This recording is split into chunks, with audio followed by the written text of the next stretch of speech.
Hello, hello, hello. Good morning, good afternoon, good evening, good whatever part of the day it is for you guys. Hello there. Hope you guys are doing good. Hankenstein, I know, man. That's the hardest thing that we got to do is we got to wait. That's the hardest part for it, man. How are you all doing? Here we are again. New day after the aftermath of everything that was shoved towards us, which we're not complaining. There's a lot of things. We love those things. And today we're going to talk about them. That's what we want to do. I put my thoughts together. I'm good.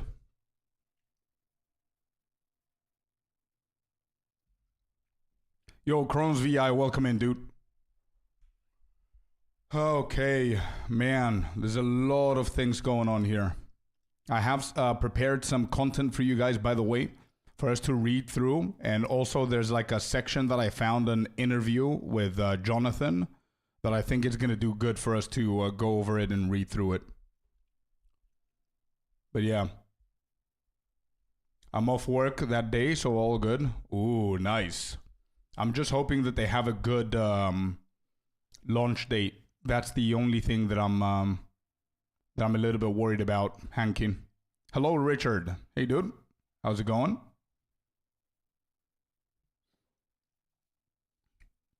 Yeah, we'll see. We will see what they're gonna do. So yeah, we will look a little bit more into these. We might look at the trailer again. And lastly, I found an interview with Jonathan, actually. So we'll see. I think there's going to be more information there. Good afternoon. 7:45 for you, Brent? Oh my God, an early riser, dude. Good morning, my friend. Welcome in. Thank you for being here this early. What's up, all? Love the channel. Hey, Vince. Thank you so much, man. I appreciate the kind words and the positivity. Welcome in, welcome in. Yesterday was crazy. It was really, really crazy indeed. So yeah, we have a lot to cover today, by the way. We have a lot to cover today. Just to let you guys know, I have prepared the video. I prepared the script for my YouTube video. I recorded it, and all I need to do is tonight I'm gonna sit and edit it, and tomorrow I'm going to release it on YouTube. So anybody who missed yesterday's announcement, or even if you saw it but you're not sure about all the changes, yeah, that video is going to cover everything that you guys need. So I'm going to prepare that as soon as I can. I just didn't want to skip stream today. So I'm trying my best, man, to balance everything and be as fast as I can to provide you guys with the content, but we'll see. Switched to Spark yesterday for 40 Divine, working out well. Nice. Nice, Brent. Yeah. Okay, so I want to go over again real quick.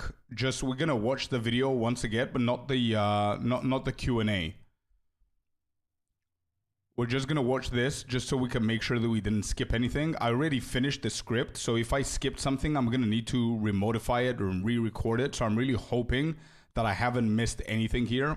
I'm fairly confident that I took all the right notes, by the way. Yesterday, this little book was my lifesaver. I counted today 12 pages of notes that I took while they were speaking. So without this, I wouldn't be able to do the script this morning. So, yeah. I think I'm good. I think I got everything. They ever say when the patch notes will drop? They only said next week. Those are the two words that came out of their mouth like 3 or 4 times. Patch notes are going to come out next week. That's all they said.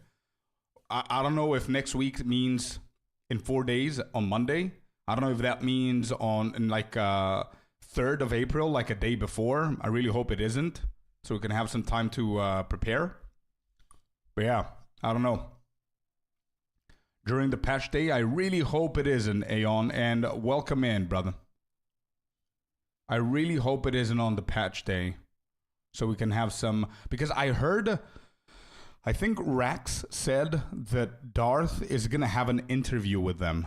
So I'm looking forward to that. I have no idea when that's going to happen. So I need to figure out when Darth is going to have the interview with them, because I want to watch us. I want us to watch that as well, because that's going to answer a lot of questions. But as I said, I have already taken my notes. I've already done the script. I recorded the script. The video is going to be ready on YouTube for you guys by tomorrow.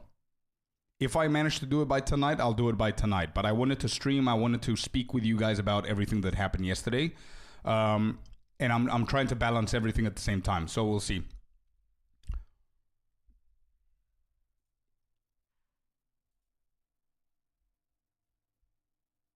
No, not this.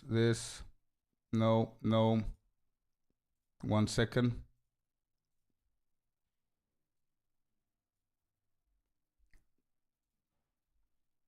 Hello, Scorpius. Hello, mates. Hello, Senak. And hey there, downtown. How are you doing?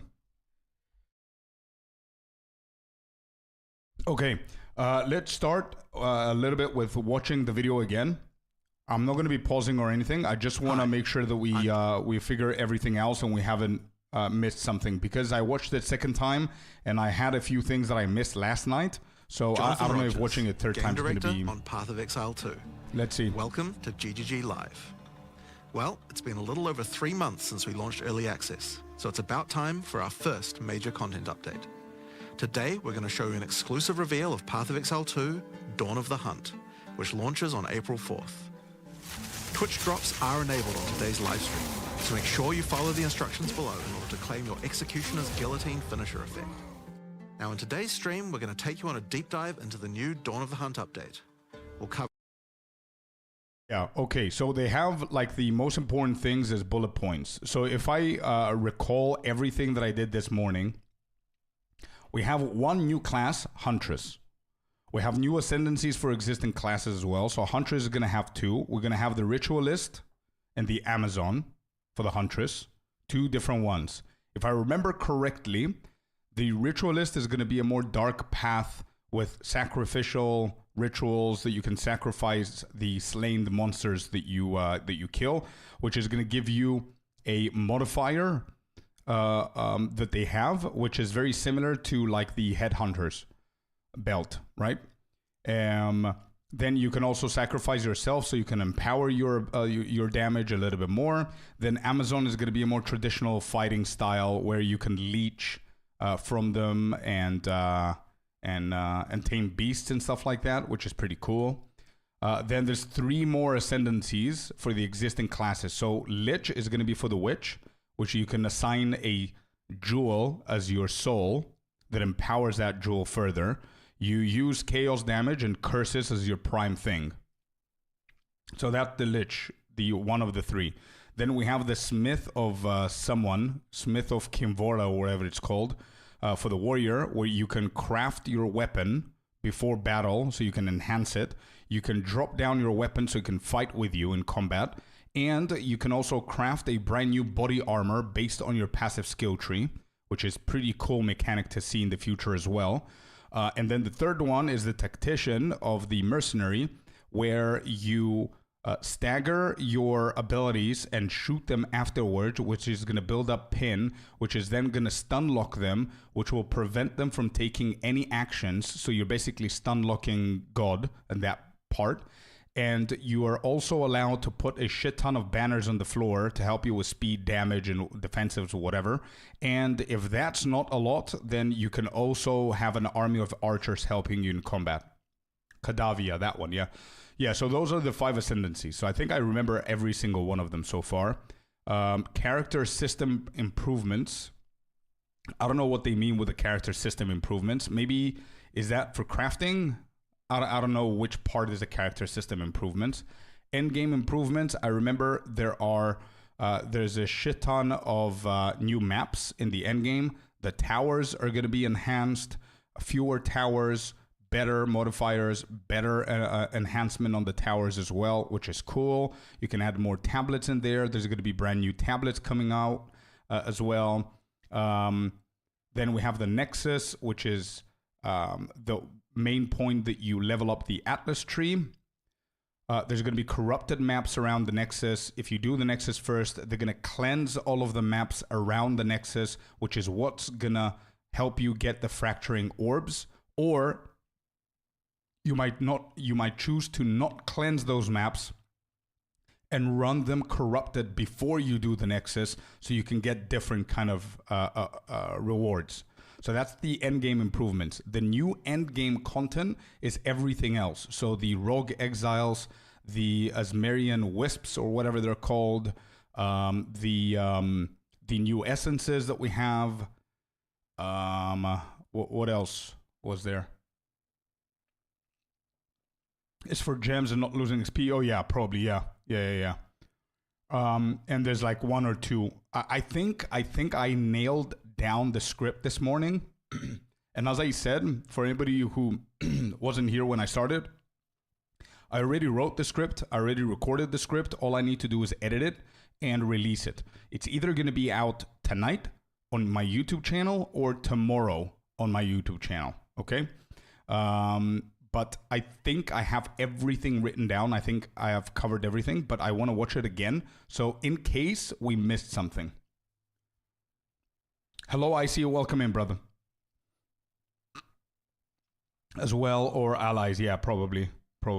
It's good. I have prepared for you guys 3 different things that I want to do today. Number 1 is this video. I want us to watch this video once again, just to see if we have covered everything. But obviously, we're not going to watch the Q&A. I'm not going to watch the Q&A on stream because it takes too long. I'm going to do it on my own time, probably speed through it and everything to see if there's anything that I missed. But we're just going to watch the trailer of the Dawn of the Hunt. Second, I'm going to double check the website again to see if there's anything missing there. And number 3, and most important, I found an interview that somebody did with Jonathan about this update and future updates that would be really cool to see what he's talking about. It's going to tackle some of the things for 4th of April and some of the things for the future of Path of Exile 2, which is really good. Yo, Lex, welcome in. Hello, everyone. It's nice to have you guys here. Okay, yeah, so I think we know what's going on here so far. 5 new Ascendancy classes, and huge expansions on character systems like unique items and support gems. Right, support gems, After unique that, items is the character systems. Improvements, including changes to systems, a bunch of new encounters, and lots of other content.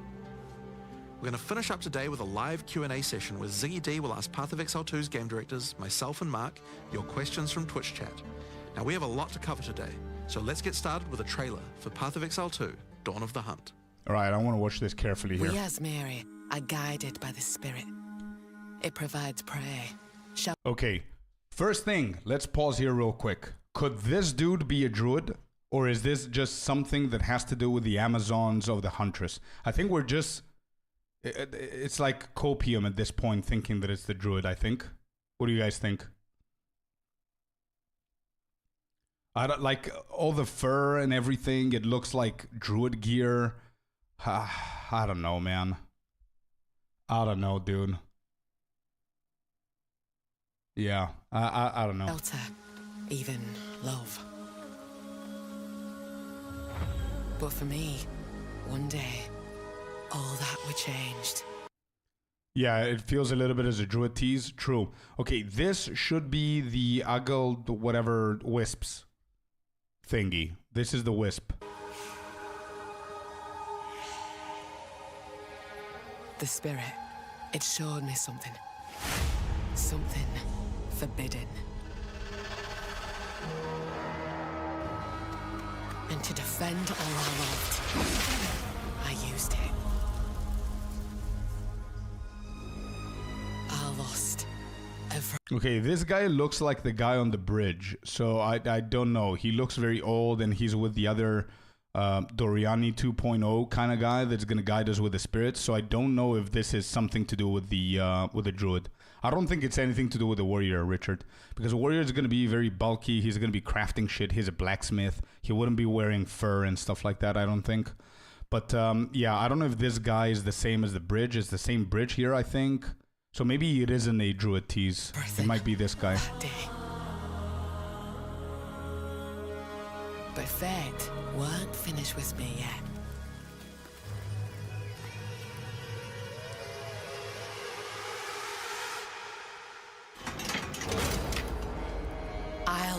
the wrongs I've done.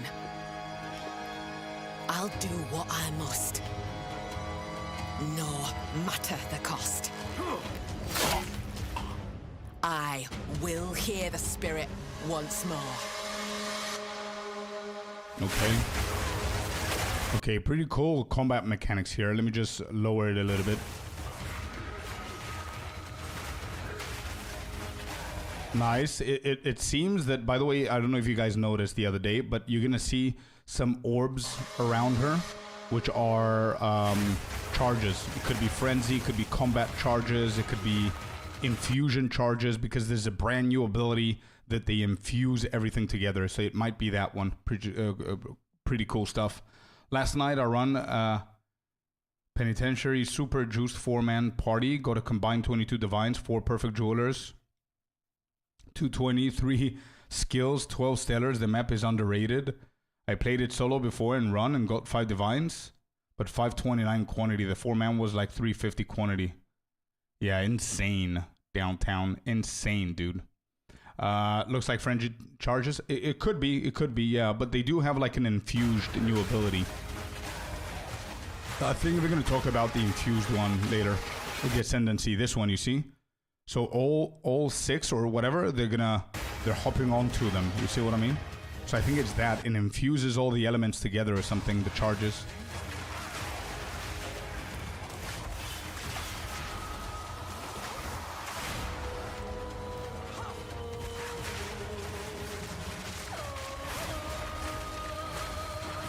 Oh, nice. Okay, so you can dismount and dodge roll from the mount. 25 new skills.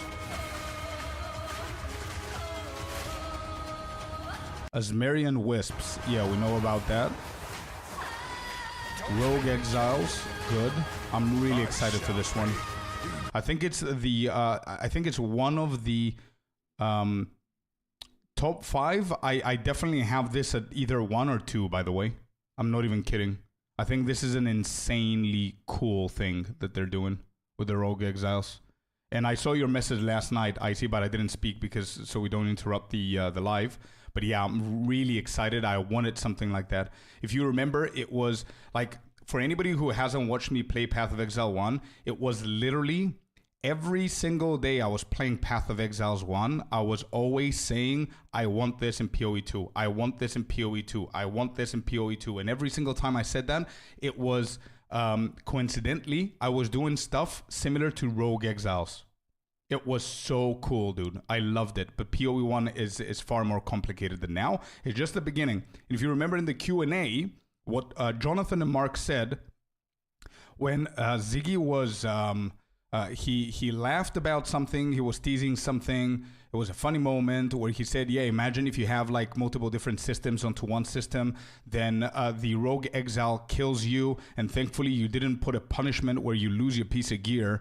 And they laughed about that, which is something that I said that thankfully they didn't, they're not going to punish us from dying to the Rogue Exiles. But they laughed about that. And then he jokingly said, now imagine if you did put a punishment and we lose a piece of gear or we lose like 100k gold or something, and now you put that specific Rogue Exile into the wanted list so you can go and avenge yourself and get back whatever he stole plus his loot. And they didn't look at him as if he was crazy. They were laughing, but they were like, oh my god, this guy's so close to what we're trying to do. So there's something happening 100%. There will be something happening with the Rogue Exiles. Veiled Orbs, yeah, and challenge their hideouts. True. They say it will be interesting league feature for sure. Yeah, 100%, man.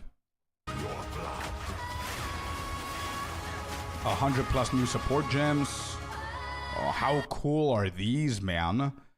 Oh, I just remembered I have some cool graphics for you guys to show you as well. So we have a few things that I want to look at with you. Look at that. This is pretty cool, dude. Look at the witch, by the way. Is that the witch? I think it is.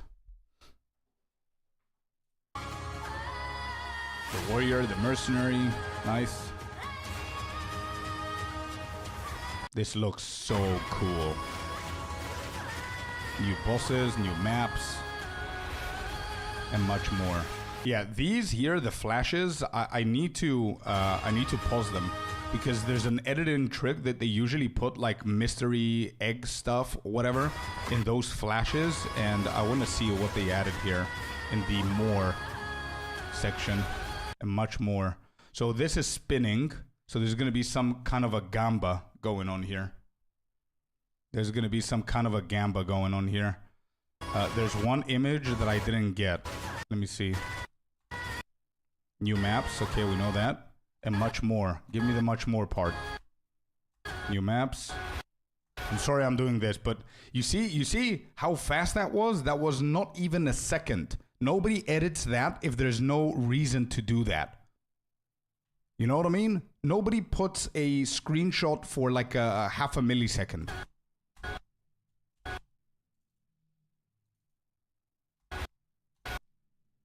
Okay, much more. So this looks like one of the strong boxes actually. So the first two images are the two other strong boxes. So that's one. That's I don't know what this is. This is probably another one. No, it cannot be. It has to be something else. Finding like a rogue hideout or rogue towns would be crazy. Exactly downtown. That's what they do in PoE 1, man. So I'm not going to be surprised if they do something similar. This looks cool. This looks like a gamba thing. You see all the sixes here, and they start whatever, and then you open it. And you know what? This whole layout, the beetle looks like the elite. Yeah, maybe. Maybe it's like a boss or something. Enchanting the device for more juicy maps. It's already in PoE 2.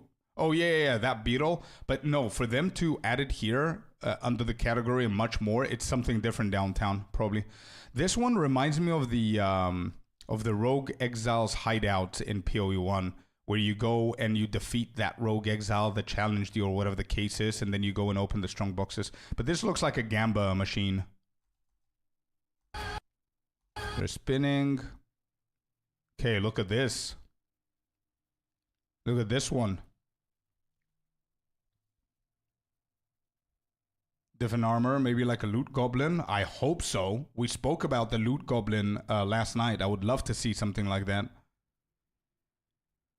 This looks interesting as well. There's a rune. There's a sacrificial thingy going on here. Okay.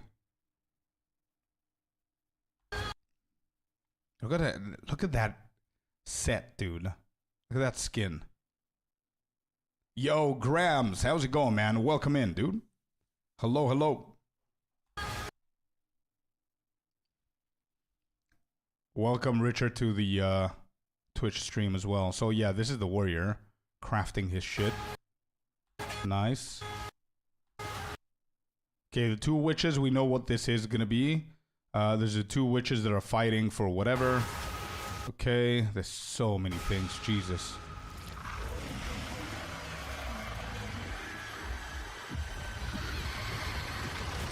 Dude, that is such a cool animation. Oh my god.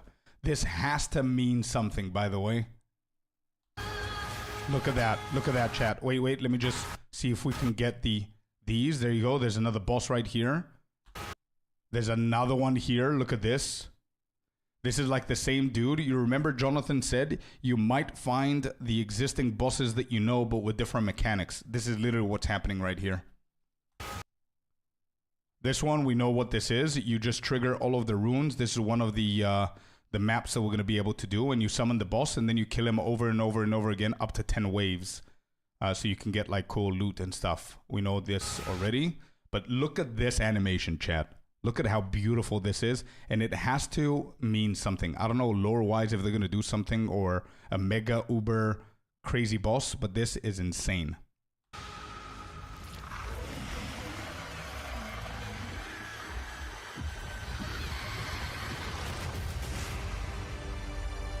That was so good.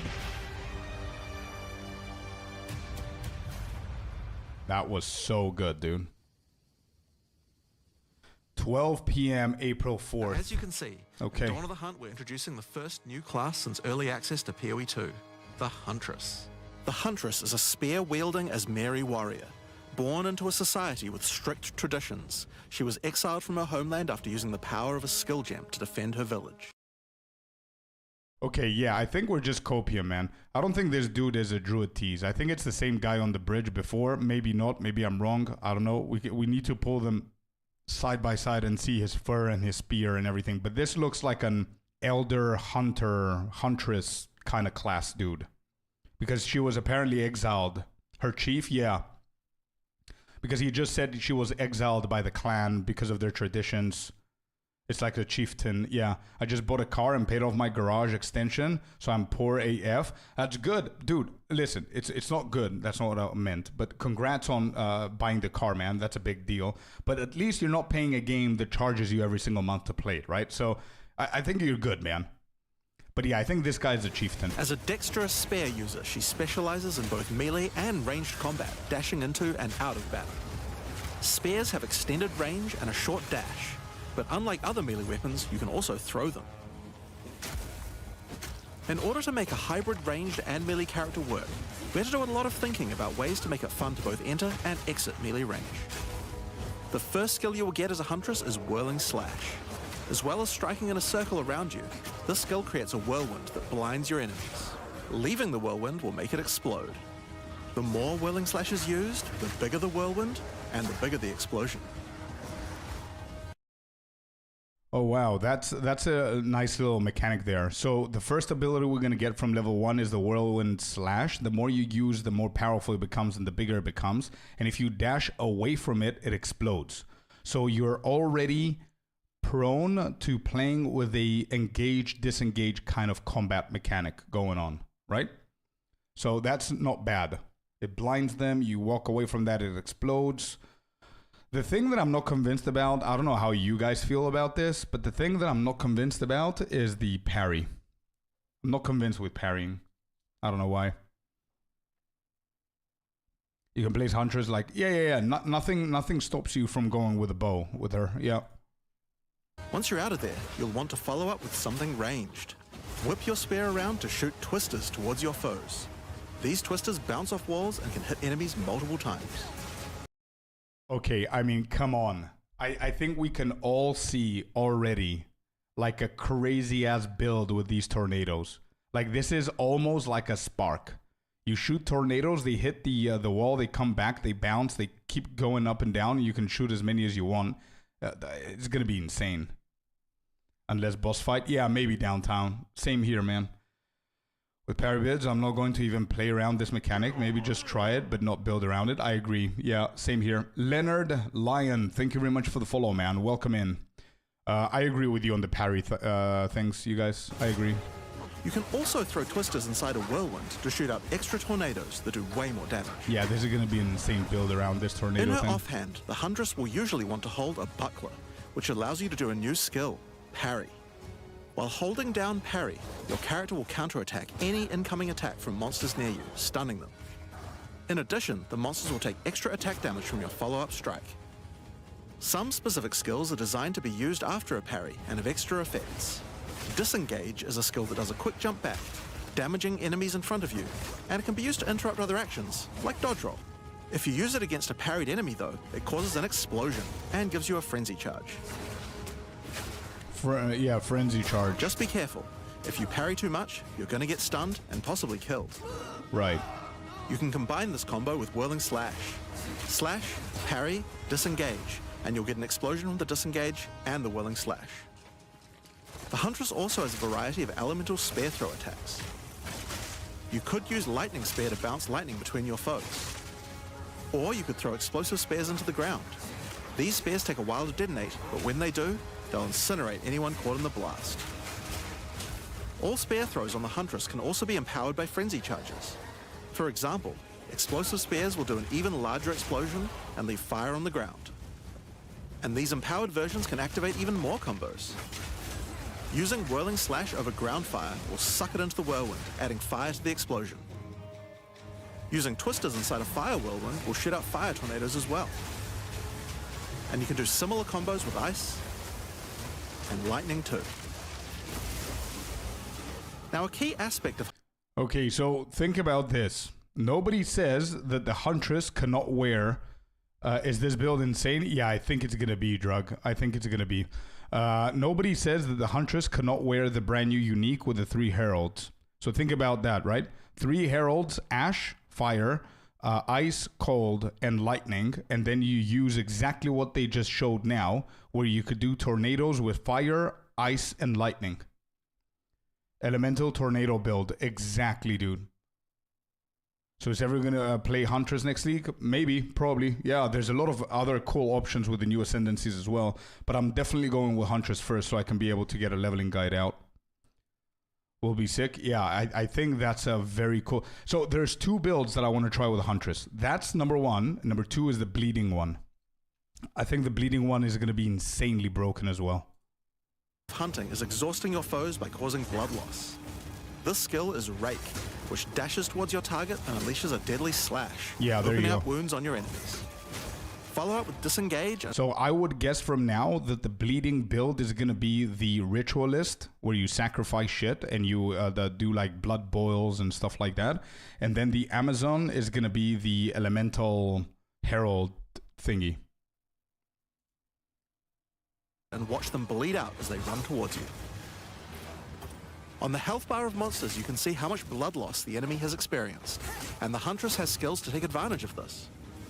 For example, using Blood Hunt will thrust forward and cause a bloody explosion. The more blood loss, the bigger the explosion. If you want to cause... Yeah. It looks like a broken build, bro. Like, I can tell from now. I'm going to try it on launch, and you guys are going to see. I think the bleeding build that I'm going to try and do is going to be revolving around 2 abilities, the ones that they said. So you dash in, you slice, it bleeds, and then you dash out, and it explodes. So that's going to be the build. You engage, disengage, everything explodes. Engage, disengage, everything explodes. And you keep on just doing that. It's insane. The problem with that, though, is that you're not going to be using the mount because you're going to be melee, right? Whereas the other one, you're going to be spamming tornadoes with the mount. Crazy builds that I'm thinking of right now. bigger bleeds, try out Rapid Assault. The final hit of this multi-hit combo will stick a spear into your enemy for a big bleed. Now, Explosive Spear and Rapid Assault both result in leaving spears behind, either in the ground or in enemies. But there are other skills that leave spears around too, like Storm Lance, that leaves an electrical spear that arcs towards enemies. But what can you do with all these spears? Detonate them, of course. Thunderous Leap will allow you to jump onto and explode any spears either in the ground or in your enemies. Now, as well as hunting animals, the Huntress also has the ability to work with them. There we go. While fighting any beast, you have the ability to tame it and use it as a companion. You can only have one companion at a time, but it will keep the mods that were on it. Try to find a rare beast with good mods to take full advantage of your ability to tame them. Right, so it's going to be very important for Huntress guides to also include what would be the best modifiers for you. You know what I mean? Because it's not random. Hey, there's a rare, just capture him and that's it. You want to make sure that you find a good rare with good mods. And good mods are things that are going to enhance your build as well. Now, this is just the beginning of the Huntress. We've really tried to make the hybrid ranged and melee gameplay work for this class by having a huge amount of synergy. We've really tried to make... Go back and see if it takes spirit or is it free? There's no indication of spirit on the screen, but let's see. Whenever they open the panel. Beast, fire resistance, periodically enrages. Okay, where's the skill panel? Now, as well as hunting animals, the Huntress also has the ability to work with them. While fighting any beast, you have the ability to tame it and use it as a companion. You can only have one companion at a time, but... Well, it's right-click to activate, dude. So I think it has to be tied to something. It has to be... Oh, yeah, you can. You're right. Wait, so did that use... Yes, it does. It does use spirit. You see the spirit is full. The mods that were on yeah, it does. Try to find a rare beast with good mods to take full advantage of your ability. So it looks like a 40 or 50 spirit or something. Now, this is just the beginning of the Huntress. We've really tried to make the hybrid ranged and melee gameplay work for this class by having a huge amount of synergy between ranged and melee options. There are 22 new skills available for the Huntress. By endgame, you'll be slinging hundreds of insanely powerful spears, sending forth spirit animals and summoning the might of Solaris from the sky. But we still haven't talked about ascendancy classes yet. What? Ritualist. The Ritualist has embraced the darker side of his merry traditions by harnessing the power of animal sacrifice and plague.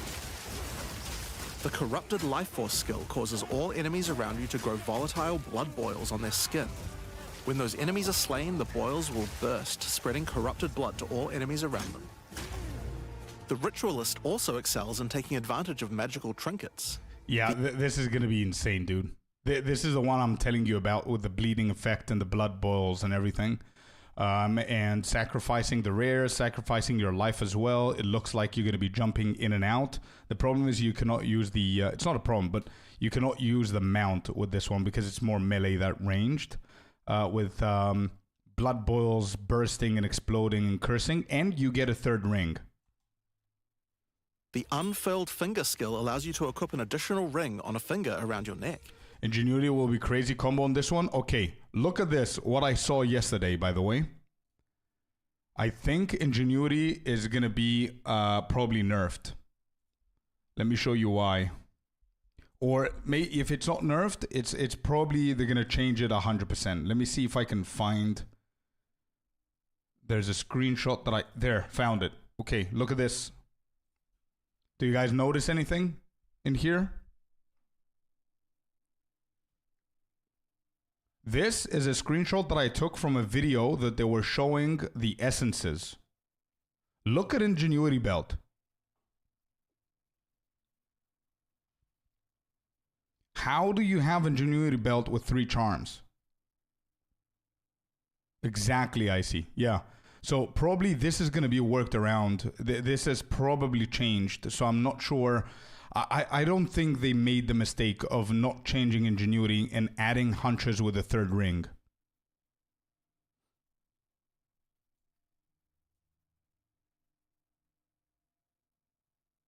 There's only one, Freezy. There's only one. The something talisman it was that gives you +1. Listen, the assumption here is either they worked around Ingenuity or more ways to get charm slots. Yeah, early in the game. But this, like Ingenuity, I don't think this is too early in the game. Is it glitched? Anyway, my assumption is they worked around Ingenuity. They probably nerfed it a little bit because Hunters is going to have a 3rd ring. And I don't think... Like, every single person that saw the 3rd ring last night, we all thought the same thing. Ingenuity is going to be crazy with this. That's all that we said. Yeah, tree. Yeah, but tree gives you +1, right? So the one assumption is +1 from the tree and corruption on this and getting a 2nd one or 3rd one. And then, like Glitch said early in the life cycle. Yeah. Well, yeah, I don't know, man. I just saw this. I wanted to snap it so I can show it to you guys that there's something going on here. But I don't know if this is going to work with this, having a 3rd unfurled finger or whatever it's called. By the way, Glitched, now that I see you in chat, dude, I told Hori yesterday, but I'm not sure if he relayed the message to you. I saw your message on Twitch, and it didn't allow me to answer back. I wrote a whole paragraph, and it didn't send, because apparently I have to do something with my phone, and my phone was attached with a different Twitch account, so I couldn't confirm it, so I couldn't message you. But yeah, I saw the video. It's insane. And I also asked you, where do I find that timer for Path of Exile's Trial of Sakamis timer that you have, which is pretty cool. People early on complained a lot because most belts just didn't have charm slots, so charms just kind of sucked. Oh yeah, I agree 100%. But I mean, yeah, here as well they have an example with 3 charms, which is another example for us to see that all the videos that are showing us revolving around this screen, they all have 3 charms, but the other one is a little bit weird because it's Ingenuity belt, so I don't know. It's a speedrunner program called Live Split, and the keyboard is no board. I see. Now the keyboard I'm okay with it, but the speedrunner thing I just wanted because I was doing it the other day. I was putting a stopwatch, a timer on my phone. But anyway, yeah, okay, cool. This is gonna be a broken build. I think I'm gonna try it out. The bonuses of all the rings and amulets you have equipped. Okay, there you go. That's another thing. Mystic Attunement. You can go further into this third ring, which what it does is 25% increase bonuses gained from equipped rings and amulet. 25% for all 4 things, you guys. Imagine if Ingenuity Belt stays the same. I don't think so, man. I don't think so.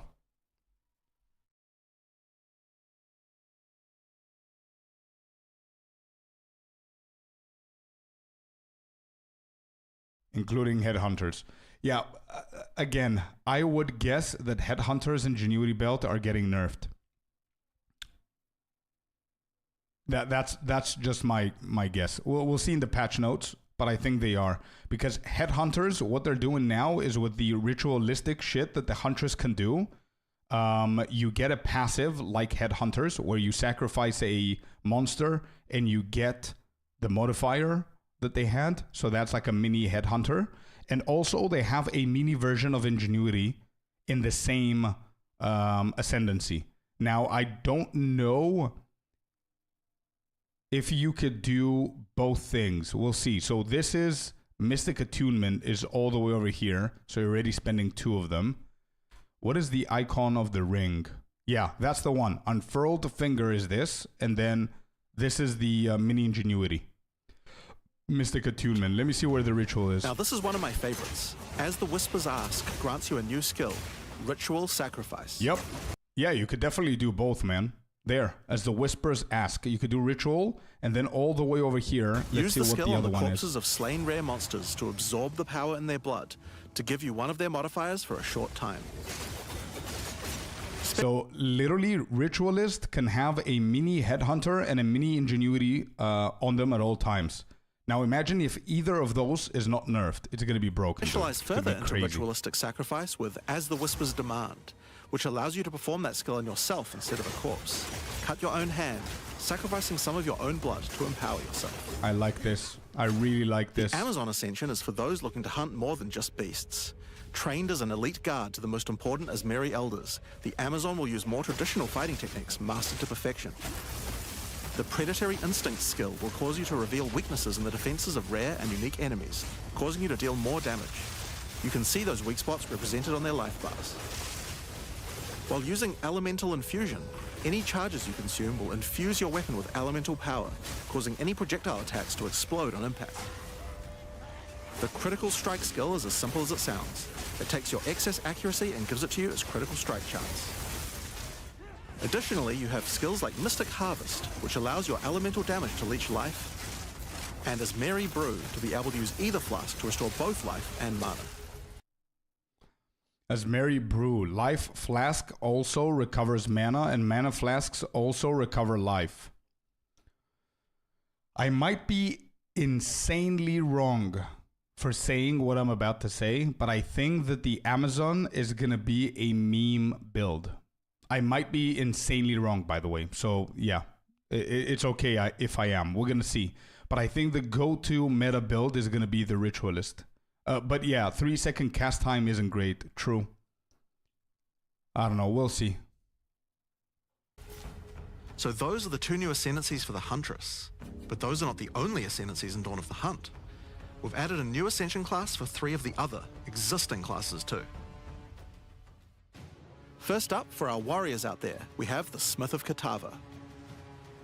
The warrior is a blacksmith in origin, taught by his father Renly. With this ascension, you can take your smithing skills to new heights by embracing power from the insatiable one himself, Kitava. Smiths of Kitava are master blacksmiths and have the ability to forge their weapon, quite literally. Using the Against the Anvil notable skill, you can enhance your weapon with fiery destruction before any battle. As well. After doing so, your attacks will release explosions on hit for maximum devastation. You can also use the power of Kitava to summon an animated copy of your weapon to fight alongside you.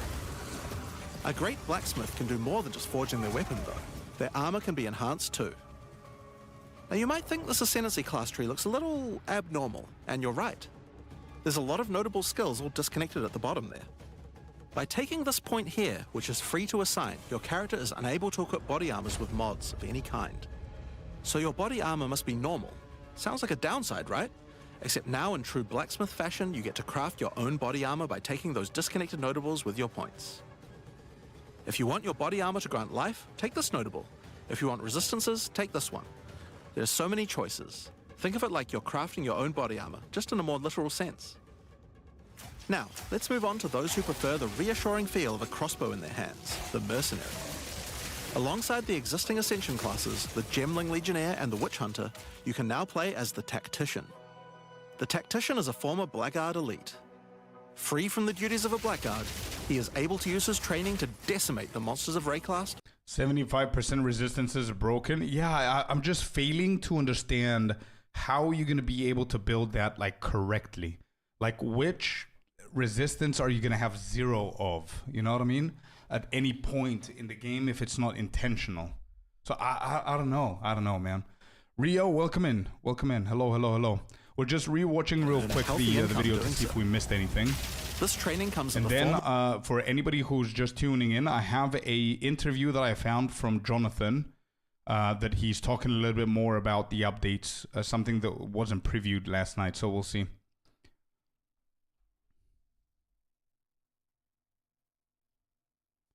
If you have to use one ascendancy point per mod on the armor, I don't think it's going to be good.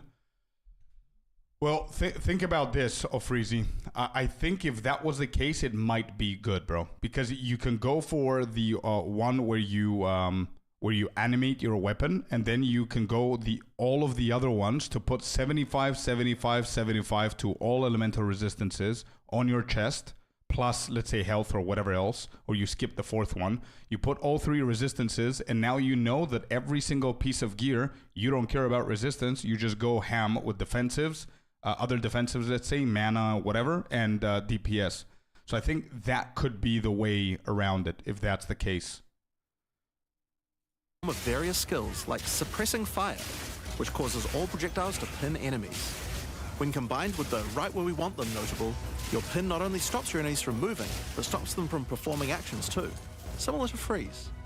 With a soldier's training, the Tactician also works well cooperatively. Using the whoever pays best notable, you can place multiple banners at once. The watch how we do it skill gives a portion of your weapon's damage to your allies as well. But if that isn't enough, you can also command your army of off-screen archers to unleash hell and carpet an entire area with arrows. Finally, witch players will be able to join their legions by becoming undead themselves. You think Stat Stacker will be unplayable? I don't think it's going to be unplayable. I'm pretty sure that we're going to figure out ways to get it back on track. But I don't think it's going to be playable in the existing way that it is. Because they did mention that the Hoa glove is going to be nerfed. We don't know what kind of nerfs, okay? But I don't know what they're going to do. We're going to see whenever the patch notes come out. But I'm pretty sure that there's going to be some sort of stat stacking thing going on. Hey, Black Onyx, welcome in. As usual, just came back from work and now PoE 2 again. Let's go. Until you get to the end game where resistances are decreased. Yeah. But you get my point. I mean, 75% resistances in the chest on all three. It's going to be a huge thing for you for the remaining of the gear to cover everything else you need. In Dawn of the Hunt, we're introducing the Lich Ascension class. The Lich is a master of chaos and curses and could sacrifice her life to enhance her energy shield. The Crystalline Phylactery skill allows you to nominate a jewel in which to contain part of your soul, massively increasing its power. Wait, massively increasing its power is like double? Is that what it does? Let me just see whenever they hover over Sacrifice it. her life Let's just pause to here real enhance her quick. energy shield. There. Crystalline Phylactery can socket one non-unique basic jewel. So non-unique basic jewel. 100% increase effect of socketed jewels. There you go. And 50% more mana cost if you have no energy shield. So if you have one, right? If you have one energy shield, this doesn't apply. If you have zero, then it does apply. I'm just saying that people can exploit this by having like the minimum energy shield that you can get, if that's something that you can do. Crystalline Phylactery skill allows you to nominate a jewel in which to contain part of your soul. So the jewel he put is 14% increased spell damage, 20% increased maximum energy shield. So that's going to become 28%, 40% energy shield, 12% critical hit chance, and 6% cast speed. Massively increasing its power. 100% effect. Yeah. What is the uptime? And hey there, BJ. How's it going? What is uptime? Did I skip something? Do I need to trigger it? Let me just find it real quick. Let me just trigger the commands.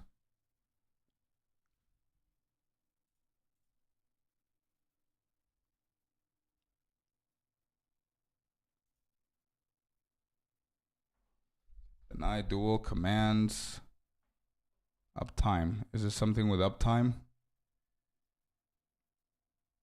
Uptime, there is.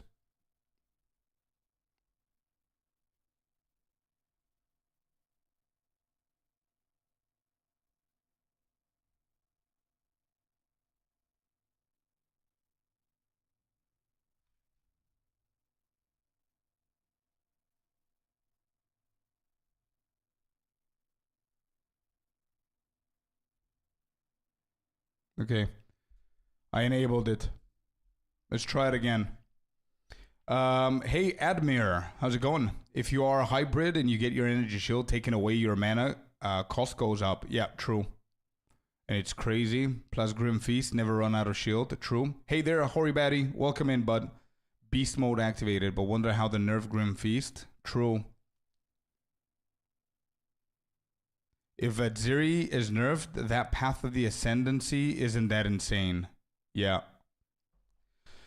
Yeah. There's just one downside to splitting your soul this way, though. If you have no energy shield, your mana costs will shoot up. The Necromantic Conduit skill causes you... Did they release more stuff? No. So what we're doing, so welcome everybody that just came in. What we're doing is I already put all of my thoughts this morning. I wrote a script and I recorded it. I just need to edit it today and release it tomorrow on YouTube for everything explained in detail and simple and stuff like that. We're rewatching the video just in case we missed anything. And next, when we finish the video, I found an interview that Jonathan did that he's explaining more in depth, and it's more organized the way that they did the interview. So we're gonna look at that and we're gonna read stuff that he said, because he's revealing a lot of cool stuff that they didn't mention in the Q&A. So that would be really good. So we'll see. I'm just looking at them real quick to see if there's anything interesting we have missed. Might, granting extra damage as chaos damage. Rupture the Soul makes enemies you curse explode with chaos damage when slain. Dominion over Flesh allows you to apply an additional curse. It's safe to say you'll be the true master of the occult by choosing the Lich class. So Dawn of the Hunt has the Huntress and... So just to let you know, Hori, we can, I don't know, we can merge our brains or whatever. You can help me as well. We can collaborate on that if you want. What I'm going to do is whenever the league comes out, we're going to start with a Huntress. I think I'm going to go first with the with one of the two. We'll see. I think Amazon is going to be a little bit boring apart from the monsters and everything that you can summon and tame. I think I'm going to go with the Ritualist. It looks really badass. I think that's what I'm going to do in the early stages of the league. I'm going to level her up as fast as I can, and I'm going to provide a leveling guide. The second thing that I want to do is I'm going to do another Huntress so I can go the second Ascendancy and provide you guys with a leveling guide on that one as well. Then I'm going to play both of them in early endgame so I can do 2 more videos, one for each Ascendancy for endgame. Once I'm done with that, I'm going to hop onto a different class, could be the Lich or whatever, for the new Ascendancies. We'll see. But yeah, I'll see how I'm going to organize it. We'll see whenever it comes out. 5 new Ascension classes, but it doesn't end there. Let's take a look at some of the new skills we've added. Now you may remember we've previously talked about the Raised Spectre skill. It's finally complete and it will be made available in the upcoming expansion. It can be found in the occult skills on the skill gem crafting panel. Raised Spectre is a skill that allows you to trap the soul of almost any monster in the game, which you can then summon. Right, okay, so the Spectre ability, you use it and you can summon whoever you want, but they have their spirit placed above them. So you know how much spirit is going to cost you for each one. So obviously the more powerful it is, the more spirit it's going to need, right?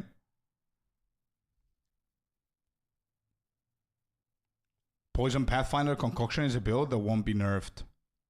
Yeah, probably. Actually, not only that, I think King, they said that they're going to buff Pathfinders, man.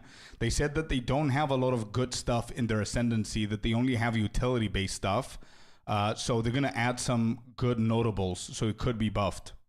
That's what they said in the Q&A.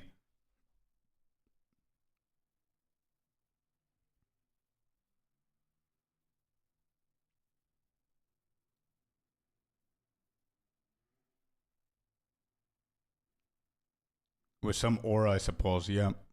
In the skill panel. There it is. Spectres cost spirit and will revive automatically if they die, but the spirit cost varies based on the power of the monster.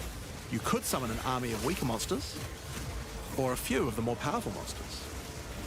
You can combine them with your existing skeleton minions, or summon exclusively spectres. It's all up to you and how you want to customize your army of the undead. Given that there are hundreds upon hundreds of monster variants in Path of Exile 2, it's safe to say you'll be experimenting with this one for a while. We look forward to seeing which monsters serve you best. Now let's move on to our next skill. Since we've been talking about summoning undead so much, let's have a change of pace and summon something a little more alive. In Dawn of the Hunt, we're adding the Summon Rower skill. Summon your friendly rower to aid you in combat as a minion. You can also mount your rower in combat at any time, Yeah, allowing you to move at full right here, speed, dude. even while shooting arrows or throwing spears. Lightning Ranger with a mount. Be wary though, if you take too much damage while riding your mount, you can be knocked off and get overwhelmed. It's worth keeping an eye on your stagger bar, as falling off the mount can mean almost certain death. On the topic of new ways to enhance your character. Oh, did you guys see the stagger bar? There. You see next to the health, there's a yellowish bar. I think that's the stagger bar. And whenever that's full, you're going to be knocked down and stunned. As falling off the mount can mean almost certain death. On the topic of new ways to enhance your character, let's talk about support gems. Exactly, I see. Support gems are used to modify your skill gems in meaningful and interesting ways. Currently, we feel that a lot of builds have insufficient options here. To alleviate this, we're adding over 100 new support gems. Hema crystals will enable a new kind of bleed build, turning the damage over time you would have done into explosive Vile crystals. Alignment is a support gem for bow attacks, which can reward skilled players with good positional skills. Caltrops will allow you to litter the... What? Which can reward... Supports bow attacks. Supported skills indicate one of 4 directions. Changing indicated direction when an attack with supported skill matches that direction. Attacks from supported skills which match the indicated direction deal much more damage. Cannot support channeled skills.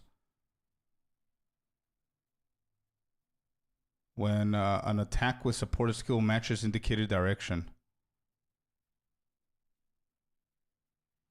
They already said attribute stacker will be nerfed. Yeah.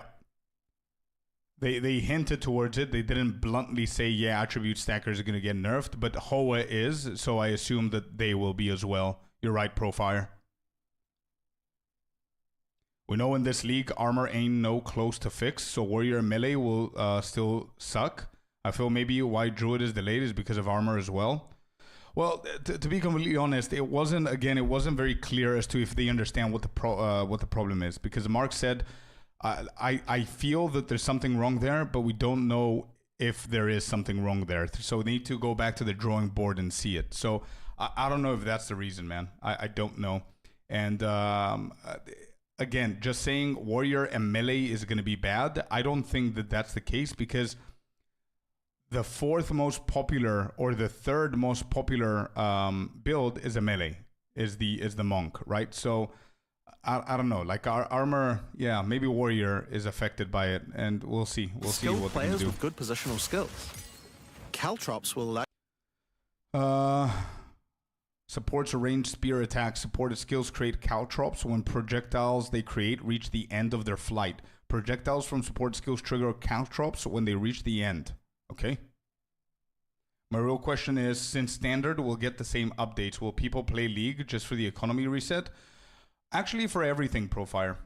I wrote in my script this morning. I'm going to release the video tomorrow for all the updates and everything. But I definitely recommend people to go with the new League, man. I honestly, it's Jonathan said it as well. This is the only time they're going to do it like this, where they're going to put the update in both new and old League. But they also recommend for people to start the new league, not only for the reset of the economy, but whenever you log into your like character right now, let's say you're level 92 and you log in, everything is going to be resetted on your skill tree. You need to do them again. Now the skill tree is going to have changes. You're going to have completely different things. The currencies, the new currencies, you're not going to have them. You're going to need to go back and do some content, maybe in the campaign to try and find stuff. So it's going to be a mixture of complicated things for absolutely no reason. The best thing is to just start fresh and just find the new wisps, let's say, or the rogue exiles while you're going. You know what I mean? But yeah, for anybody who doesn't want to do that, they can stick to the old one. But don't forget that this is the only time they said they're going to do it. From the next big update, whenever next league comes out, they will no longer put the updates in the old leagues. So eventually, the old league is going to stay where it is, and the new leagues are going to be updated. So that's why I think people should start in the new league. But again, it's up to you. Nobody forces you. But yeah. Kaz Ratter and Leonard, once again, thank you very much for the follow, guys. Welcome to the community. Welcome to the Twitch stream. Appreciate you. I'm going to take a week break and play the new league 2-3 days after the release. Yeah, that's a cool plan, man. For sure, 100%. I think new league is the best way to go about it. People should get into this new habit of starting leagues. Can always switch from old characters after a new league. Yeah, I agree. Now, this is what I said yesterday, by the way. Somebody said, yeah, but what if you want to experiment? Do that. No problem. But whenever the launch comes, I would suggest start with everybody else so you can be part of the economy, part of exploring the new things like organically instead of forcing it. And then when you are good and you are okay with the new league, you can log into the old one and spend your divine or new stuff so you can experiment with it. You could do that. It's up to you. This time, since we finally got the skill to add a boss to our army, forgot the name of the skill. Yeah, the scepter, yeah. Giga broken or really bad? Nah, honestly, Profire, I don't think it's going to be bad at all. I just don't know if it's going to be giga broken because don't forget that if you can spawn, if you can summon that, you will sacrifice something else. You know what I mean? So maybe now the armies of the witches are not going to be 48 different arsonists. It's going to be like 3 of them, 1 big boss and 1 more. And that's it, you know? There, you sexy beast. Kaz, thank you so much for using your Prime, man. Welcome in. Thank you. I appreciate it. Thank you for subbing with Prime, dude. Thank you, thank you. You, my friend, you just reached 50% of our goal. We're 50 out of 100. If you guys see at the very bottom of the chat right here, we're 50 out of 100. Thank you, Kaz. I appreciate it. Yo, Lucas. Good afternoon, my friend. Happy Friday indeed. Hello, hello, hello.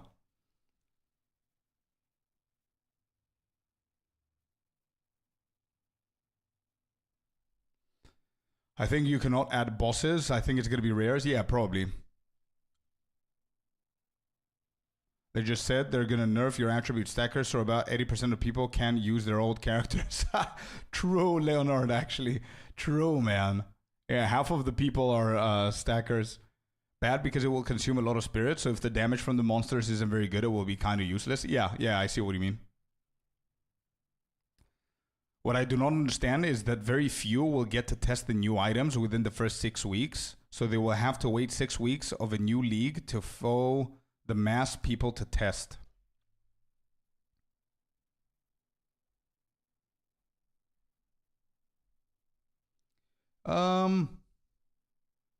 Yeah, I guess the other reason that they decided to put it into the old update is because they know that a lot of people are going to go to the old servers and test the new uniques and everything, so that can give you them some level of understanding and feedback. Also, O'Freezy, thank you so much for the tier 1 sub. Thank you, guys. I appreciate it. Thank you. Really appreciate it. But yeah, I agree, Annie. I agree with you, man.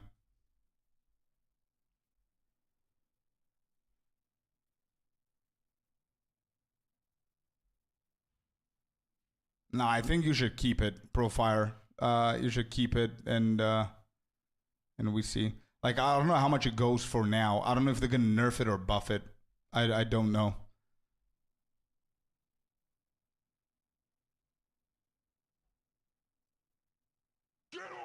Of course, I subbed during an ad. Wait, are you back? Profire, thank you very much for the follow, man. Thank you. I appreciate it. Well, you subbed during an ad. I don't know if... Yeah, you're here. Okay, well, now you're never going to see ads again, man. So there you go. That was your last ad. But if you missed my shout out, thank you so much for the tier 1, man. I appreciate you, dude. Thank you. Yeah, any kind of tier 1, any kind of sub, any kind of prime is gonna stop showing you ads forever, dude, as long as you're subbed. So thank you so much for doing that, O'Freezy. I rewatched the video of the new update and focused on the Merc stuff. From watching that, there was the buffing of fellow players you have with you, hoping that is not its main focus. No.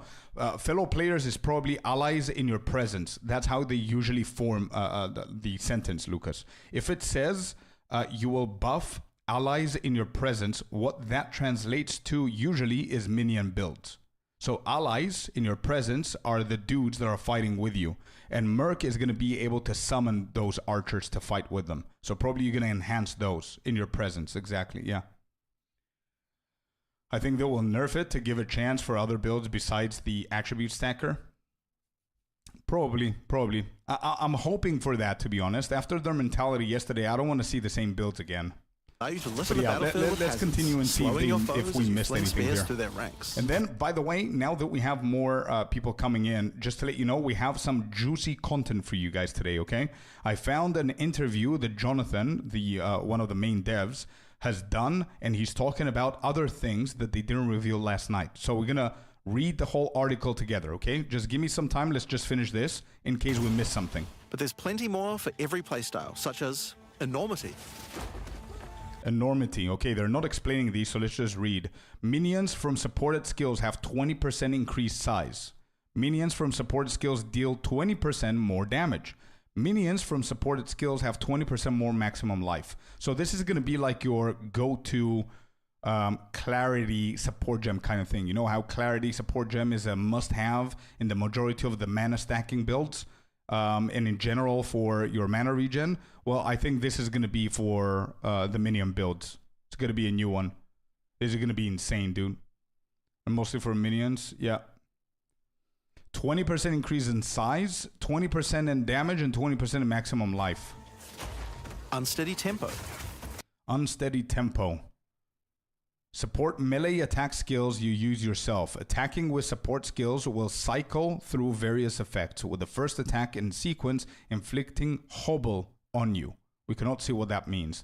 The second and third attacks in sequence will successfully scale, chance to critically hit, and overall damage respectively, at which point the cycle will reset. When you equal to 40% of your life. Second attack, okay.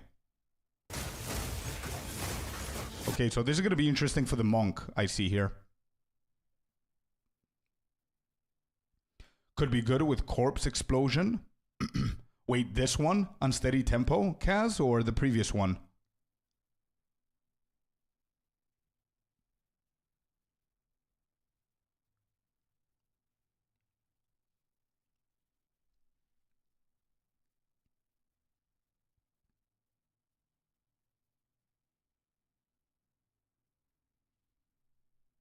Equal to 40% of your life, yeah.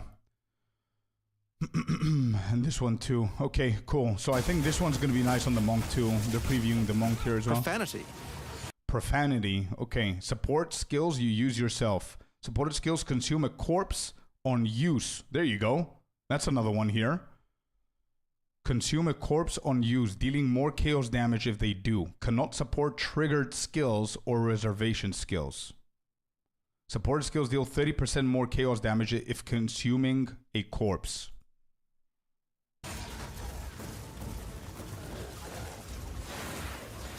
Retaliate. Supported skills deal up to 40% more attack damage, scaling up as your stun bar increases. Oh, this is a stun bar for parry and everything else. Syzygy. Yep, that's a... Syzygy, dude. What a word, chat. Syzygy. What is this? Hits from supported skills are considered crushing blows against enemies which are both ignited and fully armor broken. Oh man. So they need to be both ignited and fully armor broken. So there's a combination for the crushing blow stuff. Hits with supported skills that heavily stun, ignited, and fully broken enemies will intimidate them. Real word. And many more. Now we've talked about a new class, new ascendancy classes. I'd say that what they're gonna do based on what they said, plus I doubt they're gonna release a new league just for people to play with the same builds. Exactly, Profire. Yeah, exactly. To be honest, I thought that they're only gonna release a new league, but apparently they're doing it just for people to, you know, not complain that they have to reset. But honestly, they said it in the Q&A. If you guys want to go and rewatch it again, it's the only one and last time they're doing this. So next leagues, they're not going to add the updates to the old servers. So people really, like Icy said, they need to get into the habit of getting into a new league. Anyway. New skills and new support gems. But let's not forget about the core of a true action RPG, the items. To start with, let's talk about I'm excited about this. We're adding over 100 I'm really new excited unique about items. this. This time, we've made sure to add uniques with a focus on mid and in-game tiers to make sure there are more exciting items to find for higher level characters. Let's look at some examples. Embrace your inner devil with Chernobog. Okay, Chernobog's Pillar. A tower shield, 126% increased armor. So they are focusing on armor here. 38% fire resistance is going to vary on the tier bracket, as well as chaos resistance, 164 to stun threshold, and then gains 1% of damage as fire damage per 1% chance to block. So I think this could be actually a good shield for fire builds, right? Yeah, Lucas, just give me 1 second. Let us finish with the uniques, my man, and we're going to go back because I think it's going to be minions, man.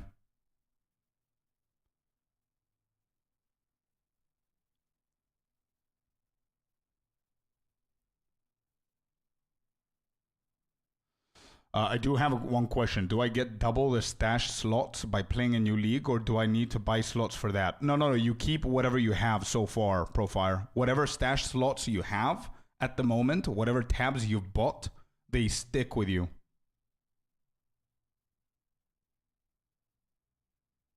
The new Merc Ascend has totem and ally stuff. Yeah, but his question is ally stuff is actually a minion. Exactly. Yeah, there you go. It is with ally stuff and with minions in your presence.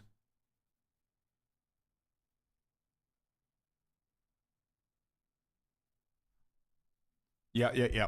Okay, so this is pretty cool. This is not what I'm excited about, though. Amount of fire damage based on your I'm excited about shots. 2 uniques that I've seen. The coming. This, dude. This. My little character is on the screen right now. The coming calamity, dude. Armor and evasion rating. Like, if this was energy shield and evasion rating, the person who developed this is a monk main.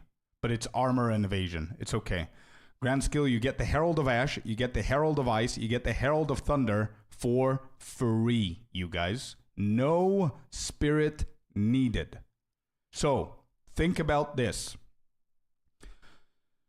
Whoever knows about monks, you don't go to lead me through grace, right? So let me just look at this here real quick so I can think about a build that I could do with a monk that might be good. Right, monk here. Usually we go for things like, where is it? This, lead me through grace. Gain 1 spirit for every 6 energy shield on the body armor. And 1 spirit for 15 evasion on equipped body armor. So this one here has 223 evasion rating. With that low of an evasion rating, I don't think that this is... I don't think this is worth going anymore. And don't forget that you go this as a monk because you care about all the heralds. So you're going to need 30 plus 30, 60 spirit just to be able to run the thunder and the ice. So you don't care. So the campaign is going to give you 100 spirit. So you can run Combat Frenzy for 30. You can run Wind Dancer for another 30. That's 60. You can run Clarity for another 10. That's 70. And then you can run one more for another 30 spirit, which could be what? Grim Feast, maybe? So that's 100 spirit right there. Plus you get 3 heralds for free. Even though they don't combine and they don't trigger off of each other, I think it's still going to be good because you're going to have all three of them for no spirit. Yeah, Wind Dancer, Grim Feast, Combat Frenzy. Correct, these three. And then the other three here for free. So you're no longer going to need Lead Me Through Grace here. So if they don't change anything, I can see us going with cold damage, with thunder, and potentially, I think we're going to do Sunder My Enemies. We're going to do Thunder, we're going to do Blizzard, and we're going to go probably Unbound Avatar if we have the space for more skills.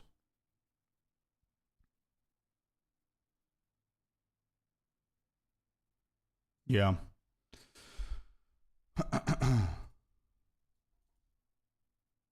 And enemies, exactly, and enemies, they get like 37 to all elemental resistance, by the way, for this. So you just put this here and you have 37% to all of your elemental resistances, and your enemies have no elemental resistances. Insane.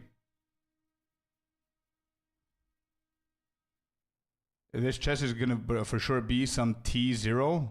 What do you mean T0? Can you explain that a little bit? I assume that's a T0 item.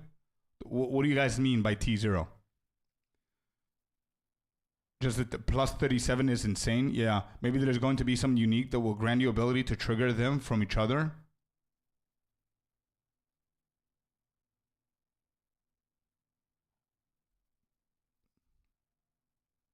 Tiers on uniques dictates rarity. Okay. Yeah.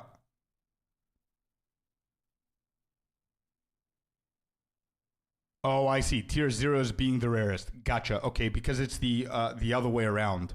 Got it. Because the tiers in the modifiers, the higher they are, the better they are. But when it comes down to rarity, it's the other way around, Glitch, right?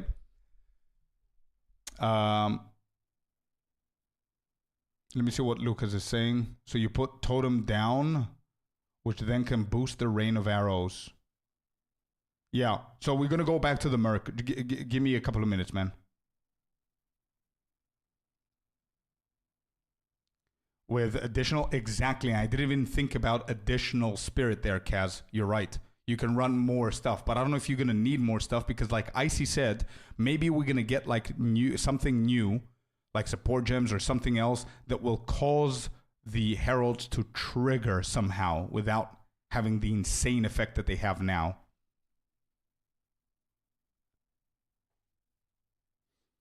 Will it be like you can get the item and they may give you heralds plus X levels, or will it always drop with a plus 19 levels to heralds? It might be different versions of them, man. Yeah, and the higher the levels, the higher these stats are, and the more it costs. So we're at 1716. Let me just quickly go here. Here you go, Lucas. Let's see it again. Now, let's move on to those who prefer the reassuring feel of a crossbow in their hands, the Mercenary. Alongside the existing Ascension classes, the Gemling Legionnaire and the Witch Hunter, you can now play as the Tactician. The Tactician is a former Blackguard elite. Free from the duties of a Blackguard, he is able to use his training to decimate the monsters of Rayclast and earn a healthy income doing so. This training comes in the form of various skills like Suppressing Fire, which causes all projectiles to pin enemies. When combined with the Right Where We Want Them notable, your pin not only stops your enemies from moving, but stops them from performing actions too, similar to Freeze. With a soldier's training, the Tactician also works well cooperatively. Using the Whoever Pays Best notable, you can place multiple banners at once. The Watch... Okay, so let me just explain it again here. Lucas, I think what got you confused is this. What they're trying to showcase here is that it's not mandatory for you to run things with groups. It's not your Ascendancy's job to do that. But what they're trying to advertise is that now the Tactician is going to be able to put down banners. These banners are going to grant you stuff like increased damage, increased speed, increased defensives, or whatever they're planning to do. And all they're saying is that if you have friends with you, those friends, like here, for example, this guy's running with this warrior, they're going to benefit from your banners on the floor as well. So people running with mercenaries, with this Ascendancy, the Tactician, is also going to benefit from the banners, which is a win-win scenario because you could just play it on your own. It doesn't focus on group play. You can play it on your own, just benefit your banners yourself. But also, people might want you to run shit with them. So Mercenary Tactician could become a more popular demand when it comes down to grouping content, like, or doing some stuff with maps and whatever. And the second point that might have confused you is the next point with the minions, a portion of your weapon's which has damage nothing to do with allies this, as by the way. But if that isn't enough, you can also command your army of off-screen archers to unleash hell. And There you go. You can also command your offspring army of archers to unleash hell. So you see that you have this, which looks like an aura kind of thing, that you get something. I don't know if this is the one, but as you can see, there's arrows flying from the sky, which is your minions. carpet an entire area with arrows. There, you see, covering the entire area with arrows. And you get like this buff or aura or whatever that buffs their damage. We're just saying allies and nothing to say you and allies get buffed. Yeah, no. I think I understand what they're trying to do. Yeah, I think it's really good, man. It would be a really awesome trigger spell, yeah. Yeah. Okay. Stash tabs, sales are back. Nice. Yo, Artie, welcome in, brother. Welcome in. Where were we, you guys? Uniques. Right, we were watching my favorite unique. Correct. This one. Wastegate is a belt useful for builds using a single resource like Blood Magic or Archmage builds. Okay, so Wastegate is good for Archmage builds. 75% to maximum life, 61 to maximum mana, 26% increased flask life recovery rate, 25 to flask mana recovery rate, and life and mana flasks can be equipped in either slot.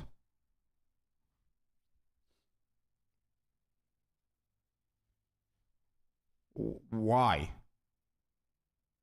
Oh, so you can have like 2 mana flasks?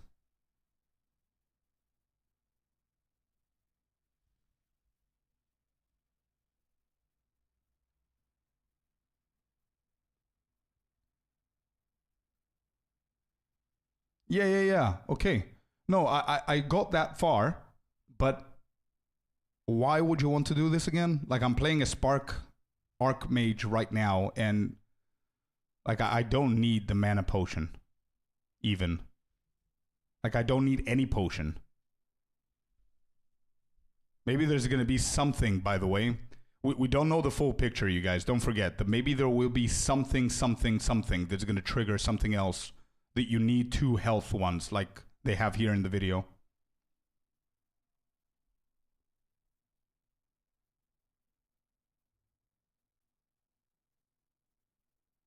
This is what I'm saying, Profire. If the requirement is level 50, don't forget how they phrase the uniques.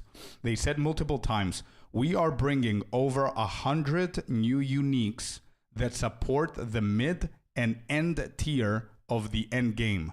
So for higher level characters. So all of their designs is for later mid to late end game. So if they design this, they might have something, a different approach to this. They might have something in mind that you can combine these flasks with. I don't know.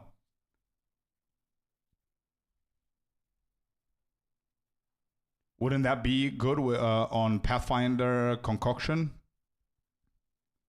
Yeah, they mentioned 2 builds. They mentioned Archmage and what else? Spirit. At the same time, it penalizes enemy resistances. Wastegate is a belt useful for builds using a single resource like Blood Magic or Archmage build. A single resource like Blood Magic or Archmage builds, it says. Okay. With this belt, you can use 2 life flasks or 2 mana flasks. It's up to you.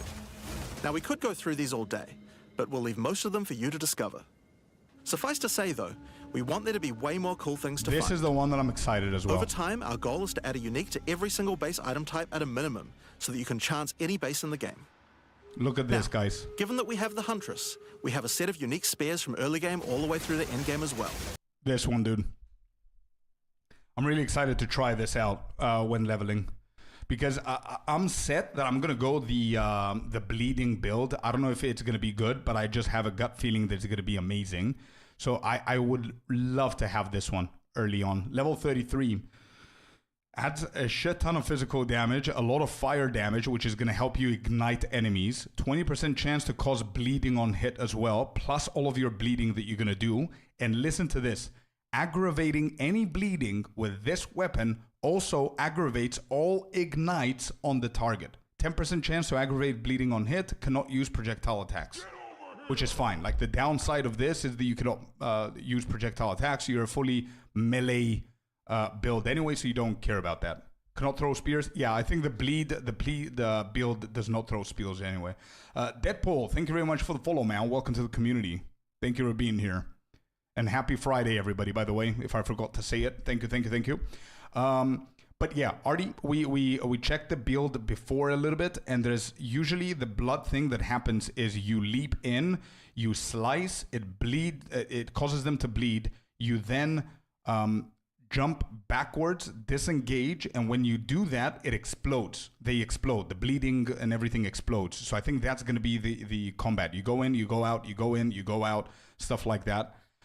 And you also use ignites and stuff. So it's going to be really cool to be able to bleed and ignite, and then just fire and bleed and stuff. I think it's going to be really cool. I'm excited for this spear.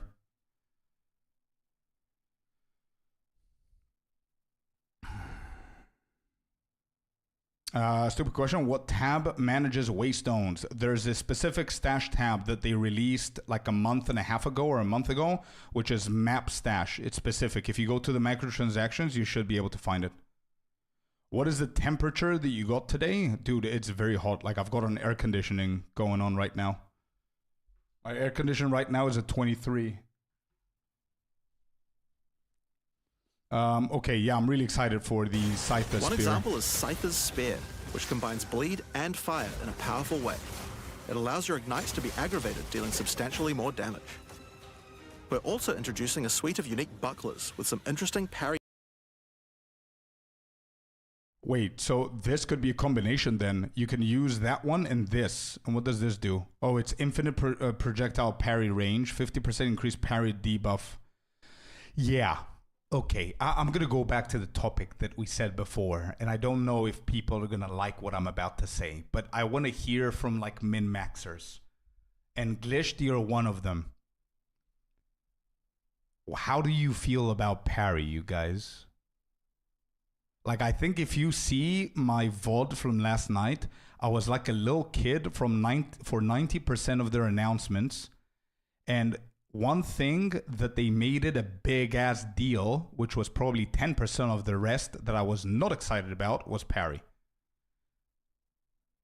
Like if you saw me last night, I had zero emotion whenever they were talking about parry. I don't know what it is.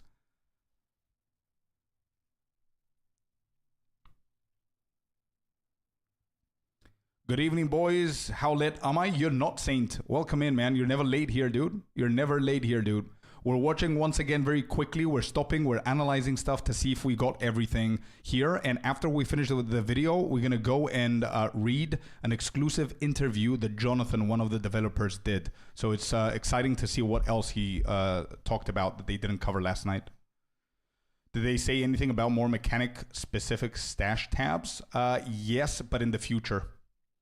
I have a few things in my notes. A few things that they debunked, by the way, is the Ascendancy reset. They said no, it's definitely not coming this update, and I don't think it's coming anytime soon.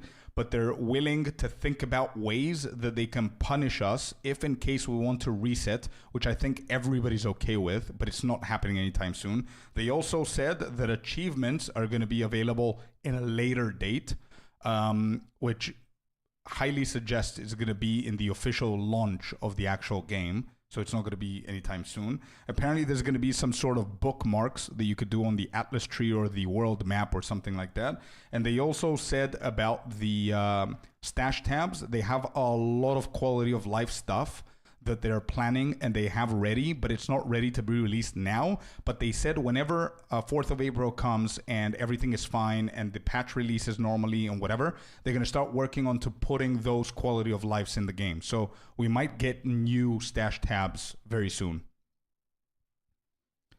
Same here, Freezy. I agree. How to make games slower, yeah.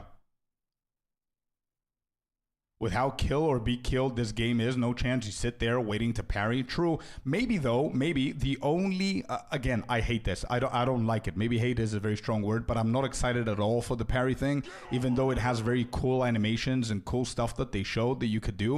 And they put a lot of thought and work into it. I am not excited to use this. I don't think I'm ever going to use it. Maybe I'm going to use it on stream on the 4th just so we can see how it feels. But what I think they're thinking about is for the early game, the campaign to feel more engaging for people. So if you are a level 12 and you go and do a boss and he's hard, you could just sit there and Elden Ring your way into victory. You know what I mean? So if that's the idea and that's all that it is, and they stop it there, so they're not trying to force people to use parry dodge BS in endgame, I think it's okay. Otherwise, no, I agree with you. Chris Cross, thank you very much for the follow, man. Welcome to the community. Welcome. Happy Friday. They did go on and on about parrying the Q&A. I don't really get for this type of game. Yeah, they wanted something more engaging, Mark said. But I agree with you. They spoke a lot about it and they made it a bigger deal that it is. Like after the Q&A, when I was rewatching the thing and I saw this and I just saw that a grand skill parry just reminded me of shield block, and who cares about that? You know what I mean? If it's not the first 20 levels of the game and you're brand new to the game, like nobody cares. I never was a fan of parry mechanics at any game, so it's just not my thingy. Yeah. Thinking yesterday, Spark, all the content. Well, we're getting nerfed, dude. Archmage is definitely, they announced a couple of nerfs and buffs. I'm going to provide you guys with a full video of all of my notes. I have like 12 different notes. I did the script today. I recorded it today. I just need to edit it today, tonight, and I'll provide you guys with a YouTube video of everything that they talked about. I'm going to simplify it and show it to you. You guys can enjoy it on YouTube. But one of those things that I included in the video is the nerfs and buffs that they said. One thing that is still living rent-free in my brain is the fact that they said, oh, we changed every single ability in one way or another, directly or indirectly, and you should forget about any builds that you know that worked. That's what they said. I don't know if they're saying it like that to just taunt us or to get us feeling the pressure or whatever, or if they actually nerfed everything. But 100% what they said in the Q&A is that Lightning Conduit is going to get indirectly nerfed. The Hoa unique gloves are getting nerfed. Archmage is getting nerfed. Spark is going to get nerfed. And the way that Spark is going to get nerfed, I don't think it's like nerfed to the ground. I think it's a logical nerf.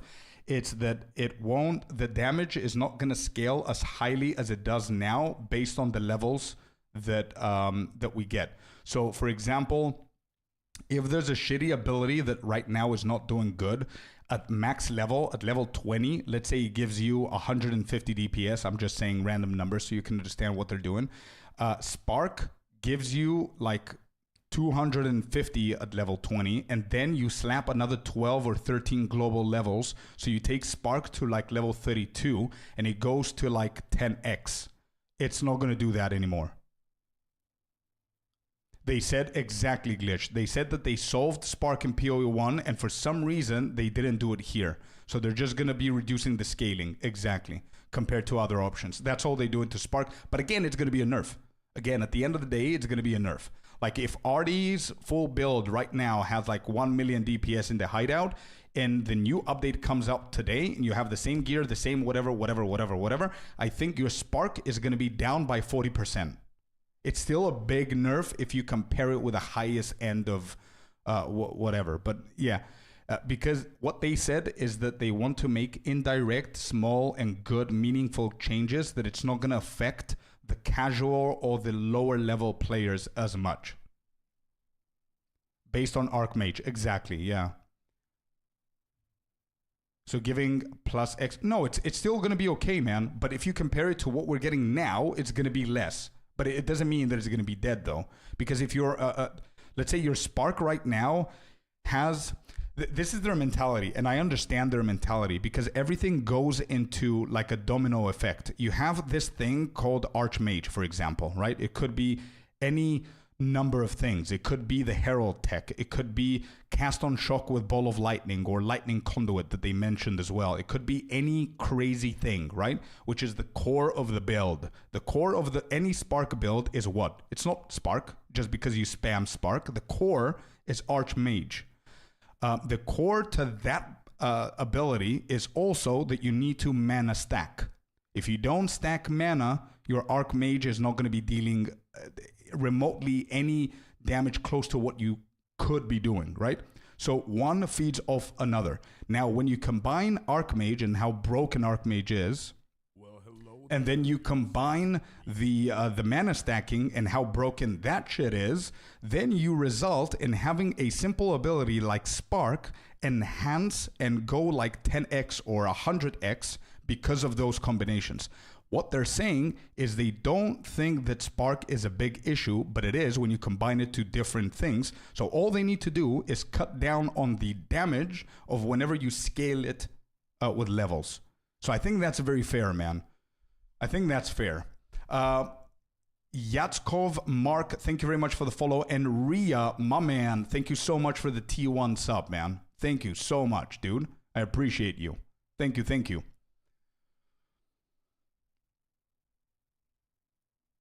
Good morning, Diamond Stud. Hello there, my friend. 9 a.m. I'm in Houston, Texas, baby. Let's go. Diamond, thank you very much for being here, man. Good morning. Hope you're having a nice, cool cup of coffee, man. Will they nerf Stat Stacker? Unfortunately, I think indirectly it's going to be nerfed. They said they're going to nerf Hoa. Are we all exalted today? Dude, I was thinking, I went to bed and I thought about what you said and I laughed, dude, just before I went to bed. Like yesterday, whoever wasn't here to hear me say that, I was exhausted and excited at the same time. And instead of saying any of those two words, I said, I'm exalted. Exhausted and excited, right? I'm exalted. So Ria's just taking that and going. I love that, Ria. Love it, dude. We're all exalted today. Yeah. But yeah, Yatskov, I think indirectly stat stackers are going to be nerfed, man. They say they're going to nerf the Hoa gloves for intelligence stacking. They think that it's too much. So I believe that they will. I believe that they will, man. But positive things that we heard is the Chronomancer, whoever cares about Sorceress Chronomancer, is going to get buffed. And Pathfinder, the second ascendancy of the Rangers, are also going to get buffed. And the way that they explained they're going to get buffed is that they're feeling right now in those two ascendancies, they're not very good notable options for you to go that's going to enhance the build further. Whereas right now we just have like utility based shit and they don't like that. So they're going to buff them that way. And also they didn't briefly say, they just said Warrior also is getting buffed. But we don't have more information. We need to wait for the patch notes. Hoa and Ingenuity getting nerfed will hurt attribute stackers a lot. Yeah, since a large part comes from the rings. True, very true. And I'm okay with that, dude. I'm okay with that. I'm positive that people are going to find different ways to, like Mark said yesterday, it's not, the word abuse is not the right word. Because if it's in the game, it's okay for us to use it. But I'm pretty sure people are going to find smart and creative ways to use that in their favor and get attribute stacker somewhere viable, I believe. Nerfs are good. It creates more viable builds. I agree, Kaz. I agree. The only thing I would say, because I'm not going back on my word, it doesn't matter what they did. I wanted them to not have this mentality now. Maybe it's wrong for me. That's why I'm not a game developer. But I would rather them focus more on fixing the game and bringing new exciting stuff rather than fixing builds right now. Just let people have fun. Let people go nuts. And then slowly balance them out. But they also came and said that they thought about that mentality, but they prefer that every single league that comes out, they cut like 5,000 different things, they balance them, and then the next one, they balance 2,500 things, and then they balance 1,000, and then 500, and then 200, and by the end of the year, whenever they decide that the full game is going to come out, they don't have any balances to do because they slowly did them. You know what I mean? Which I can respect. It's fine. I laughed as well for 3 and 5 minutes. I know, Ria. I know. It can stay our little inside joke, dude. We're all exalted now. I'm tired AF right now. Woke up at 3 a.m. just for the patch reveal. Had work, and now I'm just waiting for Scorp's take for the patch. Nice, dude. Nice. Just once again, just to let you guys know what's happening, I have like 12 pages of notes I written this morning. I went to bed yesterday at 2:30 a.m. I couldn't sleep because my mind was writing scripts for YouTube. So I think I went to bed. I actually fell asleep at 3 a.m. probably. I woke up at 8, so 5 hours sleep tonight. And I started immediately writing everything that I had in my brain in a script. So the script is ready. I recorded the script. And tonight I need to edit the video. And I'm going to provide you guys with a YouTube video tomorrow. Everything they talked about in simple terms. So you will understand everything. You're going to catch up on everything important and all of that stuff. So that's basically what we're doing. Okay, let's just proceed because we do have this, by the way. We have this is a interview with the game developer Jonathan, and he's going to talk more about things, and he's going to answer questions that he didn't get the chance of answering yesterday. So I really want to finish this so we can look at that one, because I'm pretty sure we're going to find some pretty good answers there. Okay, we'll definitely find a new game to break the game again. Exactly, I think that's the point. Mechanics. They even said it themselves. Algyra's arc, for example, allows you to parry projectiles from any distance. And we're also adding our first unique charms. Bayra's... Well, hello there. A new unique charm. Look at this, you guys. There's some very clever min-maxer players in PoE. Some of them are in this chat. They are indeed, yeah. Who will always find a way to come up with game-smashing builds. Yeah, and I think GGG wants that to happen, dude. There is a part of the game that's created for that purpose. Exactly, Saint. Yeah, exactly. So, grants immunity to Ignite. Used when you become Ignite. 23% chance to gain a charge when you kill an enemy. Ignite enemies in presence as though dealing fire damage equal to 25% of the maximum life when used. What? Oh, it ignites enemies in presence as though dealing fire damage equal to 25% of your maximum life. This is not bad. Holy dude. This is not bad. So the more maximum life you have, the more fire damage you will passively deal. Actually, no. The more maximum mana you have, the more you're going to ignite the enemies as if you are dealing fire damage. That's what this is. They want broken builds. Yeah, of course they do, so they know what to balance next, bro. More charms like this? Oh, for sure. If this one's out, there's going to be more.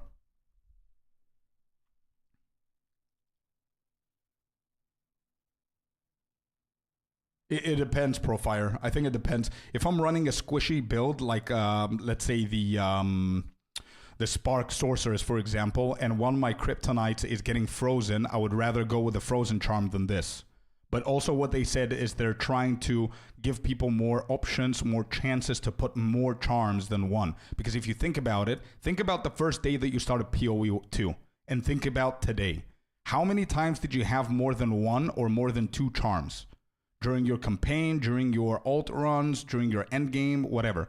Probably it's like, I don't know, 5% maybe. So they're trying to fix that. So I don't know if you can combine this plus the frozen. It's going to be better or whatever. But Kaz, I agree with you, man. 100%. Charms need rework. I rewatched the video. That's exactly what we're doing, man. We saw a couple of different things in the beginning, which are pretty cool and exciting, but we'll see. By the end of the video, we're sure going to find more. Never more than one. Exactly. We shall see. But it's better than the charm that allows you to become if you have 3 charms. Yeah, no, I see 100%, dude. I think it's almost obvious. There is no chance, absolutely no chance of them launching more than 100 uniques. And out of those 100, 99 of them are gear and 1 is a charm. No chance. There will be more charms. I'm pretty sure. They're not previewing everything here. They're just giving us teasers and we can figure that out, you know? Anguish will not only protect you from Ignite, but will also emit a devastating Fire Nova whenever you do get ignited. That's nice. Did you see that? A Fire Nova whenever you get ignited. Not bad. In some, there's just a ton of new uniques to find. We can't wait to see the weird and broken builds that come out of it. Now, we also want to talk about crafting options. Right. Let's just stop here for a second. Is there something that we question here? Omen. There's 2 omens here. We know about those. We have the catalysts here. We already know about those. We've got the distilled. Unfortunately, they didn't say anything about distilled, by the way. And I'm really disappointed that nobody... Like, I feel that I'm alone when I say that the distilled fog is bad. Like, I don't see any questions being raised whatsoever. Is there any ETA for the full patch notes? They only said, the only thing that they said, Saint, is next week. I don't know what next week means. Next week could be the day of the launch. It could be a day before. It could be on Monday. I don't know. I'm with you. You're not alone. Okay, good. Because it feels that way, dude. Ziggity didn't ask about it. I didn't see a single question in chat about it. I'm hoping that the interview that we're going to read in like a few minutes, they're going to ask about it. But I don't know. Anyway, we see the distilled emotions here. I think this is fear. This is eerie or something. Guilt, maybe the black one. We have the exalted, annulment, regals, the 2 useless ones here. Then we have the soul cores. I don't know if this is a new icon. I don't know if you guys have played around with soul cores a lot, but I've only used 2, the elemental resistant ones and 1 more. So I don't know if this is new. This is catalysts, essences, and then the runes. So there's nothing new here, I don't see. In each major update during early access, we'll be continuing to add and improve the options. Yeah, the only thing that I see is different icons of the runes. We Because have that's various new something they crafting improve. tools that have been added as rewards to many of the different types of new content that we're adding. But for now, I just want to mention the changes to runes. Okay. Runes add commonly available mods, but since they only have 1 tier, flat damage mods tend to get outclassed by in-game. So we've changed runes to have multiple tiers, allowing you to get higher tier mods than before. That's a really good change and a really good mindset. We've done these, okay guys, we've done these runes. We put flat damage here, but we notice that nobody ever uses it because they get outclassed by the time you go to the end game because the tier is just 1 tier and it doesn't scale, it doesn't go up. So I really like that change. Cool. Our plan is to significantly expand the number of more specialized mods for crafting using socketables as we add new content over time. And the first new set of those comes from what we're talking about next. Good. I'm really In Dawn of excited the for Hunt, these. We're adding Asmarian These are the wisps, which can be talismans, a found brand new throughout both currency the for campaign crafting. I and love the that. endgame. And I love this content. I like it. The Asmari spirit has made itself present in Okay, so here is a teaser, by the way, Saint. If you pause it right here, you see this spirit. The spirit clearly is like a deer or an elk or something like that. I'm not like a zoologist, but you get the point. And what they announced so far is you can find the common wisps that you can find is an owl, a cat, or you can find the bear. Those 3 are common, and then the special ones that are rare is a fox. So they said 4 animals, but here we see a 5th one. So yeah, I don't know if this golden effect is gonna be rare or something. Rayclast, and it appears to be trying to warn, or maybe prepare us for the coming darkness. You will first encounter a manifestation of it in the Grellwood in Act 1, where you'll meet Delwyn, an Asmari hunter who is trying to... So wait, Grellwood is the second zone that we go, right? So we spawn naked on the floor, we take that shit, we go into the encampment, we speak with Una and all of those. Then we go to the next part next to it. We kill the tree boss and everything, and then it's Grellwood where we find the hooded guy. So it's very early in Act 1. I like that. To find out what exactly is causing the spirit to behave this way. As you approach the wisp, it will flee, leading you past monsters. Any monsters it comes into contact with are infused by it, making them... Okay, nice. So you can also, not only it becomes pink, so animated wise, it's very visible that it actually enhanced the monsters that you're doing, but also it has it here. It's bear touched. So the first one that we're going to ever encounter is going to be the bear. So it's bear touched right here. And I think the bear does fire and something else. I think he's going to say now. Each spirit is associated with a This is why you start fresh. Thank you. Exactly. specific revered animal within Asmari culture. This one is a wisp of the Great Bear and grants enemies extra life and stun. The wisp moves faster the closer you are, and as you move away, they slow down to wait for you. But if you get too far away for too long, they'll dissipate and return to the woods. As you continue to chase the wisp, it will find and possess a rare or unique monster, granting it a new powerful ability. Because this was a wisp of the Great Bear, this monster now also has increased life and stun. But on top of that, it will periodically summon a large spectral bear that slams. Okay, so you see here, Cruel Kill is the rare, armored, periodic lightning explosions, and hunted by the Great Bear. With wild fury. If you're able to defeat this foe, you will be rewarded. For each monster that was infused and killed along the way, the rewards will be increased. Each wisp has its own mechanics. The Wisp of the Winter Owl is a primal wisp that causes enemies to deal extra cold damage, gain energy shield, and release wind vortices on death. When infusing a monster, they will call down large tornadoes to protect their host. The Wisp of the Wild Cat is a vivid wisp that causes affected monsters to deal more critical strikes. So far we have three colors. We've got the pink, the pink, which is the bear, the yellow, which is the cat, and the blue, which is the owl.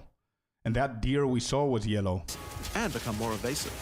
When it infuses a monster, it will summon a barrage of feline spirits that will attempt to tear you limb from limb. If you're lucky, you may even find sacred wisps that can do some pretty crazy things to the monsters they influence. Like the Wisp of the Cunning Fox, which turns normal monsters into magics, magic monsters into rares. This is really cool, dude. And rare monsters into actual bosses. Asmarian Wisps can drop a new set of socketable items. Yeah, look at this. There you go. We've got our new talisman here for crafting. Cat Talisman. Hits against, you have 10% reduced critical damage bonus on the boots. You can gain 1 rage on melee hit on the gloves, which is really good because this spares you from using it on a jewel or spares you from using the support gem. So you could just add this one into the thing. And it says place it into an empty rune socket in a martial weapon or armor to apply its effect to that item. So it's just glove, the specific, the boar one. Then Rabbit is corrupted blood. It cannot be inflicted on you on the body armor. Items that allow you to craft a wide range of interesting new mods onto your items. Each one may only be used on a specific item slot. As mentioned, the Asmarian Wisps can be encountered throughout the game, but there's also a new endgame map called the Asmari Ranges, a mountain village where the Asmari once lived, now overrun with corrupt monsters. This map always has multiple Asmarian Wisps in it, and familiar, yet not quite the same boss fight. Asmarian Wisps can also be further modified by the endgame Atlas tree as well, and by tablets. What is a tablet here? 17 maps in range are irradiated. Look at that number go up, guys, because we have fewer towers now. It's 17 maps, dude. Your maps have 14% chance to contain an Asmari spirit. 16% increased magical monsters in your maps. So, Lucas, I think this answers our question. So, whenever you find these merry spirits in your end games, I don't think you need to chase them around. They just start going into monsters. So, if you have a breach, while you're doing the breach, the monsters are going to get enhanced from the wisps, I believe. Let me just go a few frames back so we can read the Atlas tree here. Guiding Light. Your maps have a 100% increased chance to contain Asmari spirits. There you go. You need to chase, normally you need to chase them, but they didn't say that when you go to the endgame map that's dedicated to the wisps. Because it says it's going to be filled with wisps. So I don't know if you need to chase all of them. But if you do, it's fine. It's fine. But it's a 100% increased chance to contain Asmari spirits here. Atlas tree. Asmari spirits in your maps have 50% increased area of effect. There you go. Slain wisp infused monsters in your maps empower Asmari spirits 25% faster. As well, and by tablets. You see his mouse movement? He went all the way around so they don't spoil these two as well. But I'm not going to be the one talking about those things. In order to cover all the new content in in-game, I'm going to hand things over to Mark. Hi, I'm Mark Roberts, Game Director on Path of Exile 2. There's a ton to talk about with the endgame today, so let's dig. Clear that it needed a lot of work. After absorbing your feedback, we're ready to make some epic changes. The first thing is, we just need a lot more. Oh, did you see that? The connection? I think they're fixing the connections as well. Look at this frame right here, okay? You ready? I'm going to pause it. Watch the top right corner. Is, you see here? It's very subtle, but you see? There's like a map at the very end, and the distance is huge, but they did connect it here. Usually now, if you go now, this probably wouldn't be connected all the way to the other side. The best part about Mark's interview, Temporalis Relic, was too common. How did you feel about that one, Glitched? So there's going to be more than 3 things you can get from Wisps. Oh, yeah, for sure. Those are just previews, man. Just need 100%. A lot more content. In Dawn of the Hunt, we have made sure to focus on increasing the sheer number of interesting and different encounters you will randomly... And by the way, I'm 100% certain that things are going to align together, because one thing that they both said last night was that they want to get to the point where you get into a map and it's never, ever the same thing. It's never repetitive. You go to one map, you have a breach with wisps. You go to another one, you have a ritual with breach with wisps and a rogue exiles appearing. Then you go another one and you have like essences, which is corrupted, that you get a wisp and then you do this and that and whatever. Then you have another one with a strong box, with a ritual, with an expedition, with wisps spawning while you're doing the expedition. So all of these things, you know what I mean? So I love their idea of doing that. Like everything is, you never know what you're going to get. I like that. And they said, even though that you can manually assign what mechanics you're going to be running, like we do now, like within the tablets, you put rituals, you want to run the rituals, whatever. You run whatever you're running, but anything can happen. Like you could get a rogue exile, you can get this, you can get that. I love that, man.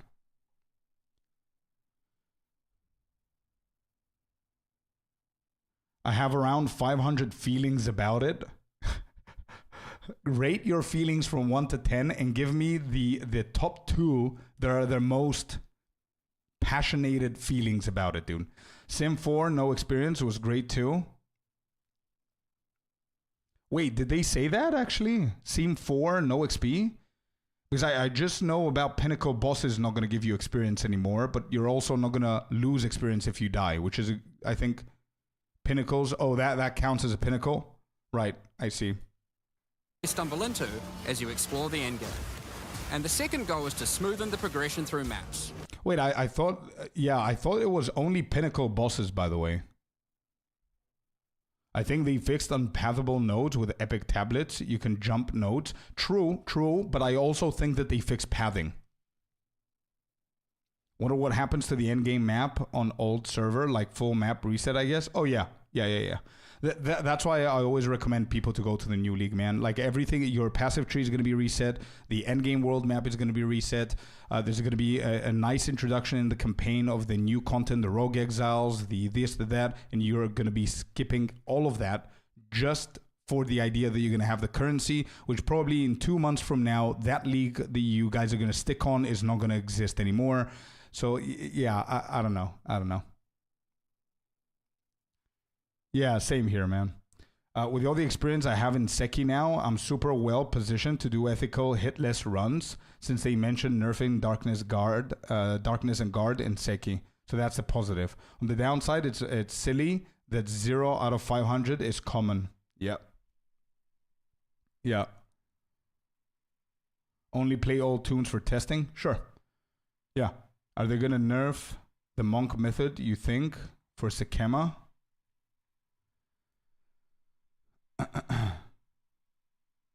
Well, wait, the Sekema that I know, I don't know if that's going to affect you, Glitched, but the speed that you're going with Hoa, I would assume, is probably going to get nerfed, right? Absorbing honor? Right, okay.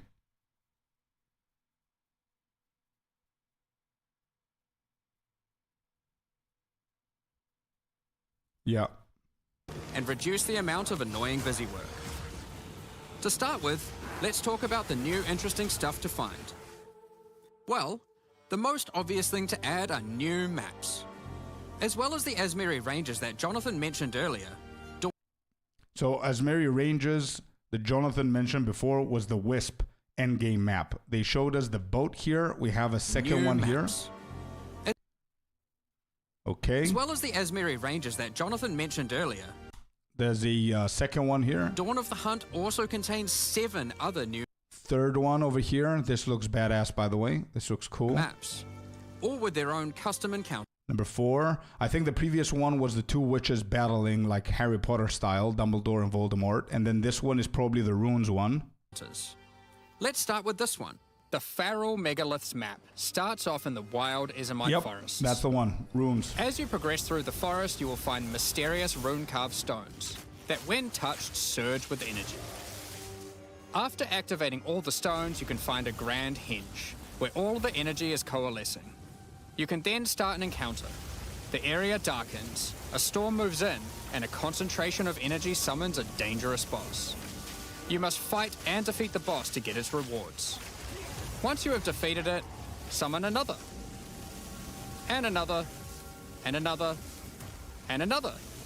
You have 10 total... So wait one second. Let me just pause because I think I saw all the existing bosses here. A storm moves in, and a concentration of energy summons a dangerous boss. You must fight and... Yeah, this looks like Valthorn, like one of the... I don't remember where it was, but there was a ritual with 3 dread branches feeding this guy in the middle. It was very easy to kill, but it's probably going to be different mechanics here. To get its but this one exists. Once you have defeated it, summon I don't know what another. that is. And another. What is Rona? I didn't even see her. Once you have defeated it, summon another. Oh, Winter's Cackle. There you go. Okay, so this one is probably in Act 1, the first boss that you do. It's either that... Yeah, it has to be that. I don't think it's the Cauldron Witch. Yeah, the floating maps, the terrain changing maps is very cool indeed. So this one is existing. And another. This is the encampment boss that we fight, the first ever boss in the whole campaign. And another. Oh, yep, this is the druid-looking guy that we do. And another. And then the fat one in the gooey pool. You have 10 total waves of boss fight. This guy is the Molten Vault boss as well. I cannot tell what this creature is. But yeah, okay, cool. So we're getting existing faces with different mechanics. I like that. Which get incrementally more difficult. If you manage to defeat them, you get full boss rewards, but also opportunities to get new runes. These can... Okay, here we go. New runes. Greater Rune of Alacrity. Martial Weapon, 8% increased skill speed. On the armor, debuffs on you expire 8% faster. Skill speed, 8% skill speed. On the weapon. Huh. Then we have Greater Rune of Nobility. Martial weapon, attacks with this weapon have 10% chance to inflict lightning exposure. So this could be decent for exposure builds, I guess. 10% reduced effect on shock on you? No. Then Greater Rune of Teething. Meta skills gain 10% increased energy. Yo, this could be cool for cast on shock stuff, right? And any kind of energy retention thing. And then you get 1 to 10 lightning thorns damage.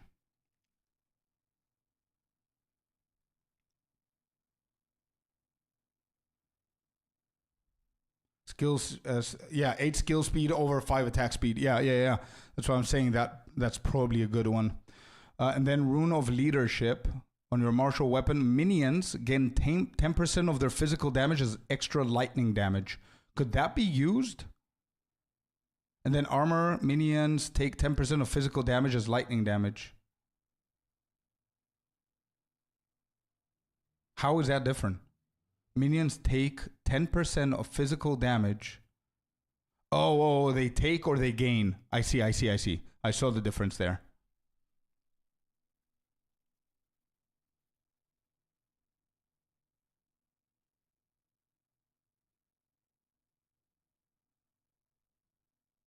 Oh, is it that guy? Yeah, you're right. You're right, Lucas. You're absolutely right. The other dude was the hammer sledging dude. Yeah, on the wall. Can only be obtained from this map. The Fractured Lake contains a surreal waterscape with fractured mirror-like objects. As you move around the map, the terrain itself elevates from below, creating the ground you walk on. In this unique map, all the rare monsters are mirrored, so you're always fighting 2 of the same rare at the same time. which can prove quite difficult.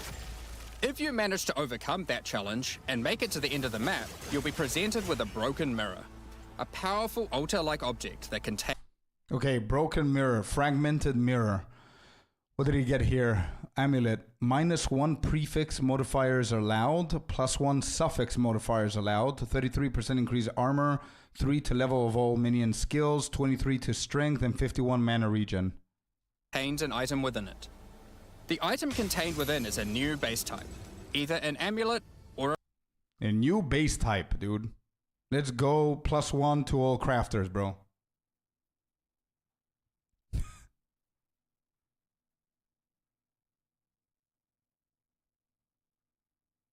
Yeah. The amulet has -2, +2, and the ring has +1, -1. Interesting.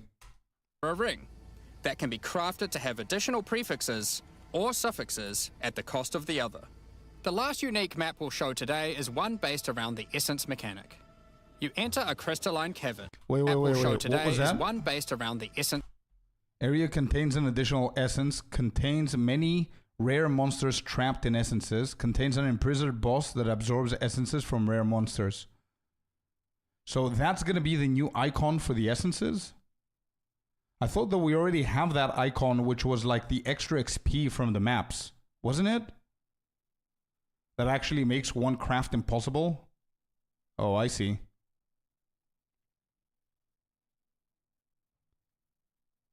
Yeah, that one on the left side as well. If you guys see where the flame is, right here. Didn't we have this icon that was the extra XP icon on the maps? If anybody has encountered it, looks new. No, I don't think it is. I think I've seen this before, but they're very rare to find them nowadays, and they usually have increased experience. You cannot get items. Yeah, I think this is an existing map icon where you go in there, you can kill everything for more XP, but they don't drop items. Can anybody confirm? I think it is, right? Hey, Nikos, welcome in, dude. Hello. I think it's just the unique map icon. Yeah, exactly. Yeah, it's a unique map icon, but I think it becomes now as an essence icon thingy. Yes, it is. Untainted Paradise.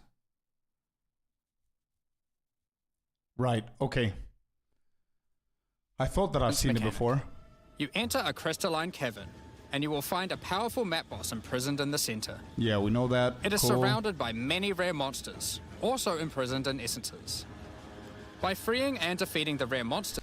Yeah, I think basically Mark said that, and then Jonathan interrupted and said that he doesn't want to call them unique maps. That's what happened. The essence they held will be upgraded to a greater essence and be added to the imprisoned map boss. How brave are you? Okay, so the more rares we do here, the harder this is going to be, and the more rewards and you might lose everything. Okay. Underdo it, and you might regret it. It's your choice. Oh, it has 4. Oh my god, that one-shotted him. There's 4 essences on this one. Essence of Electricity, Enhancement, Infinity, and Enhancement again. So this is going to be interesting.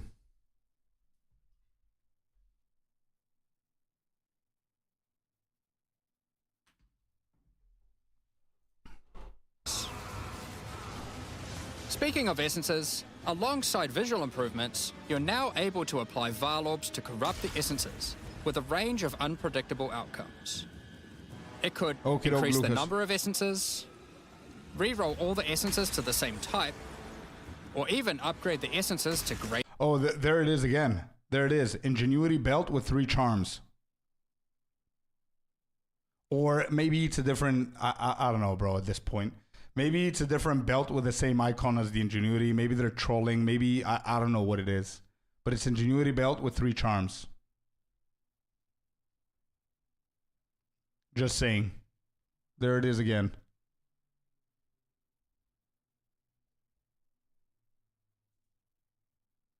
Greater essences. What if they're already greater essences? Well, it can upgrade those too. We have 4 new corrupted essences. All right, this is exciting, Hysteria, this one. Delirium, Horror, and Insanity. Each corrupted essence has its own interesting combat mechanics.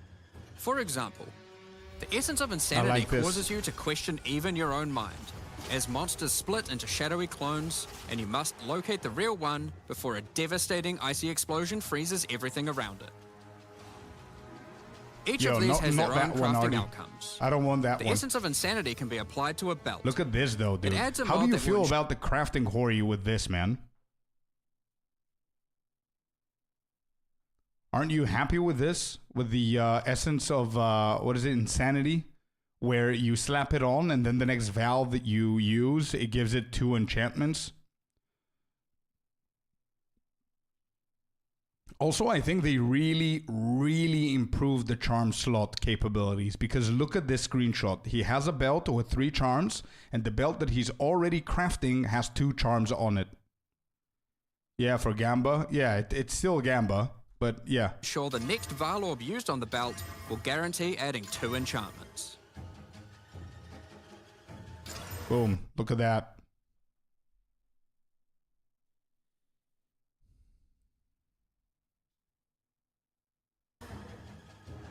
It's worth noting all the essences in the unique map. It is, man, it is. Yeah.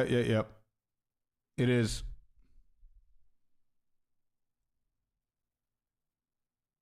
Gotta go, take care. See ya, Kaz. Thank you for being here, bud. Thank you. Also, thank you very much for your Prime, man. Thank you for using your Prime on the channel. I appreciate you. Map can also be corrupted too, if you're willing to risk it.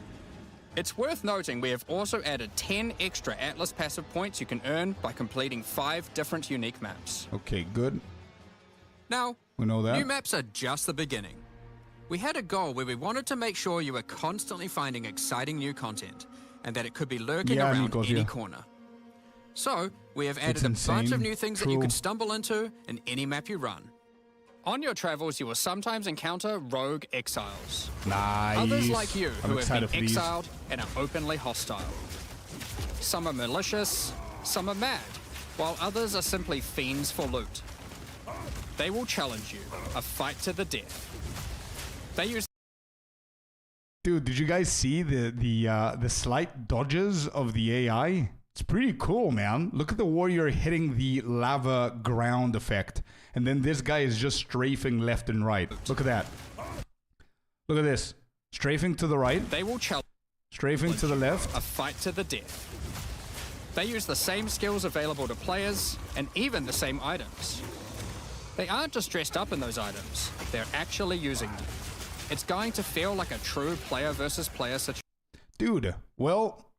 Wonder if they ever add PvP in the game. I will say that they might. Maybe not now, maybe in the future, but if this shit works and they see that people engage in this combat in a nice way and it looks good or whatever, what's stopping them of doing like a free-for-all area that you go in there and just kick ass, you know what I mean? Situation. Of course. Yeah, there is PvP in PO1, yeah. If you are able to slay these exiles, those items will all drop on the ground. So if you encounter an exile using a powerful or valuable unique item... Oh, look at that. You can see, you can see the uniques under its name. Has Demon Stitcher equipped and Bushwhack equipped. So it's going to be a point for us to either know the 5 best uniques that we can get from the rogue exiles, or we need to familiarize ourselves with the names of all of the uniques that might be good. Because, for example, Bushwhack is not amazing for endgame, but it's pretty decent for some builds and leveling. So if you don't have it, it's a cool thing to get from this guy, so you want to focus on killing him. But I don't know what Demon Stitcher is. Which you can see displayed under their life bar. You want to be damn sure you kill them. Because if they kill you and your party, they'll portal out, taking their items with them. Oh, wow. That was a triggering death. If I died like that, I would have been triggered. Oh, that stun. And the repetitive button mashing. Every fight will feel completely different depending on the items they come equipped with. These exiles are much smarter than your regular monster. Oh, there's 2 more. Couture of Crimson equipped and the 3 dragons equipped. Capabilities to dodge roll, avoid your abilities with smart pathfinding, smart targeting, and much more action-packed gameplay. Fortunately, they're like you, and they're not super durable. Unless, of course, they're wearing uniques like Helm's Heart. in which case expect a longer battle. There are 12 different rogue exiles you can find, each with their own skills and personalities. Some may insult you, while others may admire your honor in combat. Another encounter... Tudor, thank you very much for the follow, man. Welcome to the community. Happy Friday. Didn't get the portal thing. When you max mods a map, you will have one portal only. Can go back to vendor gear. Yeah, that's a good question. Because I don't think it's going to be only down to one. I think you're going to have a few portals. But maybe, you know what? Maybe whenever... they didn't explain more, but we're waiting for the patch notes, and maybe the interview we're going to read in a second is going to explain more. I think it's when you die, it's one. Yeah, I think the effect is when you die.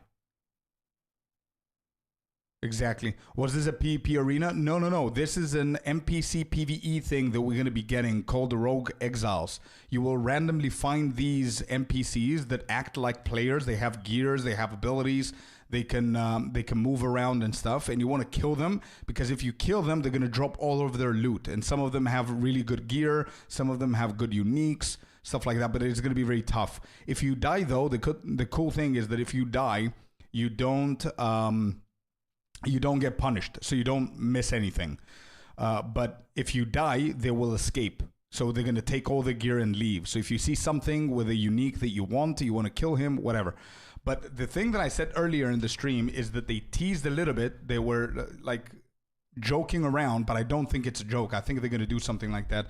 The interviewer, Ziggy said that imagine if you made it so we were punished if we died from them later on in the end game. And instead of losing our gear, obviously that would have been stupid, we lose like, I don't know, 100,000 gold or something else like reputation or whatever the case they can create, like a new sequence of things.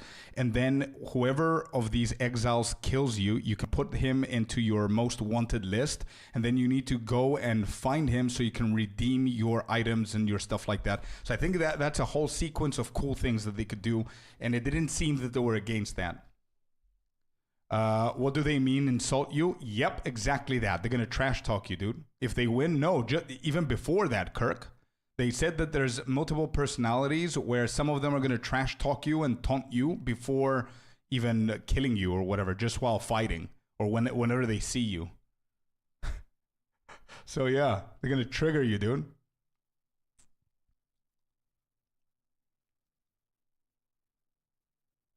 Two-handed warrior. Yeah, it looks cool. PvP would also be crazy. Crazy shit is planned. Yeah, and I think PvP is also planned, bro. I think if this works with Rogue Exile and they like the movement and how people engage with it, I can see PvP coming in the future. I don't think it's going to be now. You might stumble onto in Dawn of the Hunt are one of 4 new unique strongboxes. Strongboxes are chests with modifiers. When you try to open them, they activate traps and spawn waves of monsters that you must defeat to access the loot. Let's take a look at 2 of the new unique boxes that are harder to find. Okay, so this is one of the strongholds that we saw before. Okay, this is the second one. The third one is a Gamba. Strongbox has a corpse splayed out in front of the rune-carved stone. Yeah, this is number 1. Upon interacting with the stone, you activate forbidden Ezomite magic. Revives the fallen monster 5 times. Okay, this is cool. So one of the boxes is unique. I think all of them are 4 different types of uniques. The legacy one is whatever monster is laying on top of the rune, you click it, it gets revived. You kill it, it gets revived. You kill it 5 times, and then you get the rewards. Pretty cool. Which revives the monster as a powerful rare. The strongbox comes with a modifier, which determines how many times it will revive that rare. Exactly. Easy kill. Each the first time one. You defeat the monstrosity, the strongbox revives it again, adding an extra modifier to the monster. Extra modifier becomes stronger. With each resurrection, it becomes more difficult, but also more rewarding. This strongbox is infused with thaumaturgy from ancient Phal technology. Second one, it's guarded by 31 packs of monsters, guarded by aberrations of chaos, an additional unique item. Okay, good. So you get a almost guaranteed, actually a guaranteed item. And is guarded by chaos itself.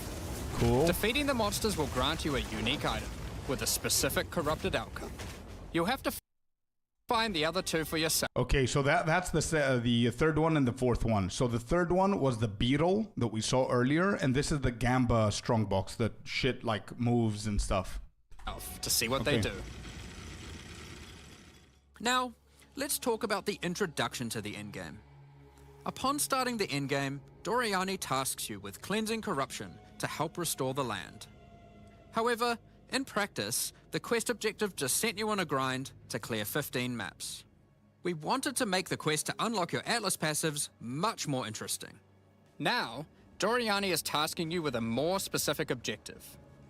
On the Atlas, you will find areas of corruption caused by the beast. In the center of each one, you will find a... Okay, this looks good. Visually, I can understand that. Okay, cool. So now we're going to be getting corrupted maps like these ones here, like we already know and we're familiar with. But at the center of all of these maps, you see that this guy passed through all of these here. He just did this one. So he came from this tower, he went here, all the way down. And instead of going here, he preferred to do these two and then come over here. And this is the Nexus, apparently, where we're going to go inside the Nexus. We're going to kill the rare. And whenever we kill the rare, it's going to summon one of 3 bosses. When you kill those one of those 3 bosses that spawns, every other corrupted map, like one of these 5, 2, 4, 6, one of these 6 that are corrupted, they're going to become cleansed. And therefore, it's going to change their whole modifier, their rewards, and everything. What I didn't understand is it only... Yeah, it is. Actually, now that I think about it, it's not going to change the maps that you already run. It's going to only change the ones that you didn't. Yeah, okay, cool. The corrupted Nexus, the source of the affliction. In the areas leading up to the Nexus... Correct, yeah. The cleansed maps is the way that you get the fracturing orbs, not the corrupted ones. The corrupted ones are going to have different mobs, different bosses, different modifiers, different rewards.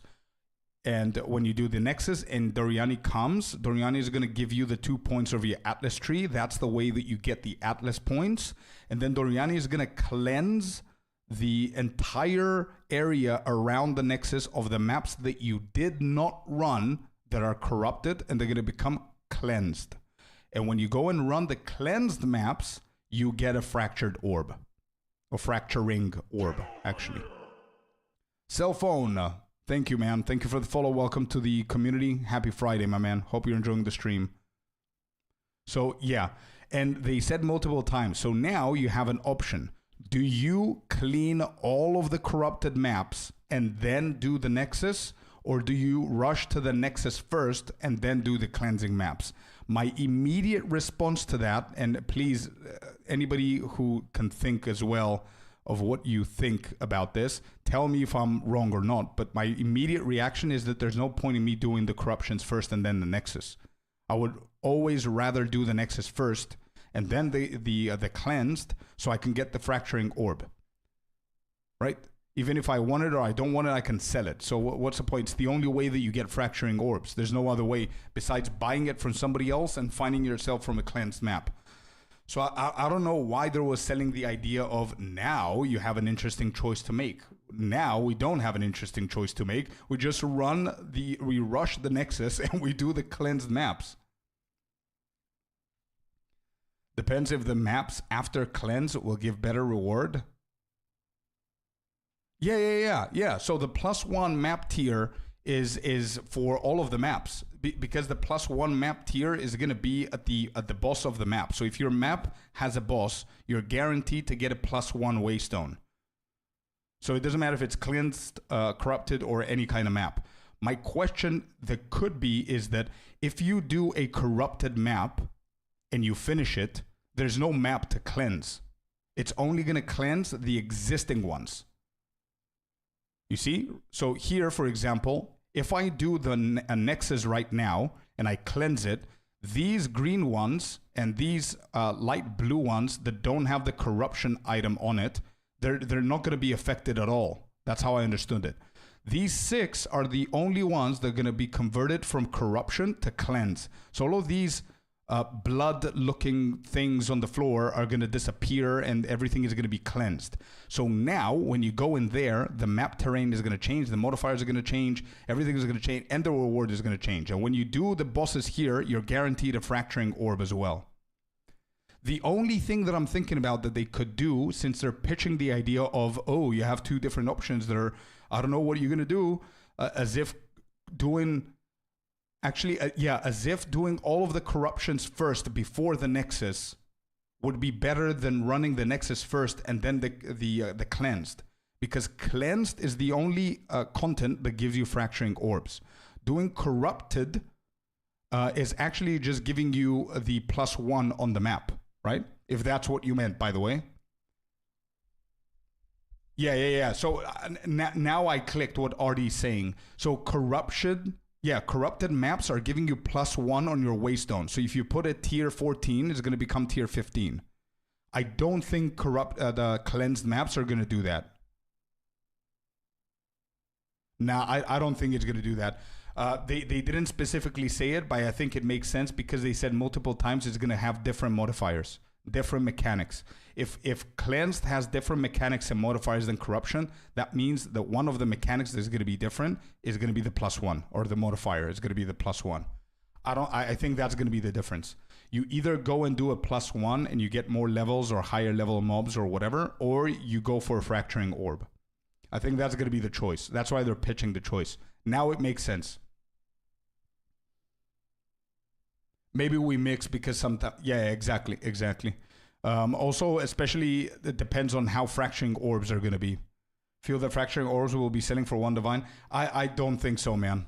You know why I don't think so? Because they said it's guaranteed per cleansing map to at least get 1. So I don't think it's going to be selling for 1 divine, but it's not going to be cheap. Way over a divine for 1 fracturing orb? Really?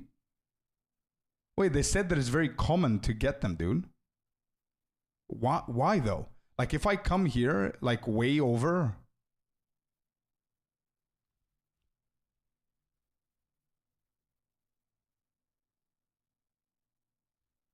So many people need, yeah, but they're so, how slow are people? Like maybe I'm just talking out of my ass right now, but I mean, it's so easy to get them.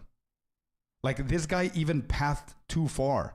So if you're in this tower, you just do 1, 2, 3, 4, and then the Nexus. And then you have 2, 4, 6, 8 fracturing orbs.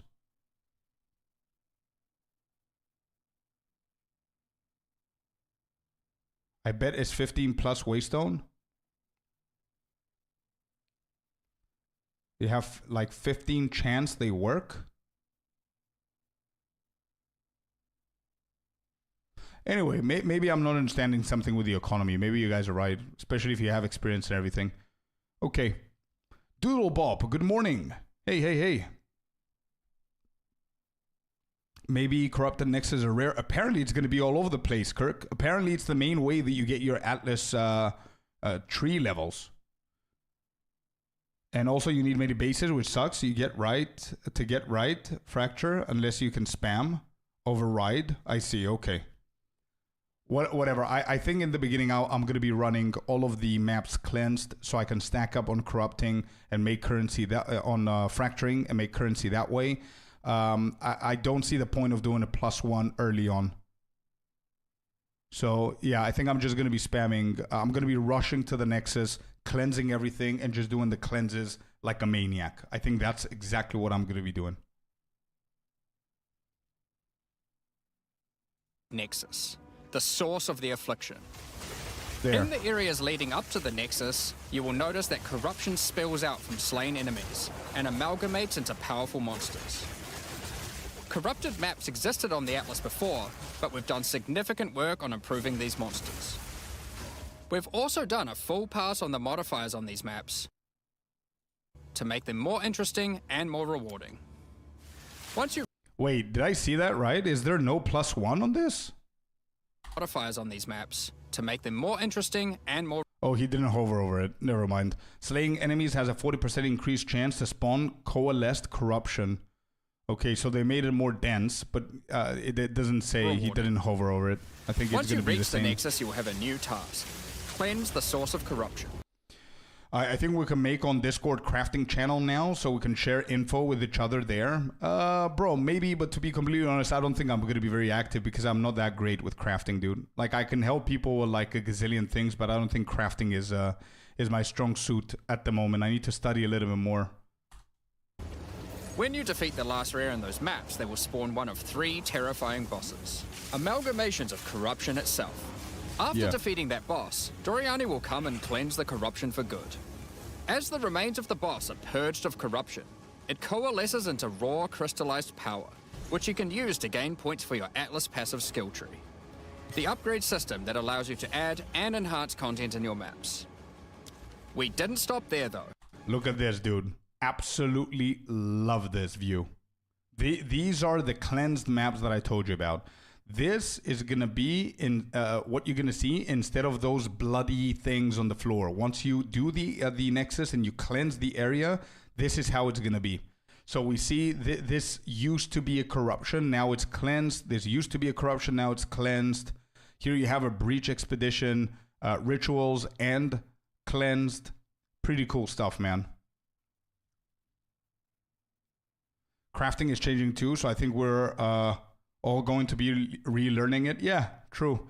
But I think it's a good idea. We can create like a nice little channel for crafting, and people who have experience can go in there and just talk. And if I figure something out, I'm going to let you guys know.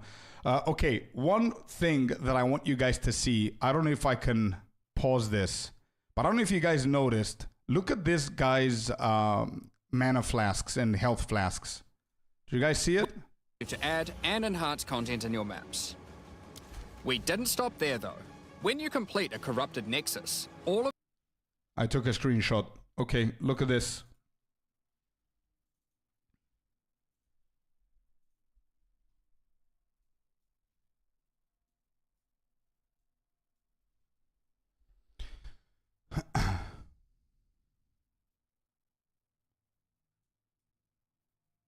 Bruh, I think this is just like a flask that does both. It's the ascendancy. Yeah, one of them has the ascendancy of doing both. Yeah. Looks like hybrid flask. Yeah. I think the, who was it? Somebody had the ascendancy where you can get both, and also it was part of a unique as well, a unique item. But yeah, I just wanted you guys to see this too. But yeah, Nikos is probably right. Looks like a rejuvenation potion from Diablo 2. Yeah. Maybe this crystal is also going to have +1. If it does, then it's going to completely defeat the purpose of anybody doing corruption instead of cleanse. Yeah, anyway, this is the flask. Let's carry on. I'm trying to be as observant as I can. Maps will become cleansed maps. Cleansed maps also have new monsters, a new boss, and their own set of modifiers and rewards. I think that's pretty clear. They have their own set of modifiers, which probably means that it's not the same. And their own set of modifiers and rewards, including finding fracturing orbs by slaying cleansed enemies. These orbs can be used in crafting on a rare item to cause one of its modifiers to become fractured. A fractured modifier is one that cannot be modified by any means. You are able to freely modify the item, ensuring the fractured modifier will never change. If you get the right item with the right mod, it can prove to be a very powerful crafting base indeed. You must now choose. Do you complete all the corrupted maps and then the Nexus? Or maybe you beeline to the Nexus, complete it, and do all the remaining maps cleansed. Both have rewards to entice you and challenges to assess. Now, let's have a talk about towers. One thing we've had a lot of feedback on is the busy work around running towers and managing your tablets. The first change we've made here is that we have reduced the number of towers drastically. Dude, in a whole screen, there's barely 3 towers. How beautiful is that? I know a lot of people won't like this, but I've been saying that I wanted this change from the beginning. I love this, dude. The fact that you don't have so many towers.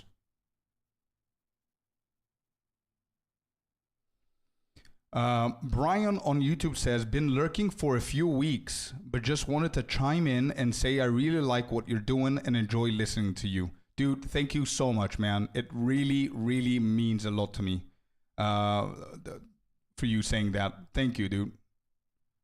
I appreciate it, and I'm happy that you're enjoying the content, man. Thank you. There wasn't a +1 there? Yeah. But then the fracture and modify is also random, or what one it happens to go, still very RNG. It is, Lucas, yeah. It is. Drastically. So there are now 1/3 as many as before, but we've made them much more powerful. To start with, tablets now inherently add twice as many mechanics. Twice as many mechanics. So this is 14 maps in range contain breach. Breaches in your map contain 1 additional clasp hand. That's pretty bad. 13% rarity of items found. That but hasn't that's not been approved. Running higher tier maps and towers now increases the number of mechanics applied. There you go. That's the big one.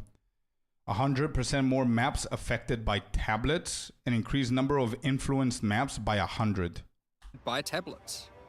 By tier 15, the bonus is double, allowing a single tablet to now add 4 times as many mechanics as before.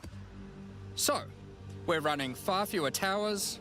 Look at that. 1 tablet, 28 maps in range contains breaches.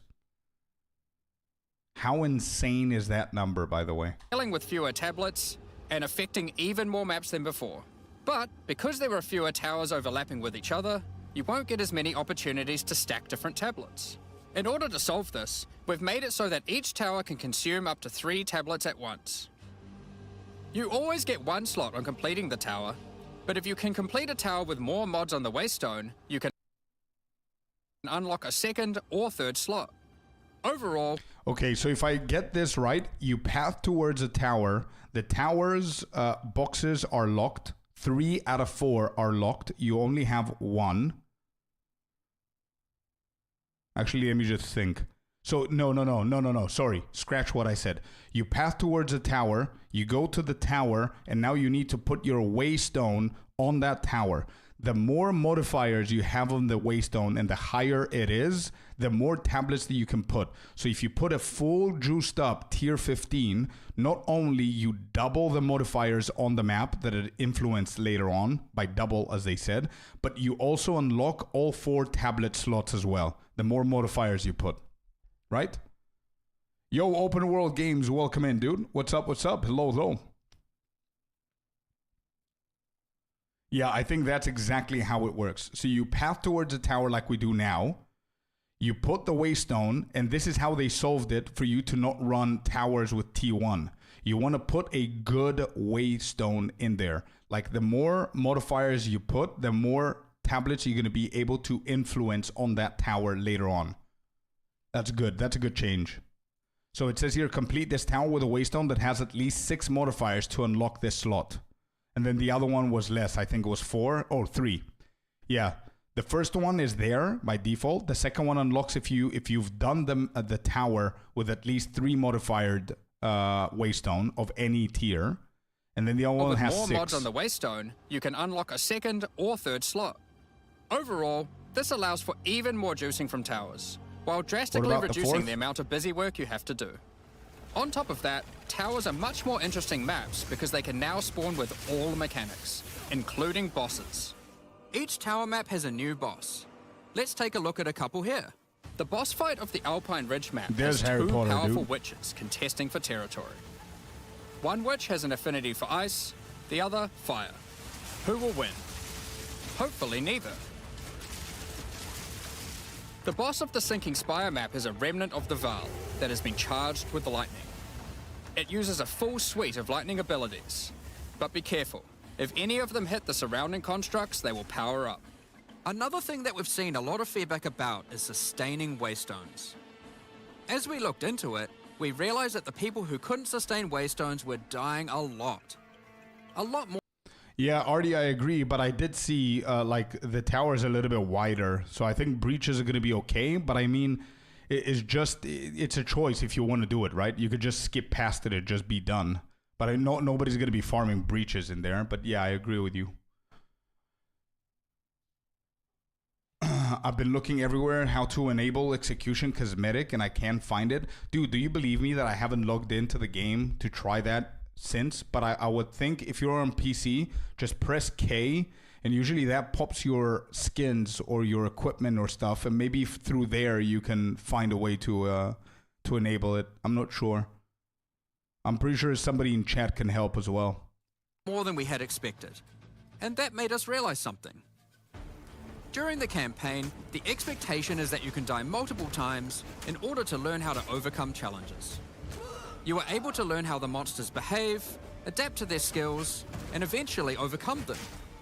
But as soon as you get to the end game, you're effectively no longer allowed to die if... Bro, this point, I just wanna say it now because I didn't get the chance to say it yesterday. I didn't want to pause the video to say this. This point, when he started talking about this, that's the point that I felt that I should be working in grinding gear games. You know why? Because if you guys remember, whenever the timer was 20 minutes, I was literally saying exactly the same thing. That I would want them to fix the dying in the maps and giving people more chances, because you want people to die as much as possible throughout the campaign, because that's the learning curve.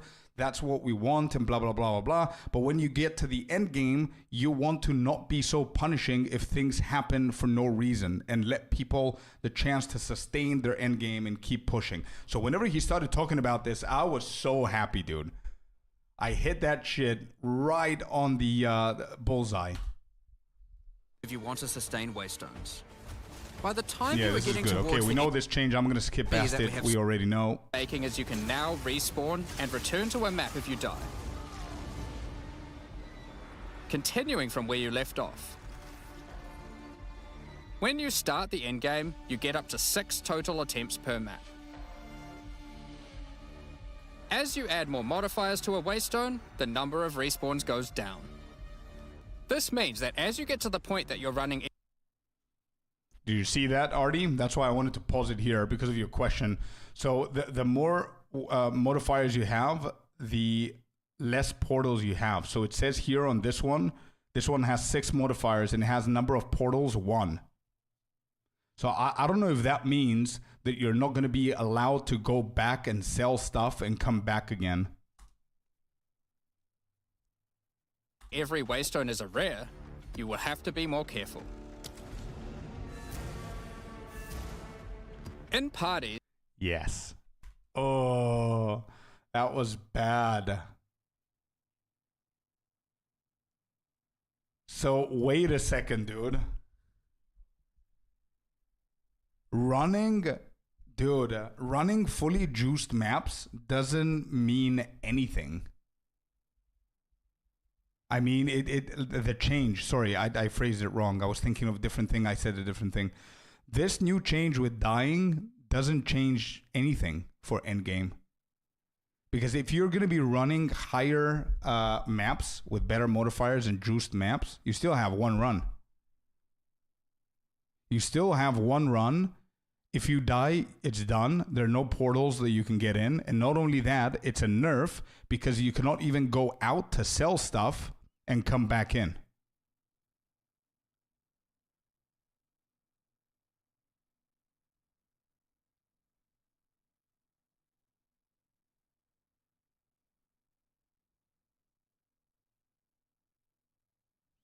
They said that they were looking into it to where if you die, the one portal disappears, not leaving. Right.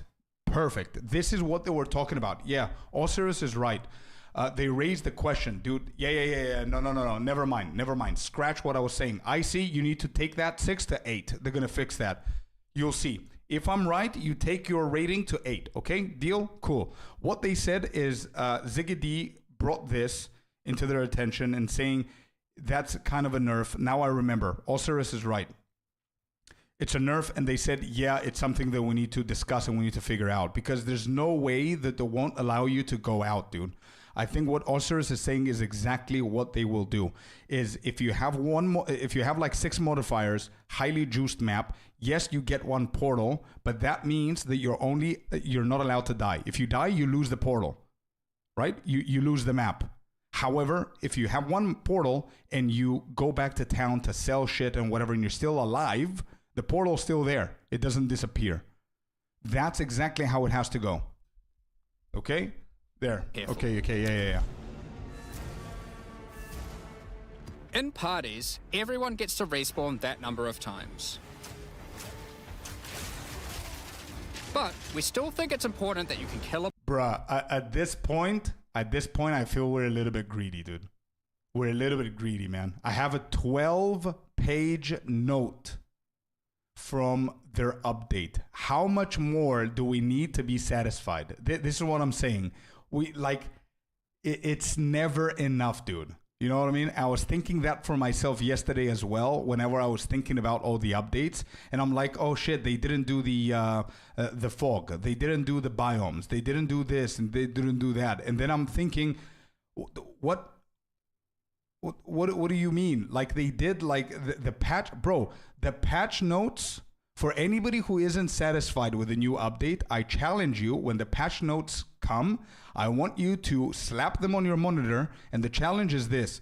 I want you to read word by word all of the patch notes out loud, not in your brain skipping half a paragraph, the whole thing. And you'll realize how much work and how many changes they've done. Like, I'm not copium. Like, honestly, dude, the game literally doubled within a night of an announcement. It's crazy, dude. And we're still not happy. Oh, shit, they didn't do this. They didn't do that. And I'm guilty of that as well. I'm not going to lie. I'm guilty of that as well. But I'm just saying to wear awareness, raise awareness or whatever for my brain cells as well. Because I should be happy, dude, for what they're bringing. And I think they're gonna fix it. It's only going up from here. It's because I have high regards to this game. Dude, yeah. But it's 3 months old, brother. It's 3 months. We cannot be comparing it with Path of Exile 1. We can't. No shot. Dado KFC, thank you very much for the follow, man. Welcome to the community. We can't be comparing it with the content that you are currently used to in Path of Exiles 1. You know what I mean? Because I am pretty sure that if I was playing Path of Exiles 1 instead of PoE 2 the past 2 weeks, like you've been doing, I would probably rate this update 6 out of 10. But I'm playing Path of Exiles 2. I see what the gaps are. I see what we're struggling. And what I see is 2 dudes that literally solved 8 out of 10 of the issues of the game. In my personal opinion, I'm sure that you guys are not going to agree. Some of you will want different changes that I do, but it's opinion based, right? But I do think that this patch overall is 8 out of 10.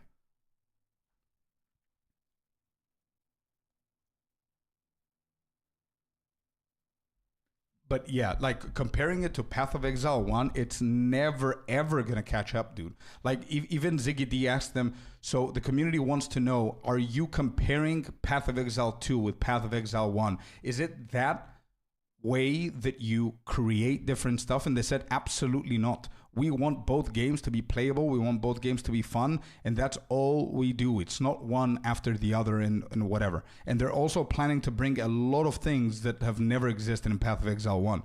So it's a very good update, man. Like the one shitty thing that they did was this change with the death effects. And they said like they looked like they were nervous because they skipped past it. They didn't think about it. So they're going to fix that. So it's fine. Twitter and Reddit is full of PoE doomers after this update. Yeah, bro. There's always going to be people shitting on the game the same way that there were people shitting on Path of Exiles when it came out. And the fact, you know what the fact is? To all the Path of Exiles 1 veterans that are shitting on PoE 2 for no good reason, just because they don't like it, for no other reason, and not thinking logically that it's a 3-month-old game versus a 12-year-old game. The simple fact is that PoE 2 will always have more active players than PoE 1. Enough said, okay? That's all I have to say. Anyway, I think this update is beautifully done, dude. There's good things, there's bad things, there's meh things, there's things that they're planning for the future. Absolutely love it so far. The boss in one go. In order to allow that to happen, we've made a change so that once you start the boss fight, it changes over to the same respawning system we use for... Yeah, I agree, Hori. I agree. There are definitely a lot of things that break the strategies. There are a lot of things that we... Like, if I call them good, You guys are going to call me that I'm on copium. And I agree. Maybe I am, right? Because I wanted them to fix crafting. I marked my bingo book as if they did, but they didn't actually fix the issue that we were having, which was the RNG effect of it. That's the bottom line. That's the truth, right? But the fact that we have 4 or 5 different ways of crafting, it is still RNG, but there is a point to it now. There's a more path oriented way of crafting, and you need to do this content to get this and that and whatever the case is. It's so much better than what we currently have. And what Jonathan said is that we've provided you guys with so many crafting options, and you're still talking about crafting benches, whereas we could have provided you with the exact same things that you currently have and just simply slap them all in a crafting bench, nothing changed, and the fundamental is the same. And he's right. But yeah, they didn't fix the actual thing, and they call it as a fixing. So I see what you mean with the bricking strategies and stuff like that. But again, it's for some people, it's never, not for some people, but I mean, the way that I love to play the game, there's going to be things that are pissing me off, and there's going to be things that I don't see them big enough. And then you, Hori, you might send me something on Discord and say, dude, this was insanely huge, and I never even noticed that it's huge because I don't play the game the way that you do. You know what I mean? So I think it's all around. People need to chill on their unrealistic and unreasonable expectations. Yeah. It's a 3-month-old game. Come on. Yeah, exactly, Kirk. Exactly. I agree. Kirk is saying yes, and it's okay. There's still much to do. It's a 3-month-old game. Come on. Yeah. We want deterministic in crafting. Benches or socketables can be discussed. Well, Jonathan had a very, very good response to that, which made me understand their logic. And even though I still want crafting to be more manual, my passion towards that, it got lowered. When they asked him about the deterministic crafting, they said, well, what's going to be the point of the dropped items then? If you can craft whatever the hell you want and you can change whatever you want and it's deterministic 100%, what's the point of having items drop? And he's got a point. And I know that you're going to give me like 3 or 4 different ways around it that, no, but you could do this and then we can get it in crafting and da-da-da-da-da. But it's, bro, if you think about it, like the core base of the game is you kill shit, it drops shit, you get shit. If you're lucky, you're lucky. If you're not, you're not. It's the same thing with any other game. Plus the fact that you have like Gamba and RNG when it comes down to crafting. Could it be a little bit more deterministic? Sure it can, but it can never be the way that people think that they want it to be, because then they will come and give us a deterministic crafting, and then we're going to lose so much more from the game, like the drops and everything, and we'll notice that it's not that good. You're not on Copium, you're just passionate about the game. We all are. Just, of course, we're going to have different opinions. In my take, PoE 2 got higher potential than PoE 1, which is already, you may say, saturated. Yeah, the pile of content is way higher than PoE 2, and PoE 2 is successful enough with the little content that it has. That's how I see the two games. I don't think PoE 2 is better than PoE 1 or vice versa. PoE 1 is more rich as a game because of the years of trial and error and the years of content added to it. So it has more... I don't know, dude. It's as if there's a guy who read 10 books and another guy who read 1 book, and you're saying that that guy is smarter or is better than the other dude. It's not. It's just a different level of knowledge at that point. I don't know. But yeah, you're right. It's still a new game, and I think the potential is much, much higher. It's in the game and it's working. Nice. Currency wouldn't be used anymore. More often. Yeah, I don't know. I don't know, man. Very like, I agree that at least 1 or 2. Okay, this is what I would have done for the deterministic thing that we want. And I put myself in there because I still want part of it. I don't want to be able to get a base and tell the machine or the crafting bench, hey, okay, so I need maximum mana. I need intelligence, I need fire resistance and cold resistance. I also need crit, and I want my enchantment to be attack speed. I don't want to do that. That's completely going to destroy the point of having items drop. What I do want to do is I want to have something, an item, a bench, or whatever. If there's not a bench, it doesn't matter. I want an item where I have a specific resistance, let's say lightning resistance. Just because I'm capped in lightning resistance doesn't mean that this item is now bricked. I want to have the opportunity to change the lightning resistance to cold. That's it. I don't want to touch anything else in the modifier. And this applies to all the other modifiers. So imagine I have a perfect ring, but instead of maximum mana, it has maximum life. I want to be able to change one modifier to whatever the hell I want to do. That's it. Is that too much to ask? Everything else can remain RNG. I'm okay with that. If we leave everything to chance, it's a slot machine. We need something we can control. It's just going all the way opposite to pure chance. Well, listen, Menides, like, again, I'm not Jonathan. I'm just passionate like you about the game. And all I heard from him saying is that he gives you that choice. You know what your choice is, and you have the control over exactly what you're saying. You know what it is from their eyes, and I think somebody said that yesterday as well. He gives you the control of doing one very simple thing. If you want control over your items, you need to play enough RNG to get exactly the item that you need. Because whenever you manage to get the item, the perfect item, you're going to be one of the few to get it, which you're going to get a massive reward from getting that. Either your build is going to improve by like 30%, or you're going to get a shit ton of currency. And not everyone is determined to do that. So your control is to go and grind the currency that you need, go and grind the base item, and start slapping RNG craftables on it. That's how they designed it, right? Until you reach that point where you have everything perfect. So that's possible. That's what the best crafters are doing. They're just bricking item after item after item. And I don't know if Hori is here or King is here or Glitched is here, anybody more experienced with crafting. I don't know if that's the base without all the details needed, but that's the base of what you guys do is you have like 100 items. Probably you brick 95 of those, you get 5 and you're golden. That's how I would think about it.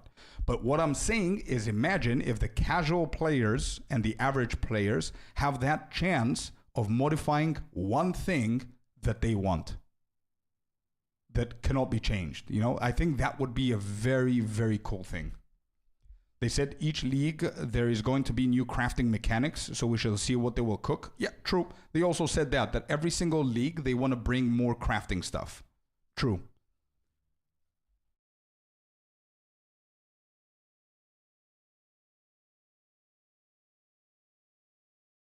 A Ragnarok game has you can choose one mod to change in an item, but you have to use the currency to get the mod you want from 10 mods. It's still RNG, but only mod changes. Then move to the next one. I see. I think it's much easier than that, Kirk. As I said, you get a nice belt, and that belt has 4 out of 5 modifiers that you can use for the build. You're currently capped on fire resistance, and that belt has fire resistance. And you need 20% on the cold, but it gives you fire. So now your fire resistance is 100% instead of 75. All I want is the option to take that beautiful belt somewhere, use a currency, use gold, use whatever the hell. It doesn't matter what it is. All I want to do is be able to change that fire to lightning or cold. That's it. And the same goes to all the other modifiers. Just to give that sense of control to people like Merides says. You know what I mean? I think it's going to make a lot more people happy. I don't think anybody's going to suffer from doing that. Pinnacle bosses. This means that the map owner can choose to respawn everyone at the same time. Another complaint we've seen a lot of is players not wanting to do the pinnacle content because of the experience penalty from dying. A change we've made here is that all pinnacle content now no longer grants experience, but also... Okay, Hori was correct actually. So they didn't say all pinnacle bosses do not award you experience or take experience. They said all pinnacle content. So yeah, all pinnacle content now will not award you XP, and they will not get like you're not going to suffer XP loss if you die to them. So this is something that helps casuals, and it's pretty negative for people who are farming these pinnacle bosses. If they just give you the power to get what you want, then you will complain the game is now boring and bland because you have everything. Come on, people, use your brains. Yeah, I agree, Osiris. Yeah, having the power to build the perfect craft with everything that you need just because you have real money and you use that with bots and you buy the currency and then you use that currency to build the best items in the game, and then it goes that in a loop or whatever the case is. Or another scenario is just because you have more hours to spend, you get to like grind more currency and then you use it to, it's just not the way it's gonna be very boring. You're right. So yeah. But Osiris, since I see your opinion now, and it's exactly what I think as well, would you agree with my suggestion then? I just want to see if people with my opinion about not having deterministic crafting at all would agree that at least something like a currency that allows you to change one, not more, one modifier to something that you want would be enough to give you a good sense of control when crafting.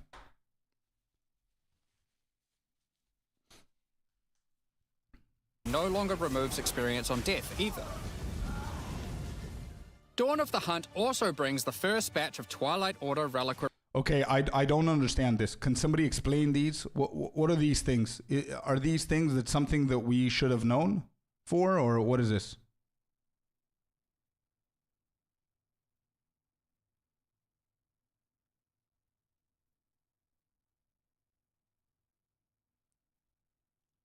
I'm back. Welcome back, King. One change is fine. It's not a huge game changer, but changing the whole item is wrong. Yeah, I agree. 100%. Agree, Ria. Good.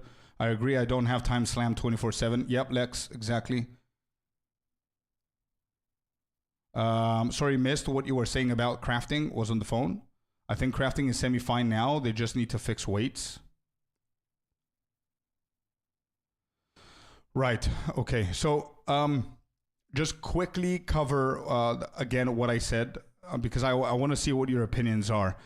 So with Menides, and by the way, he's not wrong, dude. Like having a different opinion to me or anybody in chat doesn't mean that you're wrong, okay? Just people want to play the game in a completely different way than other people, and that's fine, okay? It doesn't matter. What I'm saying is that the change that we wanted for crafting was for them to make crafting feel a little bit more controlled. And that's what I wanted. If you remember, for the whole week, I was pitching that as my number one priority and give us more about crafting. What they did is they gave us more content that you can get more currency so you can use with crafting, but still the RNG is still there, right? So even though they made crafting more rich, it's still RNG. What I'm saying is that after following their logic about crafting, that if they give us the power of crafting anything that we want, because I remember in chat last night, we had a couple of people complaining that crafting is still RNG. If GGG gives us the power to craft whatever the hell we want, then what's the point of dropped items? What is the point to that? And I'm not asking people that are min-maxing or crafting for mirrors and, you know, everything about crafting and stuff like that. I'm talking about, like, think about the casual players, the new players, not even the casual and the new. Think about the 500 hours into PoE 1 instead of the 1.5k hours into PoE 2, sorry. Think about those players. What's the point of dropped items if you can craft whatever the hell you want, right? So I think that the best thing that they could do is eventually in the future, give us an option, an NPC or a new currency such as gold or whatever the case is, where we can get a item that's almost perfect that we randomly, this is the key, randomly found or randomly crafted with everything available that has at least one modifier that's bad for us. And my example was, imagine if you have a perfect ring that has fire resistance instead of cold resistance. You don't need fire, you need cold. What I want to do is I want to have the option to go to a bench, to a shop, to an NPC, to whatever the hell it is, for me to be able to control at least one modifier on the item. Not more, just one.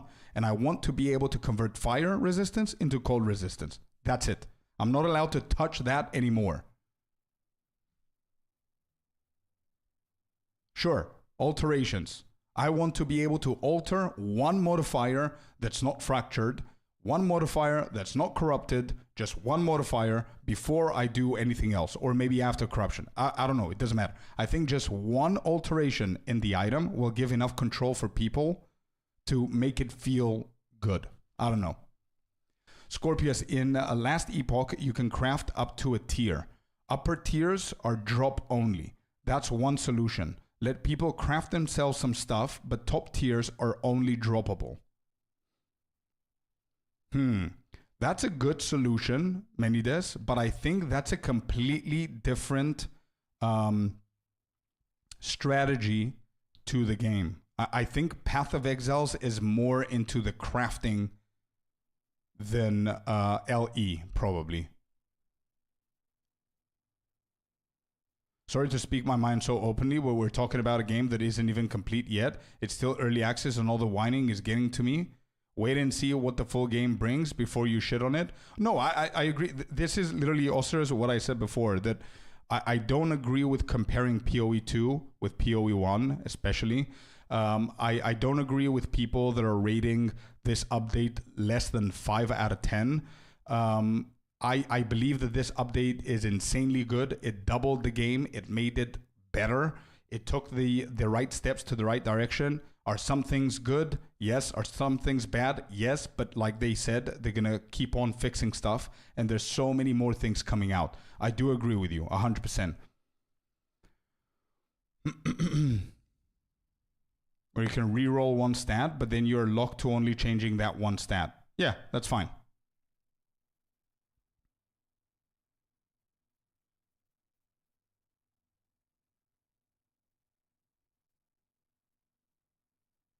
How about fire to either cold, lightning, or chaos? Keep using currency until it lands. Still RNG, but better chances. Yeah, that could work.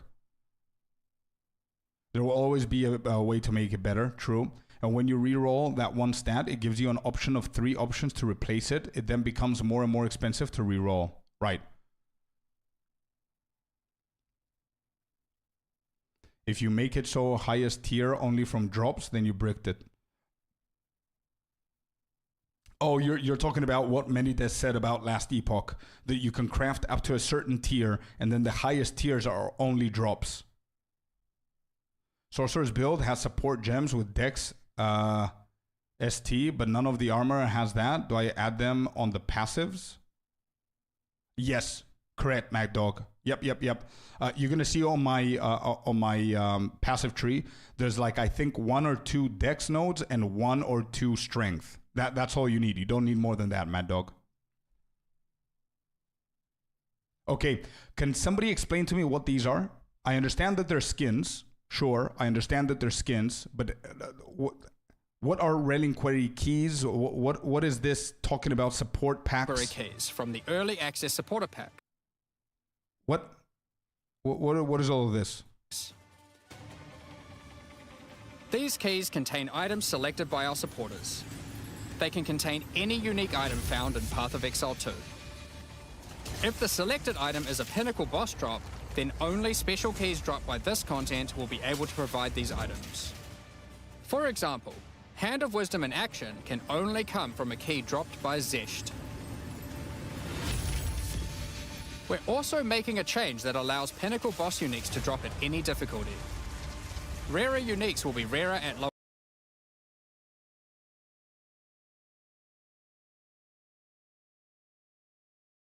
Keys are currency that drops. Key is like a map. Right, okay. Is there anything, like, can anyone get those keys, King? That's my question. Do we need to do anything else? Do we need to buy support packs or anything like that to be able to do that, or what they mean with the support packs is the people that bought the support packs could vote on items that random people can find in the chests. Is that what they mean? For example, Hand of Wisdom in action can Correct. only come from a key drop. Okay, I figured as much example, yesterday, but I just Hand wanted of to Wisdom confirm. in action can only come from a key dropped by Zesht. Notice how it's green? Yeah, I just wanted to pause it to see. I think it's just a filter there, Lucas. Or maybe not, actually, because he just hover over it, and the item on the right side is green as well. It's a foil? What is that?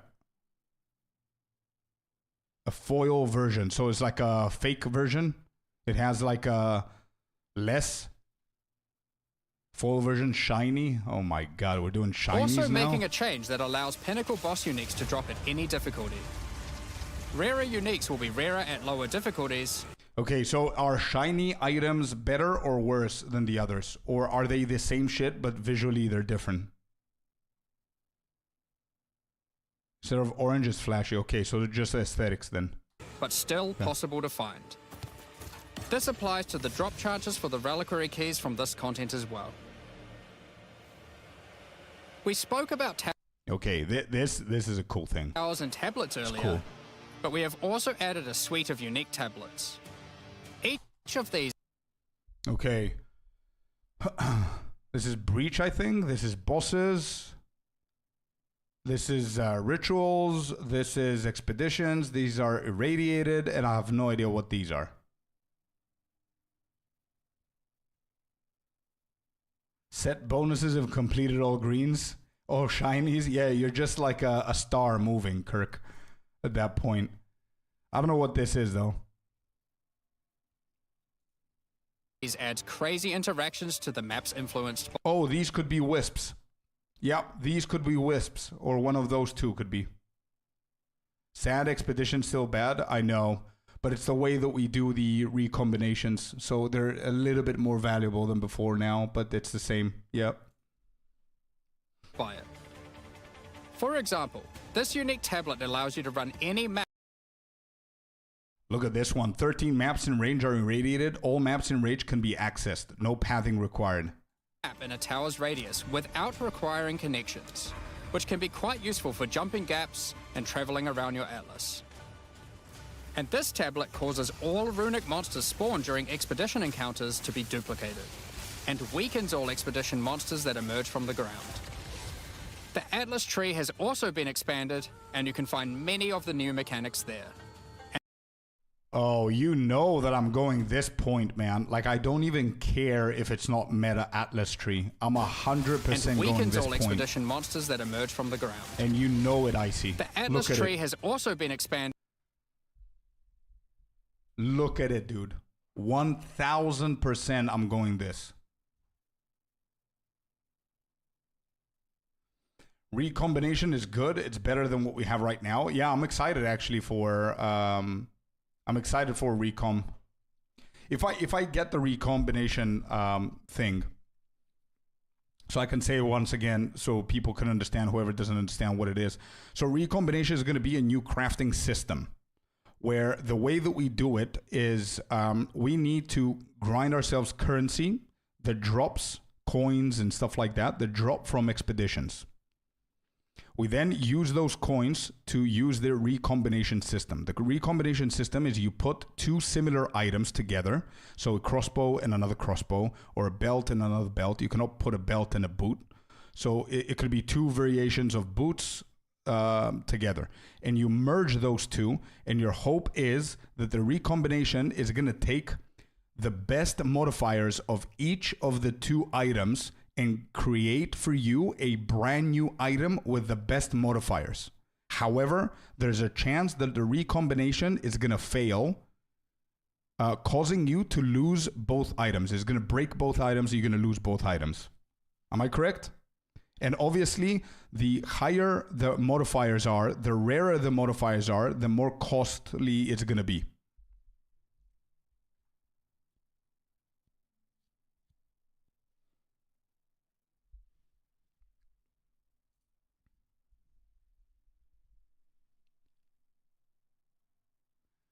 Yeah. Crafting device that lets you combine two non-unique weapons, armor, jewelry of the same item class into the new item. It can also recombine idols of the same shape in Legacy of Fresha. That's the PoE one. I don't want to confuse people more. Could also drop as a currency item. Yeah, so I think the base of what I said is the same. I don't want to confuse people. I think they said that it gets destroyed. Scroll down to example.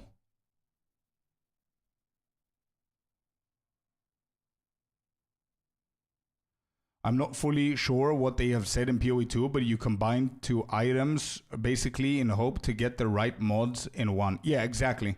But I think the Q&A, Hori, I think they said that you lose both items if it fails. Give me a second. 1 second. Let me see where do they speak? Yeah, they speak about this next. Let me just see if they're gonna mention here the bricking. System. So that needed to change. Recombination is a mechanic that might be familiar to some players. It allows you to merge two items together, hoping to get the best elements of each on a single new item. This new crafting bench will be unlocked as you complete your first expedition, and requires artifacts found during expeditions to fuel it. The rarer the mods on the item you are combining, the more expensive the cost. That wraps up all the major in-game changes we... They didn't say anything here, but looking at this, I think anyway you lose both items and you get a new one. But what do they say about failing? I need to check the Q&A. How does it know what mods you want? Depending on what you put. Like, I don't think you're going to put in here like random shit. You're going to get two good, let's say for us, two good ones, right? One of them is going to have maximum mana, intelligence, and +5 of all levels. The other one is going to have, let's say, cast speed, crit, and then 3 shitty mods. And you're going to hope that those two are going to combine and give you a wand that have all 5 important shit.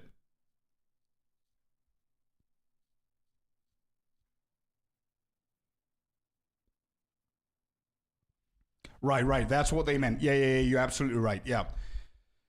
You're absolutely right. So failing means that it's going to destroy both of the items. It's going to give you a shitty item. It's going to get the worst mods of it and give you a worse item of the other two. Yeah, correct. That's a fail. Yeah. Okay. Found during expeditions to fuel it. The rarer the mods on the item you are combining, the more expensive the cost.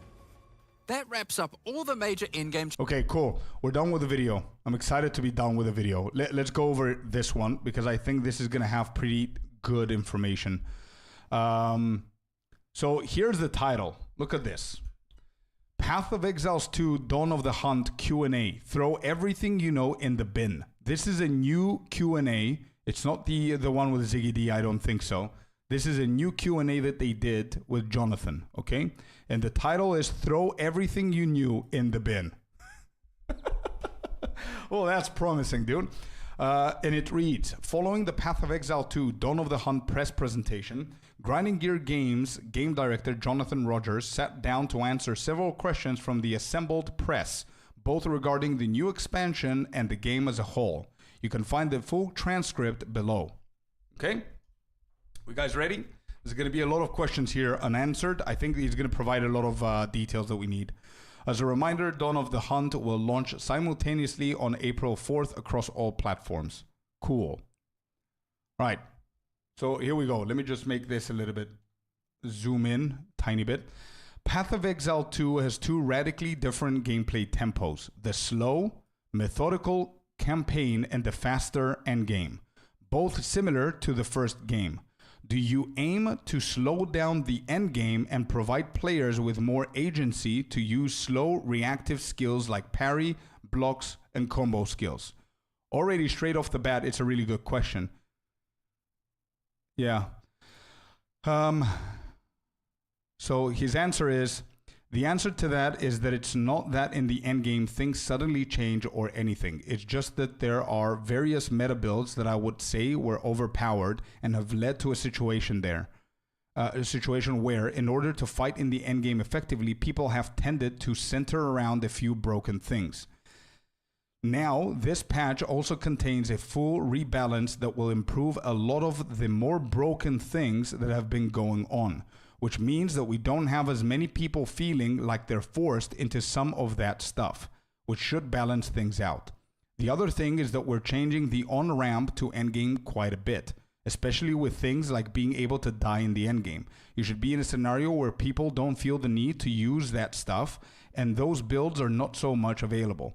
We do not want to make it so that you can still get very powerful as you go through, but it should be more earned than it is currently. Right, where there's just a few broken things. It will take a while for us to get all that stuff fully resolved. It might take a few iterations before every single broken thing is ironed, but it's a constant goal and we'll get there in the end. Right, so basically he's saying it's not necessarily the speed. We don't want to reduce the speed that people are going. We still want people to be zooming, but what we want to do now is we want to do it in stages where you earn the right to be zooming instead of just slapping two broken things and just doing it from like the get-go. Makes sense. Another question, will unique bosses created by wisps drop increased loot? And the answer is yes, absolutely. That's the whole point. Okay, good. Next question, are we going to face monsters as strong as we've seen in the first Path of Exile if we juice the wisps too hard? Answer is, we've obviously got a very different balance overall. One thing we want to try and avoid is having monsters that are just complete damage sponges. That being said, it's important that you have the ability to make mistakes, to go too far with this kind of stuff. If you add a lot of mechanics to maps, you can get to the point where content becomes very, very difficult, but obviously more rewarding as well. Okay, pretty basic answer to this one as well. That staff, it's the stat stacker? Yeah, probably Kirk it is. The caged god. True. Next question. Do you have any information about the development progress of the druid class? There you go. You see, dude, these are good questions, man. That's why I was excited to show you this interview. Okay. He says, I don't have anything to announce right now. The plan is to announce it and release it as soon as we can. Classes do take a long time. There's a lot of work involved in them. One thing we've definitely learned is that it's hard to promise a specific release timeline for a class. Okay, so he basically didn't answer shit. Cool. It's not coming anytime now. Okay? That's basically what we're getting. That's fair. Yeah. Next question. In the last season, there wasn't much of a balancing, nerfing the class skills or items. Are you going to make balance changes during the season or continue the way you did in the last season? And he says, when we went into early access with Path of Exile 2, we did believe that we'd be able to do a bunch of nerfing and that kind of stuff during leagues, which we don't normally do. We quickly found out that it's really just like a live game.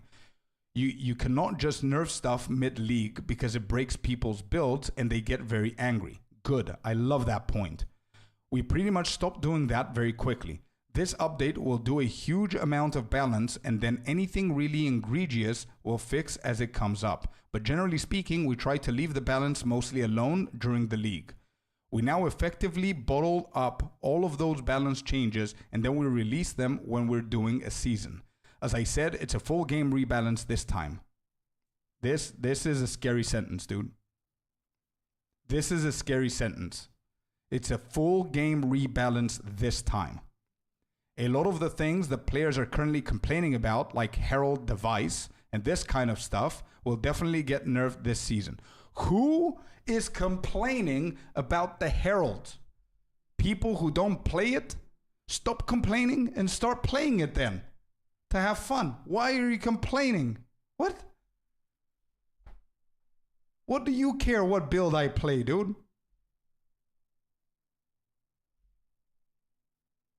People who don't know how to use it. Nah, dude, people are playing like, I don't know, Grenadier mercenaries, and I'm zooming with my Herald tech, and instead of them going with a Herald tech, they're complaining about my Herald tech. They're jelly. Yeah, they are jelly. Also, Mamad Vulture, thank you for the follow, man. Welcome in. A lot of the things that players are currently complaining about, like the Herald device and this kind of stuff, will definitely get nerfed this season.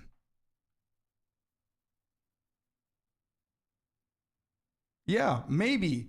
F that one, King. Sure. But why would you complain? Let me play what I want. You play what you want. I'm not like, it's not an MMO where I'm in your, like, I'm in your feet causing you to not be able to play the game. Like, I'm not getting a rate spot that you should take just because I'm broken. It doesn't affect your gameplay. Why the hell are you complaining? Not you, but you get the point. Did you see the 3 Herald staff they showed? Look cool. Yeah, the armor. I don't know if it's not a staff. It's a body armor. It's borderline exploiting, dude. It's in the game. I can exploit it. What's the problem? It's in the game. Isn't that the point? Anyway, I'm kidding. I know it's broken. I know that they should have fixed it. I know it's okay. They could do it. But I don't understand why people complain for other builds. Just fucking play the build, dude. Just play the build. If it's so strong, just do it.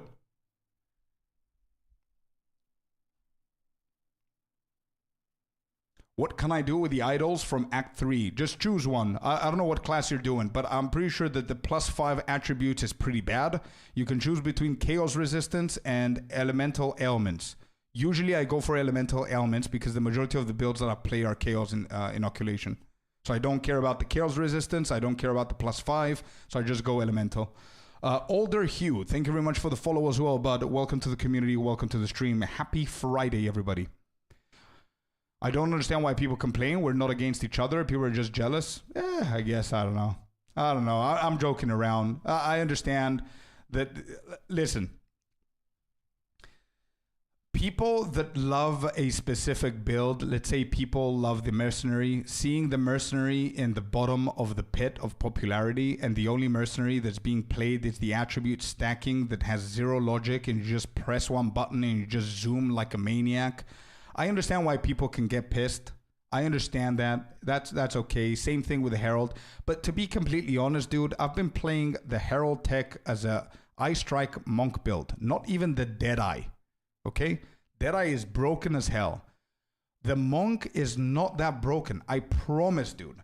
Your movement is slow. The only movement thing that you have is putting blink on a second weapon or having more spirit in your chest that costs more divine so you can get blink.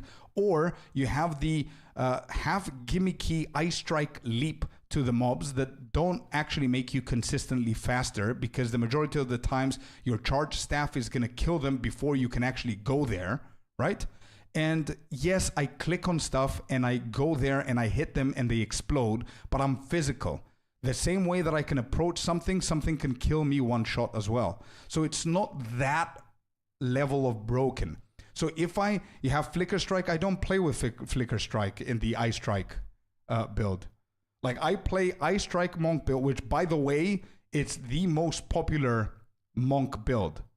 Flicker Strike, I think it's the 3rd most popular Monk build. The most popular Monk build is the Eye Strike with Charge Staff, with Combat Frenzy, with obviously Resonance, with Herald of Ice, Herald of Thunder, with mix and match the support gems. So you put the Cold support gems onto the Lightning Herald, you put the Lightning support gems onto the Ice, and then you have defensives of Green Feast and Wind Dancer, right? That's it. You go into Full Spirit, you get your Blink as well, and yeah, not even Meditate, because of Grim Feast for clearing. If I go to boss fights, then I go with Cast on Shock, with Winter, Eye of Winter, and Meditate. But other than that, it's just Chaos Inoculation, Eternal Youth. I'm just one-shotting everything and exploding in the screen. If I had to compare that versus Attribute Stacker, dude, Attribute Stackers are like 9.5%, like 9.5 out of 10 broken. Like the Monk build with the Herald isn't that broken. It's too slow.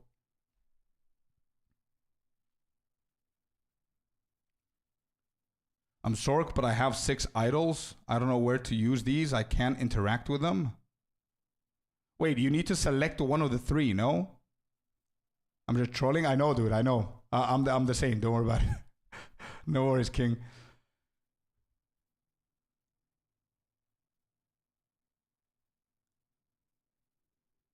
Broken pill, throw off the economy. True, Zell. But then if you enjoy playing that character, then you should not care that the other ones are more powerful. It's all about the fun you have with these ones. Yeah, but it's like I said before, Lucas, if you want to play a specific character and that specific character is the second least popular, and you go and try and find guides and everything is sorceress and monk and whatever, and your character is nowhere to be found, of course you're going to want them to nerf them and buff yours. You know what I mean? I think that's the mentality the majority of people complain about it. Because apparently people complain about the Herald tech, dude. As if the Herald tech is causing them to not make enough currency in the game or something.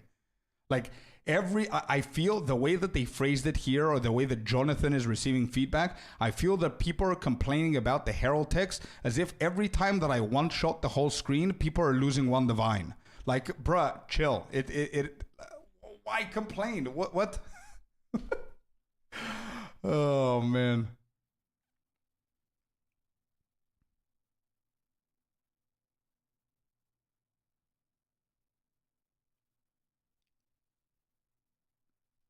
Okay. All right. What is this? Okay, so here's the next question. It's about the rogue exiles. So they asked Jonathan.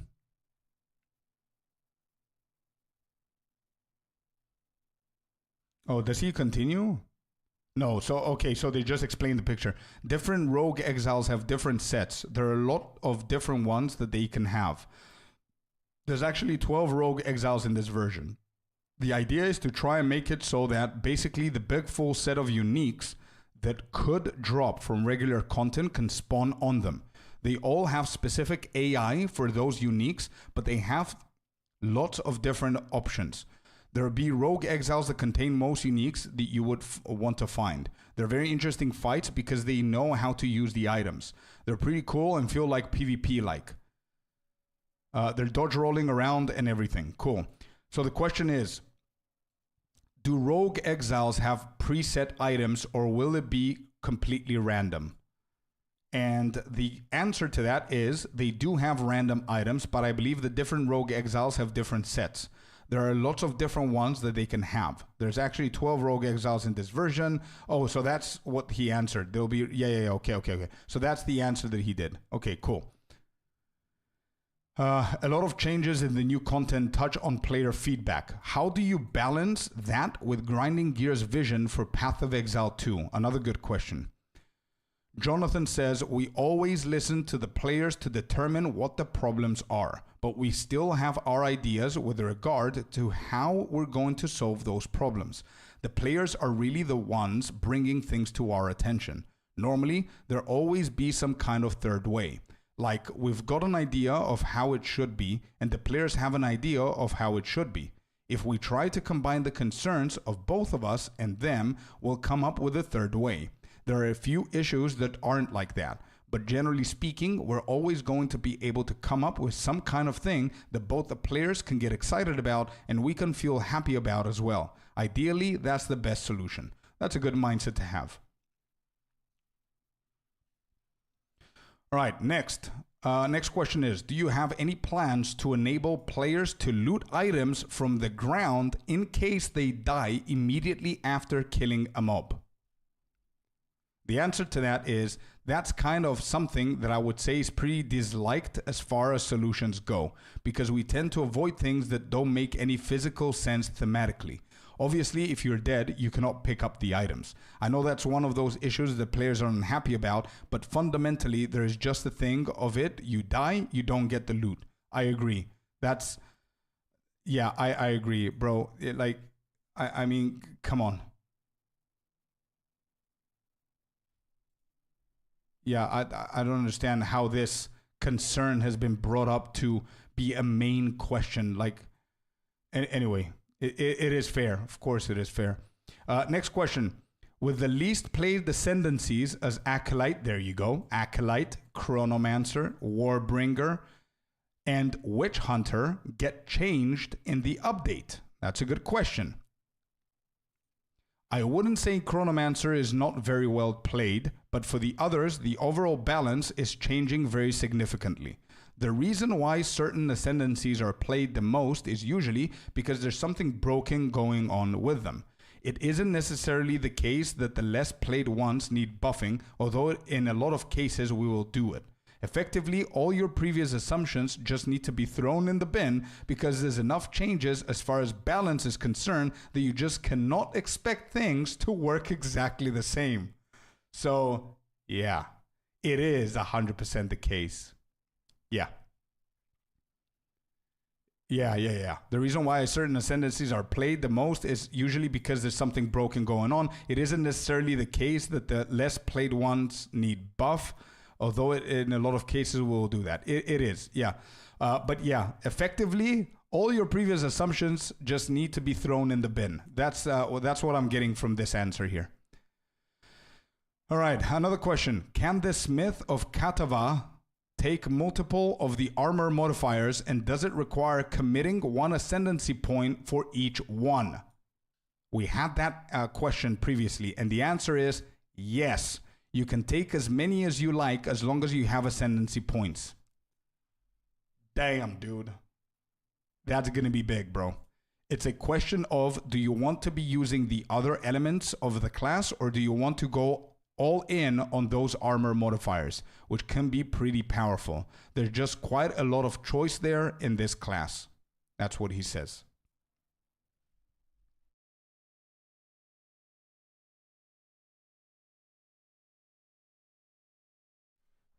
Zyklon, no. So Zyklon's asking, do I lose my character that I have now with all my currency? I'm new to this game. No.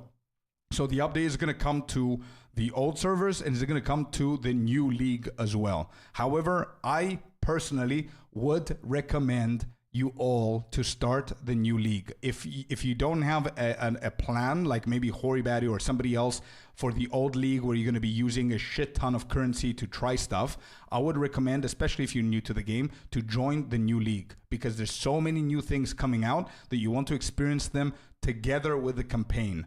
And these kind of games, every 3 months, we're going to be going to new leagues. So you need to get into the habit of resetting again and again and again and again. Right? It's not an MMO where you keep one character for like 12 years, like World of Warcraft. So I would definitely suggest you go into a new league. Right, got to go. Great info as always on the stream. Have a great weekend, y'all. You too, Lucas. See ya, buddy. Okay, so yeah. So there you go. Smith of Katava, you're going to be able to put all of the modifiers on that chest and make it like godly. Next, what additional uses do you have planned for gold in the future? Bro, who is this guy? Perfect questions.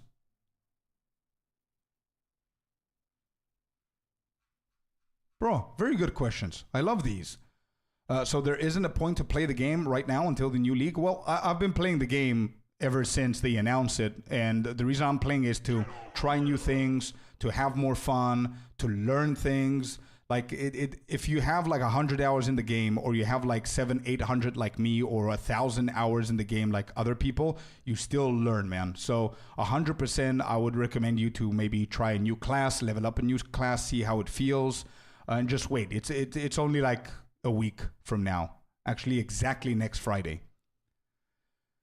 Ria, are you gone as well? See ya, bro. Or are you talking to Lucas?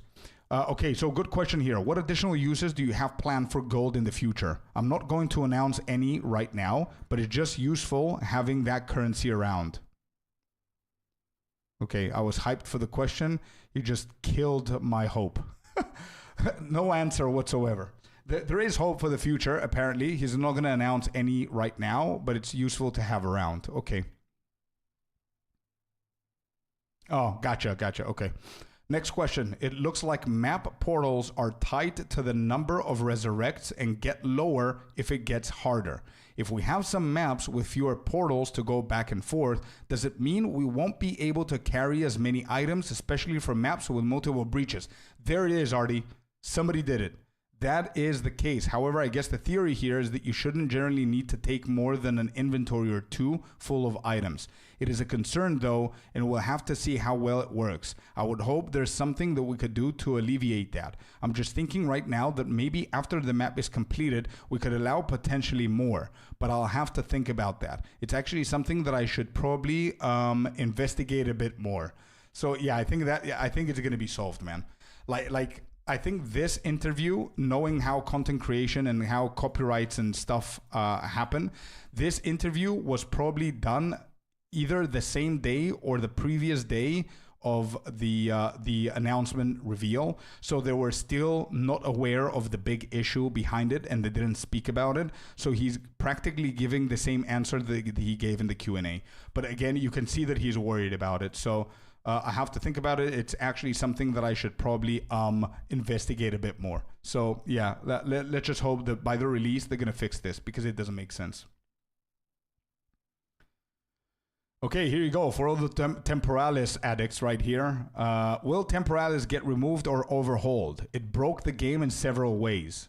And his answer is, it's not getting removed and it's not getting overhauled either. It might get nerfed a little bit, but I should mention that it's not like everyone should be getting a Temporalis just on demand. It's supposed to be a very hard unique to get. Just due to the other balance issues, it meant that getting a Temporalis was much easier than it would have otherwise been. Consider what you actually have to do to get one. You have to be able to play through Sanctum without getting hit one time. It shouldn't be something that is easy to get. Sometimes we balance things by rarity, like they are supposed to be a broken thing. But if you get them, they're incredibly ridiculous. This is one of those cases. But because there were builds that allowed things to be very broken, it just meant that there were too many of them in the economy. Something I just want to stress is that it should be possible to become incredibly powerful.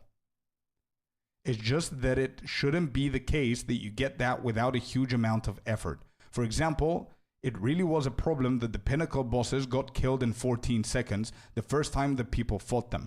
It really should be a long, protracted battle the first time. But of course, once you've played it several times, you've had more time to grind other stuff. You get to the top of the end of what is economically possible. At that point, it's fine to be killing pinnacle bosses in 14 seconds. It's just that it shouldn't be like that the first time. It's a question of getting the power scaling right.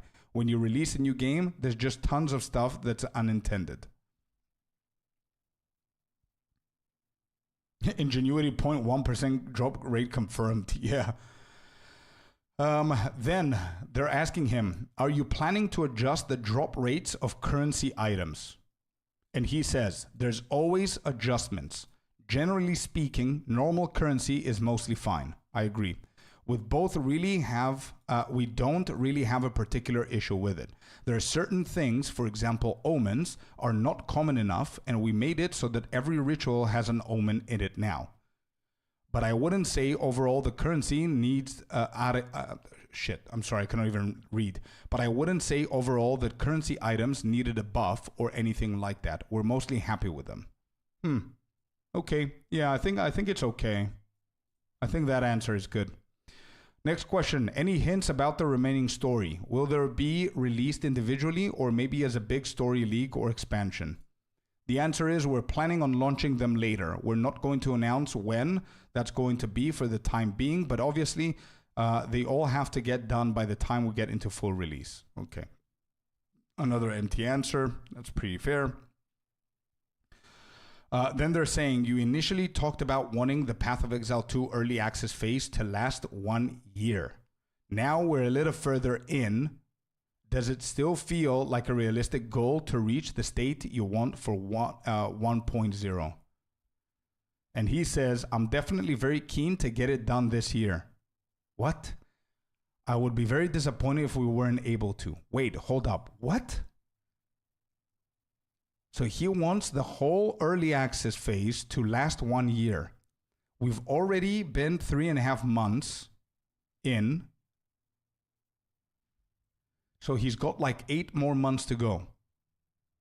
And he says, I'm definitely very keen to get it done this year. I would be very disappointed if we weren't able to. It's not 100% guaranteed. We might slip. I'm still very much hoping that we're not going to. Looking at the content of this particular expansion, there's a lot of stuff going on here, and a lot of it is reactionary to the problems that we saw with the game. But in the background, we've still got artists and people are working on other acts. There is a lot of behind-the-scenes work going on in creating the rest of the content. We might have released more of that stuff if it hadn't been for the fact that we felt like we had to add a lot in the game features. Can we get it done this year? I think it's possible. Damn, dude. These guys are cooking.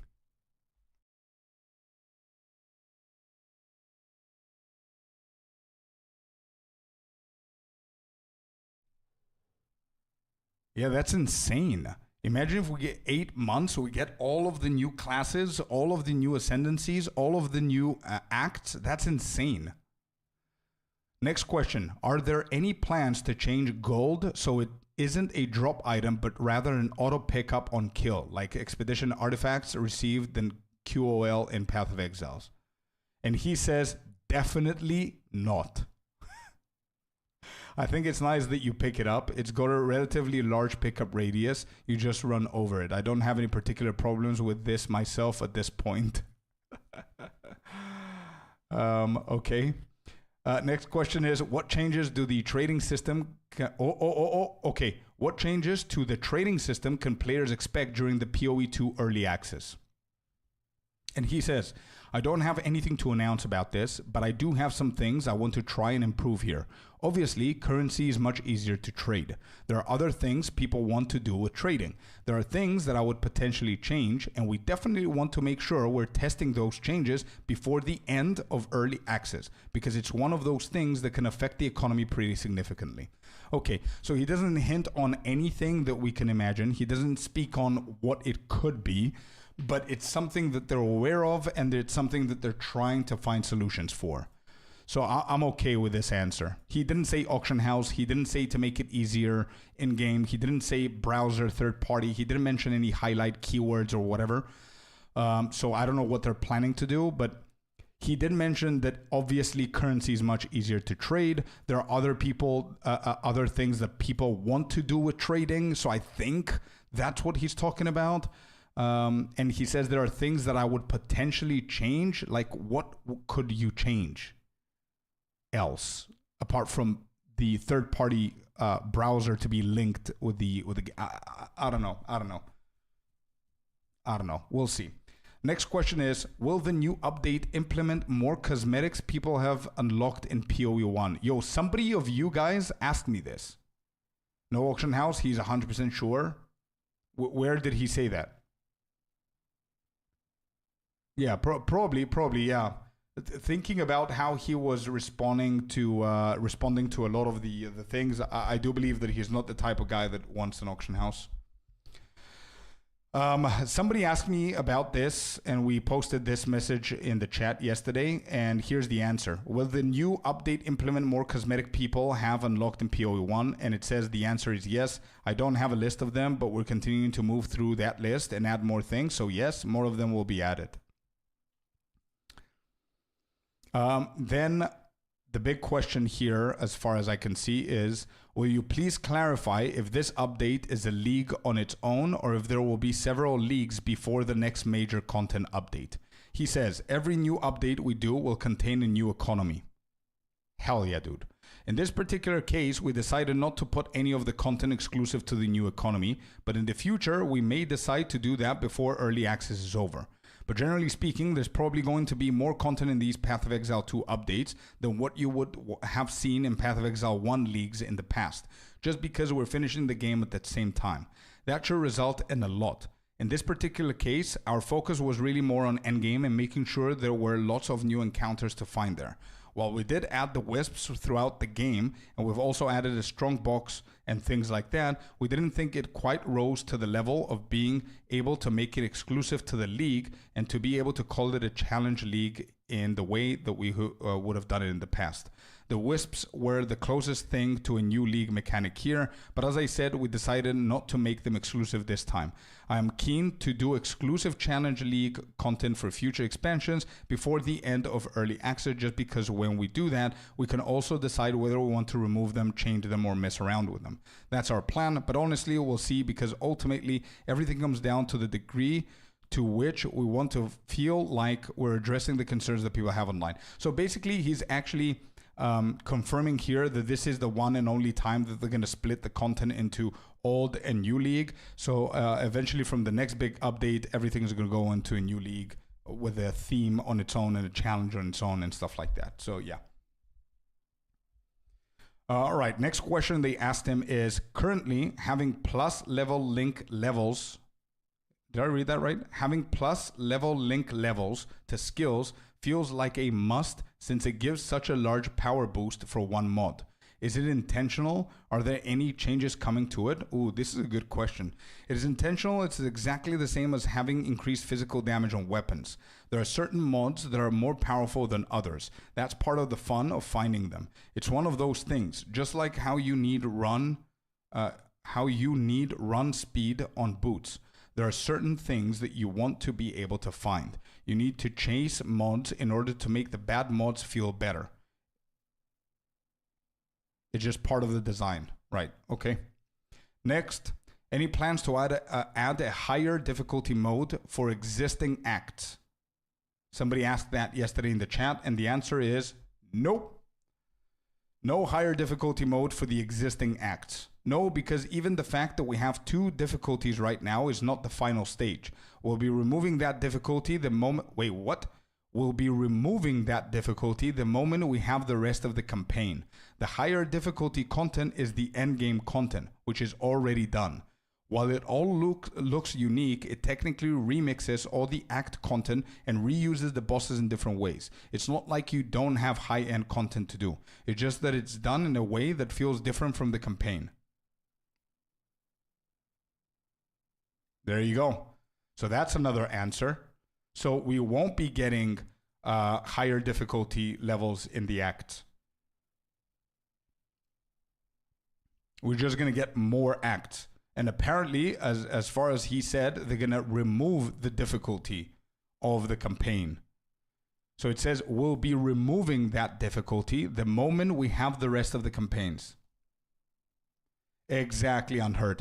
Eventually, we're going to have 1 to 6 and no cruel. Yeah.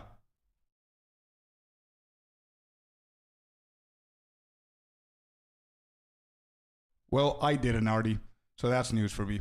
Next question is, will all the remaining classes be added to early access before release, or could some be held back for the full launch of Path of Exiles 2? His answer to that is, there's actually a chance of that. I suspect we're probably not going to have all of them for full release, but we'll see.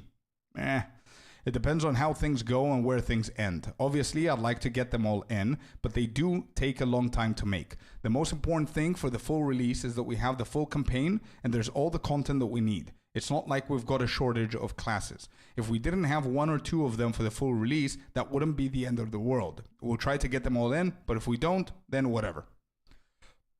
I think I'm okay with this answer. As long as the last one that hasn't released is Shadow.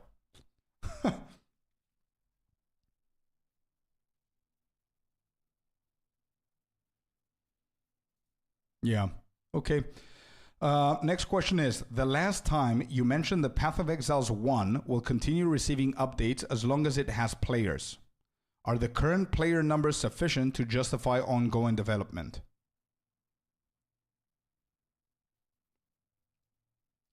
That's the question there for anybody who cares. And the answer is, so it absolutely is. The issue with PoE 1 development really just comes down to studio bandwidth from the perspective of designers who know how to make Path of Exiles.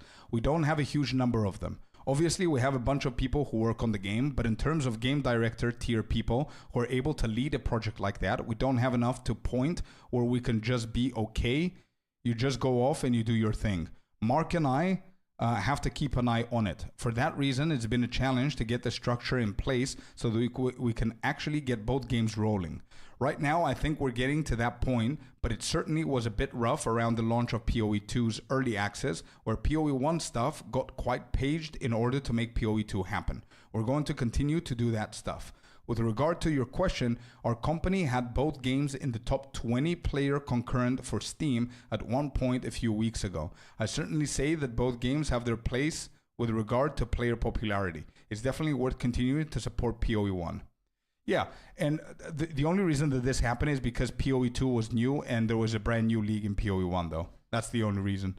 Like if they slow down on PoE 1, if PoE 2 becomes like something more valuable and better for people to invest their time in, and there's no like consistently good updates in PoE 1, I believe that 60 or 70% of the population of PoE 1, which is already less than PoE 2, is going to leave for PoE 2 and only insanely big veterans are going to remain in PoE 1 just for the sake of whatever they've done so far and everything. But I mean, eventually everything is going to be converted there. All the skins or all the stuff that they achieved, they're going to come to PoE 2. So yeah, I mean, if what I'm saying was not valuable, this question would not exist. I'm just pointing that out for anybody who's questioning my thought process right now. I believe that if I did not have a point, this question would not even exist to be asked. Because they even said that we will continue follow up with updates on PoE 1 as long as it has players. So that's the only reason it keeps going. Anyway, moving on. Next question. Are there any mana cost changes? The answer is yes. I don't even know what they are because, as I said, everything's just been rebalanced. Some will go up, some will go down, and some will go sideways. For the specifics, you're going to have to wait for the patch notes to see. Next question. We're almost done. Next question is, will Path of Exiles 2 and its predecessor alternate new seasons from now on? Or will there be another Path of Exiles 2 season after Dawn of the Hunt? And the answer is, there will be another Path of Exiles 1 season between Dawn of the Hunt and the next Path of Exiles 2 season for sure. So we're getting Dawn of the Hunt, then we're going to get the next season of Path of Exile 1, and then we're going to get a new season for Path of Exile 2. As for how it works going forward, we're keen to alternate them, but it's going to come down to the realities of development and what happens. Certainly the eventual goal, by the time everything is rolling and working smoothly, it will definitely be the case that they're going to alternate like that. But I can imagine scenarios during early access of PoE 2 where PoE 1 might end up with a delay here or there. But again, it's very clear that their priority is PoE 2. It is good rotation, but once again, it's very clear that PoE 2 is what's going to stop PoE 1 from having new content, which will eventually lead to what I said before. Their next question is, any plans for the endgame map to have an option to place bookmarks or better navigation changes? Thank you. Whoever is doing these questions, good. But I don't like the answer because I saw the word unfortunate. We actually do have plans for this. Unfortunately, they didn't make it up for this update. Good. We have UI designs. I have a feeling you might see them in 0.21. We definitely know that that's an issue, but our UI guys were quite busy. We'll get to it.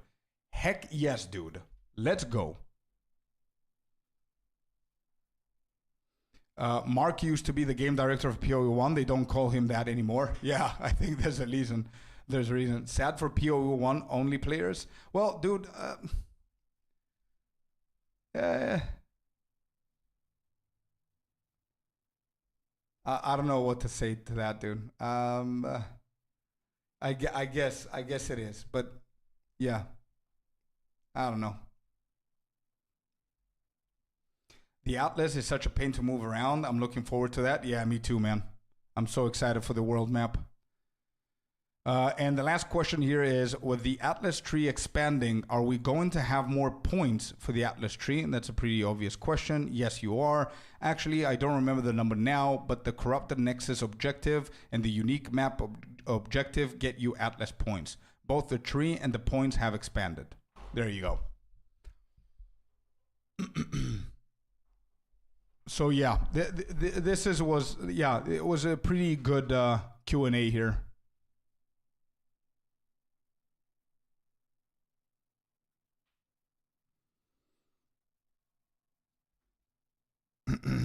Yeah, so pretty good interview here by whoever this is that they're doing it. Very valuable questions. We got pretty decent answers. Not bad at all.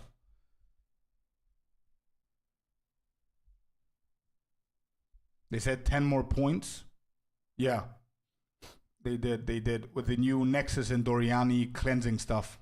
The node for 100% contains essence is so nice. That plus maybe corrupting it to have grading essence rewards. Yeah, true. Yo, Wiz, welcome in, dude. Hello.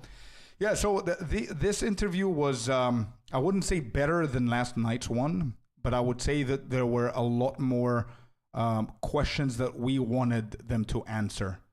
Like the Druid class thing, it's good for us to know that it's in development, but it's not planned anytime soon. The world map for the end game, it's looked upon for new UI and quality of life stuff. It's good to know. The acts, I didn't know about it. The temporalis solutions and everything that they're thinking about. It's good to see all of these things. Not bad at all. I also wanted to show you a nice little folder. I'm not sure if you guys have seen it, but I wanted us to look at it together because it's pretty cool stuff. I've got like the press kit here. You can all see it on the website, but I have it downloaded. So we're gonna look at a few things, and then there's 4 very important images that we're gonna look together. But let's just go over and see a couple of these cool looking stuff. So we've got the background here. Got another background here. That's the Amazon. We're going to look at this one. That's the important thing that I wanted to look at. We have the ascendancies, the new ascendancies, and all of the nodes for the new ascendancies. So I think that's going to be very, very interesting to look at. So this is one of the bosses that can spawn. This is showing the new Nexus with a corrupted area. So the good thing is that every single map that's on top of that red zone is going to be corrupted, which is cool. Then obviously, as we said here, this is another wisp, potentially a new animal that they haven't mentioned. We saw this one. This is the unique buckler, the unique shield, the essences that we spoke about. We've seen these.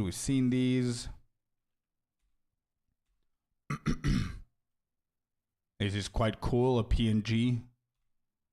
I think there's a very cool Lich wallpaper, I think, somewhere.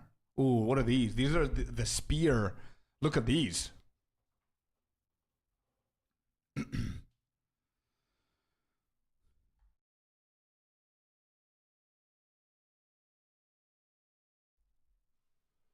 I think there will, Wiz. I think there will. It won't make sense with a new system for you to keep your progress, but who knows? We'll see. I'm not sure. I didn't really pay attention to existing servers. Sorry, to be honest. Okay, so we have Disengage, Whirling Slash, Twister, Explosive Spear, Spear Field, Lightning Spear, Fangs of Frost. We have Rake.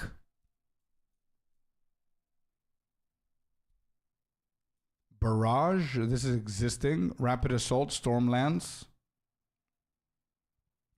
Sniper's Mark, we already have that. Blood Hunt, Glacial Lands, Primal Strikes, nice. Thunderous Leap. Bloodhound's Mark, Tame Beast, there you go, this one. This is going to be a big one. Whirlwind Lance, Elemental Sundering, Wind Serpent's Fury. I really liked the way that this played, by the way. I really liked it. And Spear of Solaris. I'm excited for these.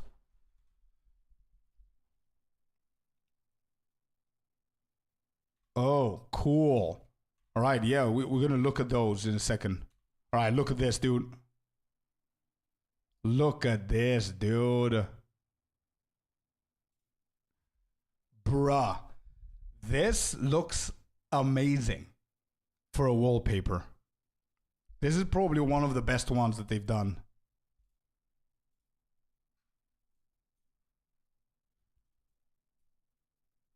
There, like this.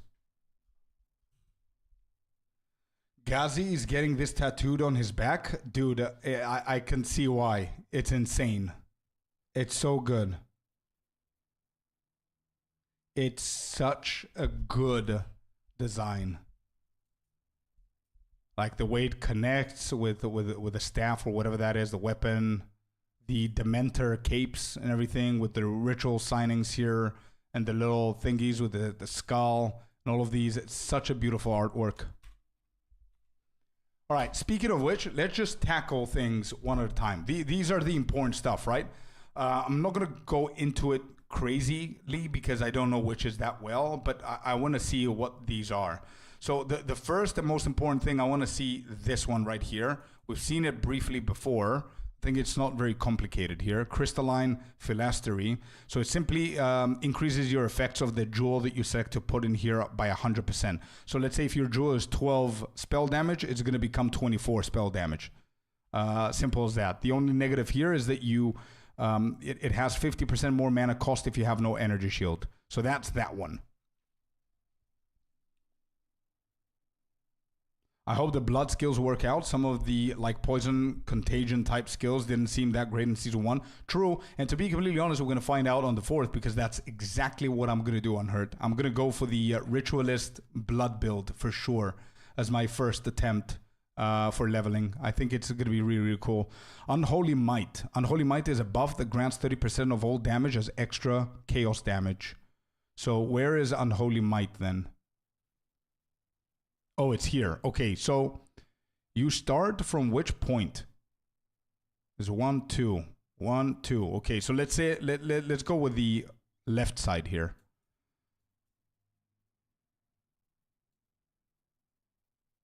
So this is increased maximum mana, the small ones right here. The first one.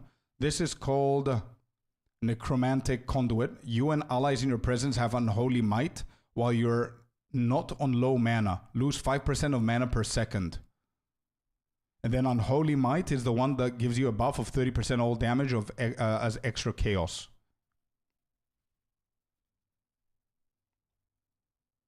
Blood build? Yes.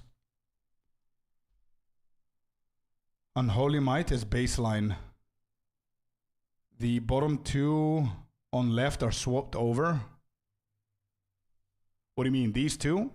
So this is the Blackened Heart, and this is the Dominion over Flesh. Over Flesh or whatever. What blood build? I'm going to try and go the all the blood or bleeding skills of the Huntress. Like there's an ability where you dash and you slice and you bleed your enemies, and then you disengage and it makes them explode and stuff like that. So I'm really excited for anything to do with bleeding stuff. They labeled it wrong. How do you know that, Gramps? Wait, is POB updated? Can I manually hover over these shit into POB, or is this the only source of information that I have?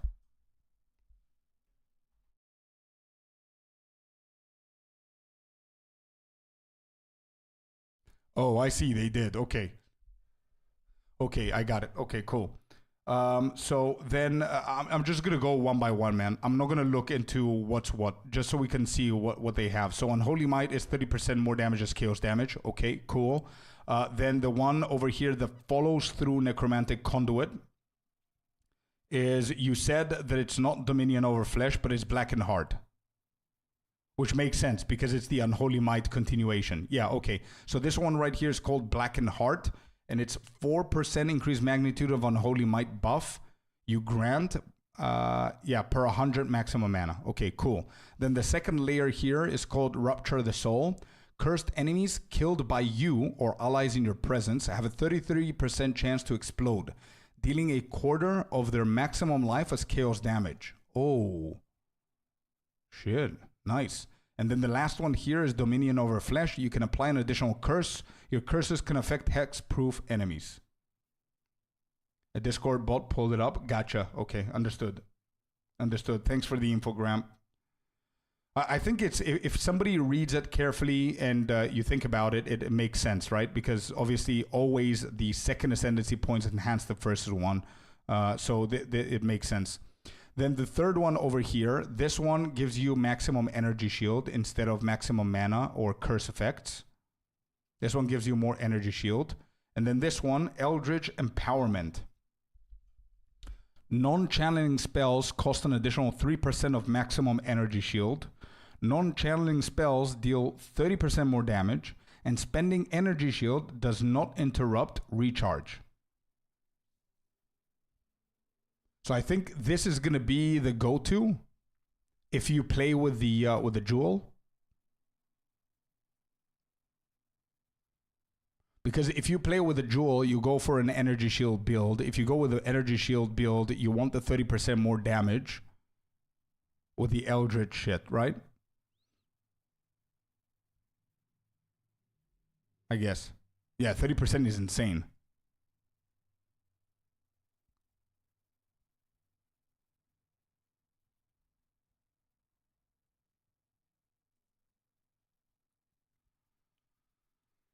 Okay, I'm going to check them out later on, Hori.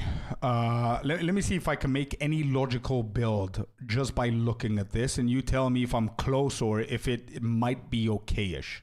It doesn't need to be the best meta build. Next one here is the increased energy shield if you consume the power charge recently. I think, once again, that small node is going to be pretty cool if you go for the energy shield build with the jewel here.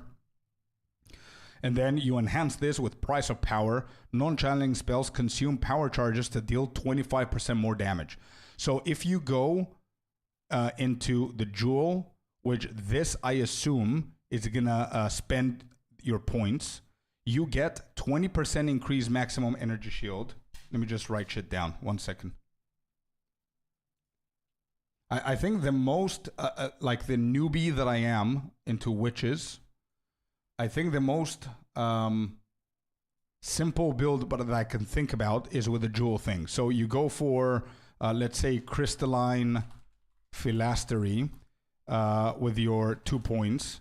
And here you gain 20% energy shield plus the jewel, right? We all know about the jewel, the effects and everything is double. So that's 2 points. Then I would go for Eldritch Empowerment, which results in 3%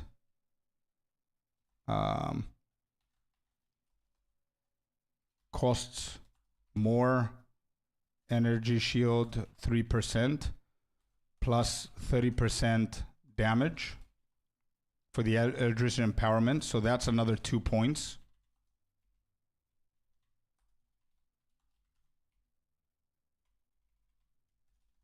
Right? Then I would go for, wait, what do we get? What do we get here? Oh, another 20%. Yeah, okay. For Asteroid, you get that. Then Eldritch Empowerment, you get another 20%. Another 20% energy shield, plus everything else. So that's 4 points so far. And then, I think the problem is going to be the last 2. So then we go for Price of Power, which gives you 30% increased energy shield consuming power charges. Plus, it gives you power charges consumed. Yeah, consuming power charges deals 25 extra damage. So that's 2 more. I'm gonna head out for now. Maybe I'll be back later if you're still streaming. Then, bro, see y'all. Thank you, Ria. See ya, man. Have a beautiful day, man. Thank you for being here. Okay, so now we've spent 6 ascendancy points on this, and I'm feeling pretty confident. So far, we're getting 40% energy shield increase to the maximum energy shield that we have. 40% maximum energy shield increased. We're getting double jewel effects. We're getting the cost of our abilities 3% more energy shield of the maximum, but we're getting 30% damage. And then we're getting 30% more energy shield if we've consumed power charges, plus extra 25 damage if we consume power charges. Now we need to find the other 2. 10, so Soulless Form, this one, what does this one do? This one is life or what?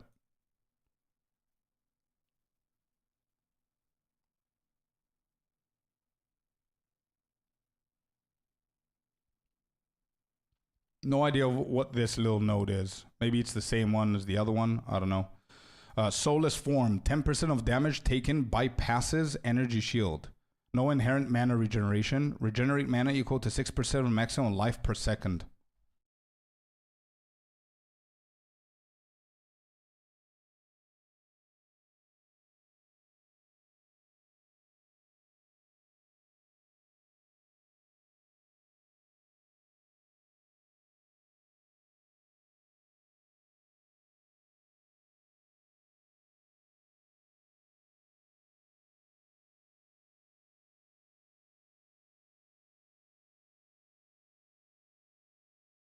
Yeah, so I don't know if Soulless Form is good. 10% of damage taken bypasses energy shield, which is not a bad thing because you don't want your energy shield to go down, because if you lose it, then it costs you 50% more mana to deal to use your spells because of the crystalline philastery, right? So maybe this is pretty decent. No inherent mana regeneration. Regenerate mana equal to 6% of maximum life per second. I don't think this is bad. We cannot go there, obviously. We just need 2 more points. And then we have the other option is Necromantic Conduit. You and your allies present have Unholy Might while you're not on low mana. Oh, this, 100%. Oh, yeah. 100% this then. Because you're using Energy Shield for your abilities. You're not going to be low on mana because you're using Energy Shield most of the times, apart from if consumed power charges, apart from getting hit and stuff like that. But whenever you're not low on mana, which is why you're going to be using mana potions, and maybe you can do that combination of the 2 mana potions, I guess. Unholy Might is pretty decent, right? So that's the other 2. Necromantic Conduit, I think, would be the best option here. Unholy Might. And you also get whatever this small is. What is this small passive thing? Is it increase maximum mana?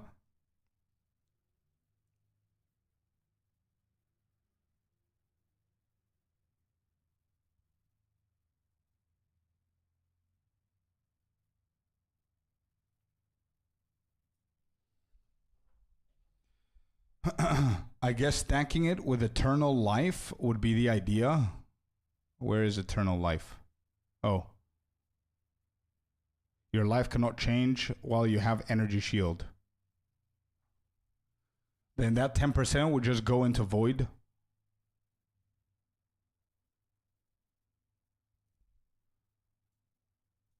Right.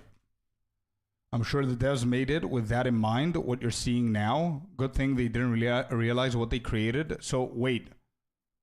Which theory do you support? What Unhurt said about Eternal Life or what I did here? Isn't this a very obvious build? Is this what you mean that is very obvious?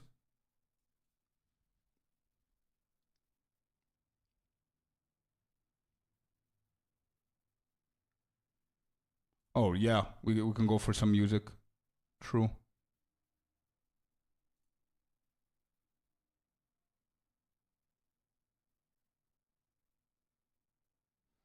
Either or the obvious one is what devs thought.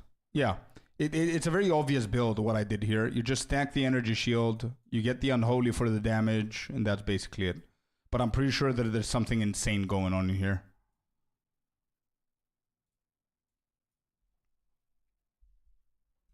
Also, by the way, I think maybe what Hori might say is that this is like a distraction. Right? I think maybe you don't go for this and you go for something else to create something insane. I don't know. You can apply an additional curse. Your curses can affect hexproof enemies. Magnitude Unholy buffs you grant per 100 maximum mana.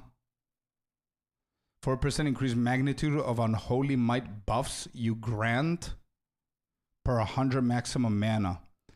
Wait, so could you go Blackened Heart with mana stacking?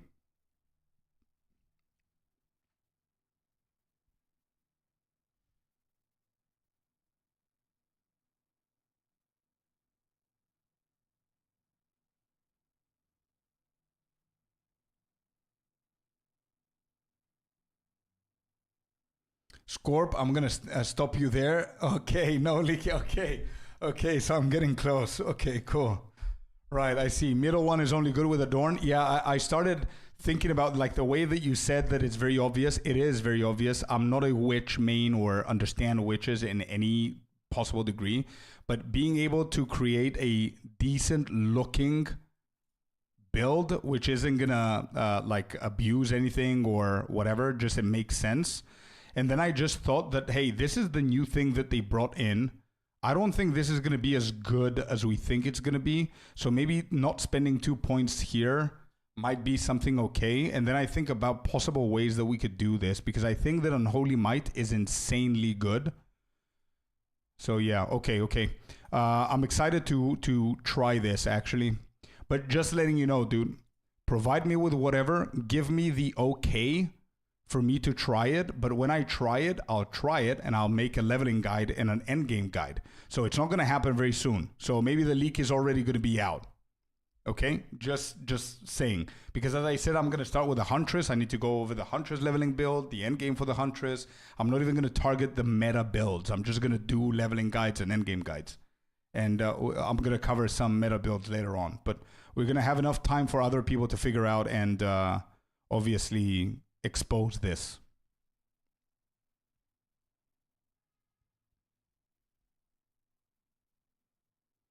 Okay, cool. This looks nice. I'm actually excited to try this witch. I'm not gonna lie.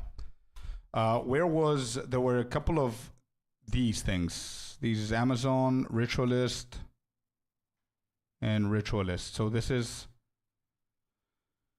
Corrupted Life Force.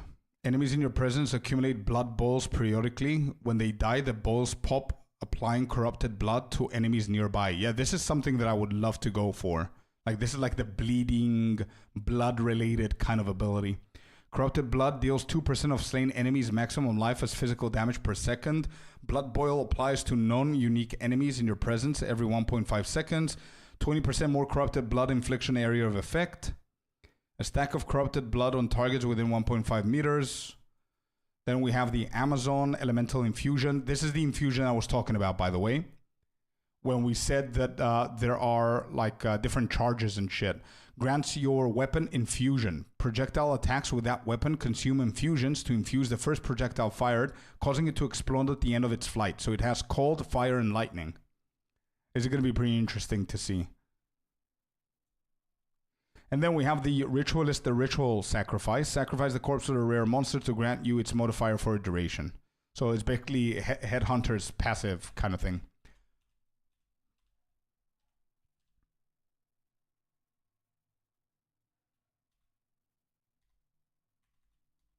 Yeah, there it is.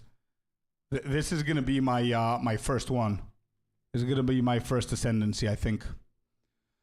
So let's see. What do we have here? Okay. So this is the beginning right here, right? Yeah. So if we go straight down the middle, the small node here is 10% increased life recovery rate. So there's a lot of leeching, a lot of life recovering kind of thing because she's squishy, I would assume. So that, and then this one is 5% increased life recovery rate per 5% missing life. Okay. The second one to the right is 15% increased charm charges gained.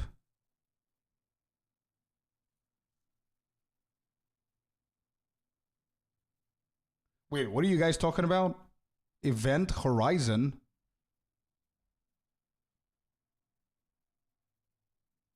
I guess I need to check your builds on Discord. Anyway, okay, so it's increased charm charges of gained. This could be pretty cool with the new charm, the new unique charm that they showed that has bleeding and ignite. And with this build literally focuses on bleeding and fire damage and ignite and all that shit. So maybe that could be good with the new charm.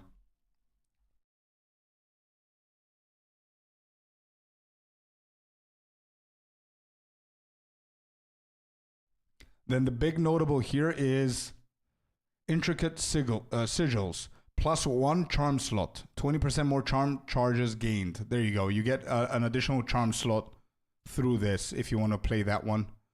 And then the last one here is Mind Philasteries can instead consume 25% of maximum mana to trigger charms with insufficient charges. So you can literally just go the charm build with this. Then the next one, the third in line here, is movement speed. And you get the Ritual Sacrifice one, which we saw before, which is something I'm probably going to go. You get another 3% movement speed. And the last one is Ask as the Whispers Demand, which is the ability where you sacrifice a portion of your maximum life so you can get an additional monster modifier. So if you go the ritual thing, you might as well just go as the Whispers Demand, I guess. Then the last one with only 2 points over the right side is increased physical damage, and you get Blood Boil. So I'm definitely going this no matter what happens. So this is going to be 2, 4. Actually 2, yeah, 4. And I don't know if I'm going to go for the last one here to sacrifice myself.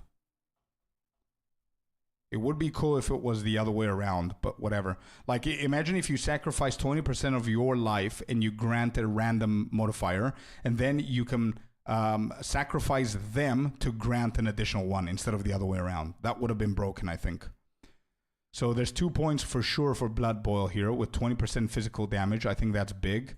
Then on the left side, it's a weird tree. There's 3 passive nodes.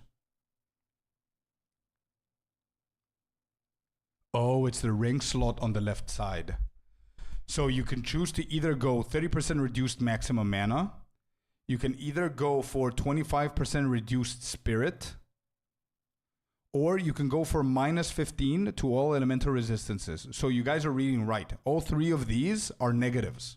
The reason why they're negatives is because the next big node is Unfurled Finger, where it allows you to equip an additional ring. So you can have a 3rd ring.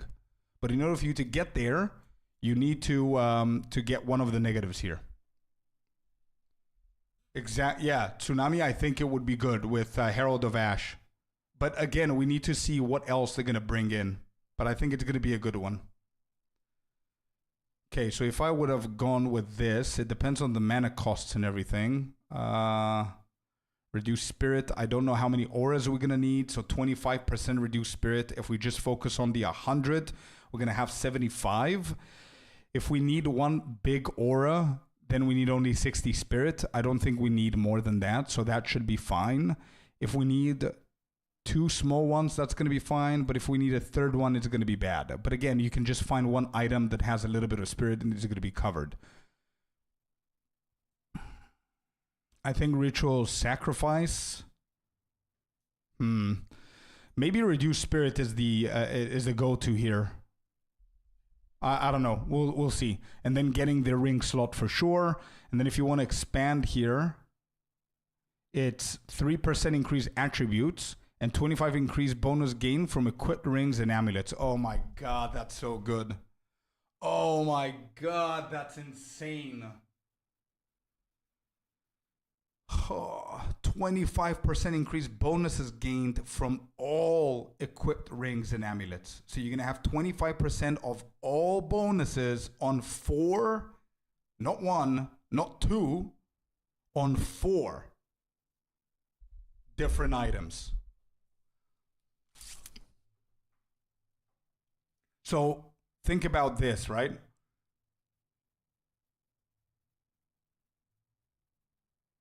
Man, how insane is this going to be?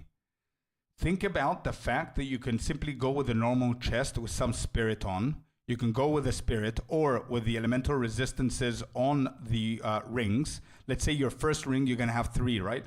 Imagine your first ring has 15 to cold resistance or a little bit more cold resistance. The other one has fire, the other one has lightning, and a few more here and there. You immediately cover the 25% bonuses of all the rings. You cover the reduced resistances node here. So you almost nullify it. Almost. I'm not 100% sure. I haven't done the maths and the calculations and everything, but this is going to be insane, I believe. So here are my 8 points. 2, 4. I'm definitely going for Unfurled Finger into Mystic Attunement. So that's going to be my 4 points. Then I'm going to go for Corrupted Life Force to get Blood Boil with 20% physical damage. So that's 6 points. And then I think the obvious way to go with this is the Ritual Sacrifice. But again, I need to play it. I need to play test it. I need to see how much life I'm going to need, because this is really good with life recovery. So I don't know how squishy this build is going to be. So if it's too squishy, I'm just going to go with a Wildwood Persistence and just completely forget about the ritual stuff. If they bring insanely good charms, then I'm going to go for the charm. Or if I'm not squishy and there's not a lot of good charms, then I'm simply going to go and get the normal ritual without the self-sacrifice. I think that's going to be my build. Yeah, that looks insanely good in just a glance right now. Unfurled Finger into Mystic Attunement, into Corrupted Life Force for the Blood Boil, into either the Ritual Sacrifice or the Wildwood Persistence of the Life Recovery. So good, dude. Where's the third? Where's the Amazon?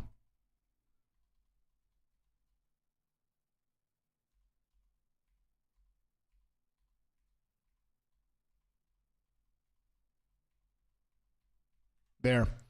Okay, Amazon now. This is going to be very fun as well.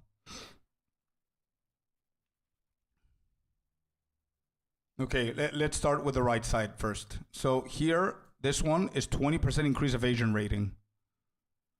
Then the one above it is Stalking Panther. Evasion rating from equipped helmet, gloves, and boots is doubled. Evasion rating from equipped body armor is halved. Okay, so you can easily, if you go with this, you can focus on max evasion on helmet, gloves, and boots. So if you have 400 on each one, you will now suddenly have 800 on each one. And then the body armor, you can focus on like a lot of energy shield, I guess. And if it doesn't have evasion, then it just nullifies this. Or you could just, ES armor, or you could just go ES. I'm feeling that this one is not going to care about armor. I'm feeling that this one, maybe actually. But I'm just thinking of a...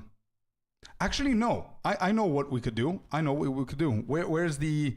Did they preview the whole uniques? All of the uniques?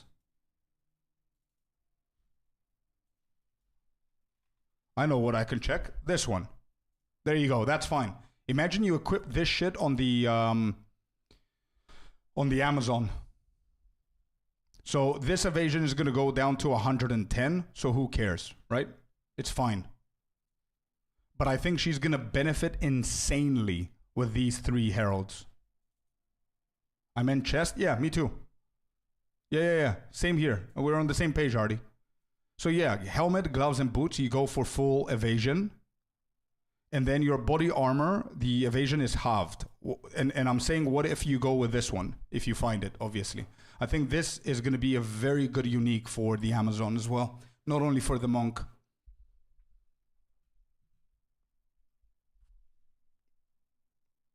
So yeah, that's going to be insane. Cool. So that's a lot of evasion stuff going on. Then the one on the right is flask recovery. So you play a little bit more with the flasks. So this small one here is 15% increased life and mana recovery from flasks. And this big one here is life flasks also recover mana and mana recover life. Sure.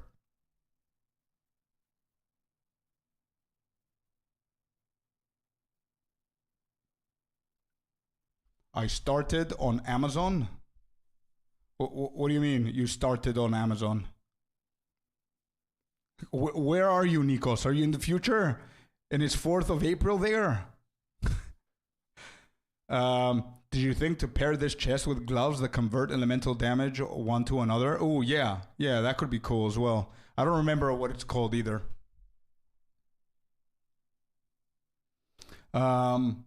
Painters. Yeah, the painters. Correct. Yeah, painters. True. Okay, on the left side here, you have 12% increased amount of life leached. Yeah, I remember her from the video. She's pretty good with leeching and pretty squishy though. So 12% increased amount of life leached. I think 12% is a pretty significant number. And then we have Mystic Harvest. Life leech recovers based on your elemental damage as well as physical damage. Oh my god.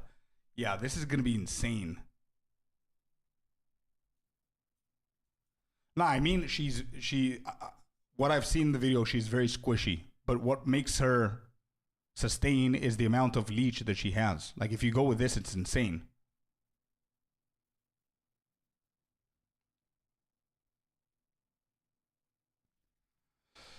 Let it recover base. Yeah, this is crazy. Then the next one is again evasion. So you can go with evasion here. And the other node is elemental infusion. That's the elemental infusion. So this is the one I was talking about, that I was thinking that it isn't the frenzy charges. They're convert into lightning, cold, and fire. So when you consume power charges, they go into cold, endurance charges into fire, and frenzy into lightning.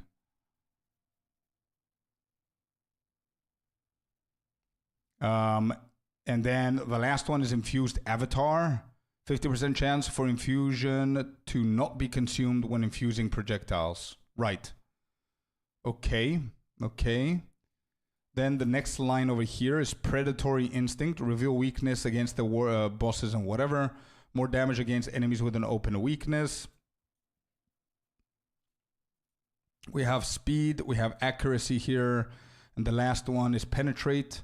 Attacks using your weapons have added physical damage equal to 25% of the accuracy rating of the weapon. Okay. Did we miss anything? Chance to hit with attacks can exceed 100%. Okay, this is big as well. Okay, so if I would see a very, very obvious build for this one, I would go with Stalking Panther. Just maximize evasion on helmet, gloves, and boots. And then have a different kind of body armor. So we can nullify this halved effect kind of thing. So that's going to be 2. Then I'm going to go into evasion more, into elemental infusion. So we can get the charges and yada, yada, yada. Into the infused avatar. So there's going to be 2, 4, 6. And then we have one more. The last one I think I would go for would be the critical, the critical strike. Chance to hit with attacks can exceed 100%. Gain additional critical hit chance equal to 25% of excess chance to hit with attacks. But again, this one is more accuracy based, maybe not. So we have 6 so far. Where's the other 2? I'm not going to go for the life.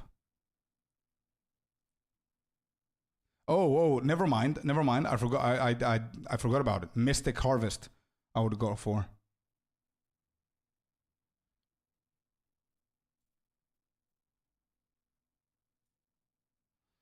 Why not Predatory Instinct? 50% more damage is huge. Because what I'm thinking about is it's only for rares and uniques, for bosses and rares. So I was about to say that my main build with this would be, I was about to tackle that as well, would be the Stalking Panther to do that combination there. I would go with Mystic Harvest, so I don't have any problem with leeching life and everything. So that's 4 points. Then I would go for Elemental Infusion and the infused avatar to maximize my elemental stuff with the heralds and everything. And my goal would be to get this beautiful piece onto her as well. So that's going to be insane with the combo of the Stalking Panther. Then when I'm about to do uber bosses or like big bosses, I would change the probably the Stalking Panther, and I would go for Predatory Instincts so I can be able to deal insane damage to them. That would be my plan for a campaign, leveling, or maps versus bosses. And don't forget something, by the way, huh? Don't forget, guys, that we now have the weapon swap mechanic, the new one. So we have, let's say, the spear. Let's say spear number 1. This is our main weapon. And we have the buckler, or whatever it's called, number 1. And with these two weapons, we go and we do this ascendancy. The exact same that I just showed you with infused avatar. And let's call this one the map clearer. Then what we could do is we can put the exact same spear. So it's not going to be spear number 2. It's going to be spear number 1. Buckler number 1 into weapon set 2 and lock it. And then put the abilities into, instead of infused avatar, it's going to go to predatory instinct for bosses. So according to how they said they changed the weapon swaps, this means that I'm gonna be fighting the map clearers with weapon set 1 and the bosses with weapon set 2. I guess we need to find out, Sebash. If we can't, we're just gonna be resetting the way that we're doing it now. If we can't. Have you tried using Path of Building too? I have it open here from this morning. I was looking into stuff, but I don't see any new updates. So, like, is there anything here that can help me? There's nothing new.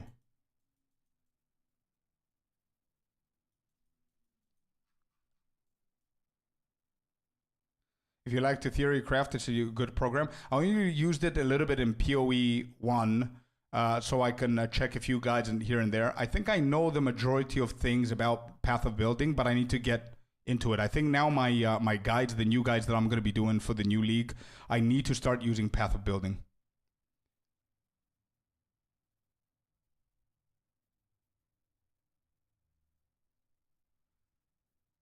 Yeah, I think it's really good, Sebash.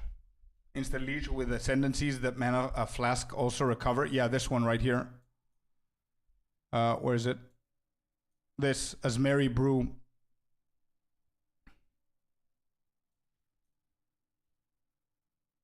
Yeah, it's not bad. Okay, so that one. What else is left here? The warrior and the tactician. Let me just find them. We did everything else. Okay, here.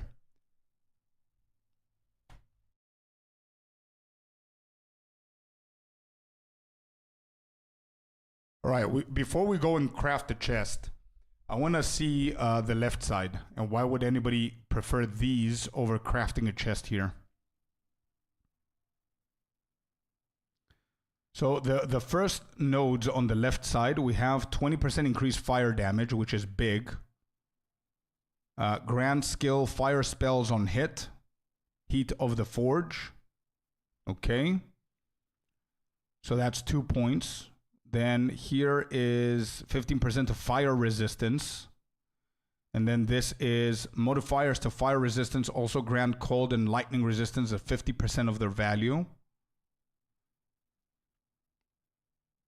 So so for example, if my entire gear plus this is at 50% fire resistance, all of the other resistances are going to get 25%. Is that what it tells me here?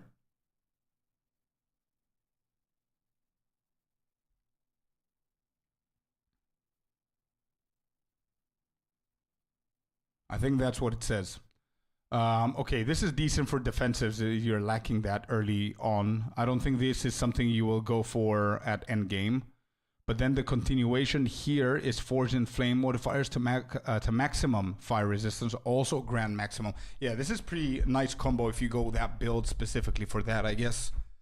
What about Ritualist? I missed it then. Yeah, we did Ritualist a little bit. Let me just see if I have the notes here. Yeah, so I would go for Crystalline Philastery, 20% ES on it, plus the Jewel, which is going to double the effect. Eldritch Empowerment with another 20% ES on it. Costs more ES, of course, for the spells, but it gives you 30% more damage. So that's 4 points. Then Price of Power for the 30% increased energy shield consuming. the power charges, and if you consume them, you get 25% more damage. And then the Chromatic Conduit, which is Unholy Might, which is insane. But this is a very generic, basic BS build to start with. I'm pretty sure that we can develop a much better build.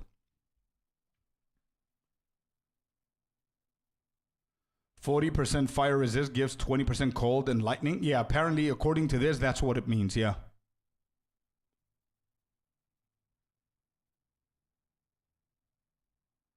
My friend is trying to make your monk build with lots of survival, but confused how you have lots of dexterity and intelligence. Which build, by the way, Mad Dog? Is it the eye strike or the attribute stacking?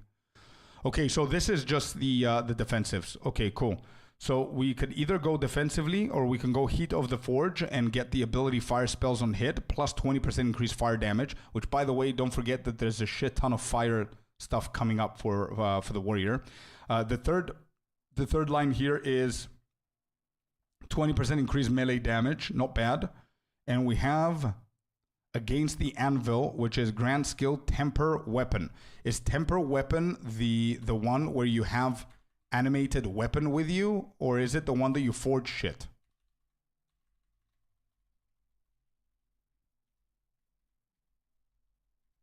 Do they have it somewhere? I'm sorry that I'm zooming through, but I just want to check stuff. There isn't anything here. Did they forget to put them? Yeah, they did.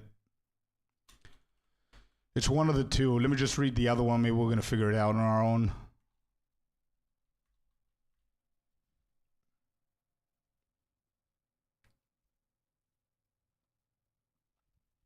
How you have lots of dex and intelligence. The majority of dex and intelligence from the gear or the passive tree, man. Depending on how what level he is.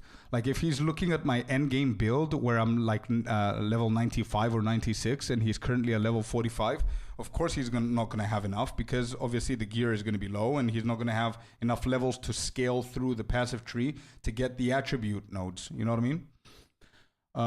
Temper Weapon and then Manifest never mind. Okay, so Temper Weapon should be the forged one and Manifest Weapon should be the one that's spawning it, or vice versa. Doesn't matter, it's one of the two.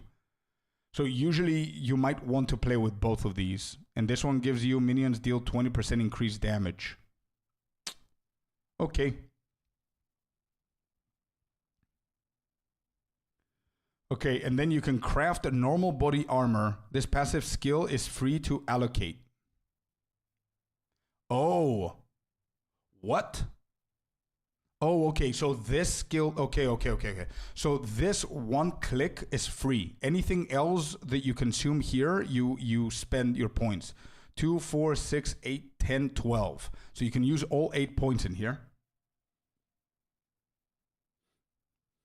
On the passive should be mixed dex and int or more int because the gear doesn't have much dex stats on the web.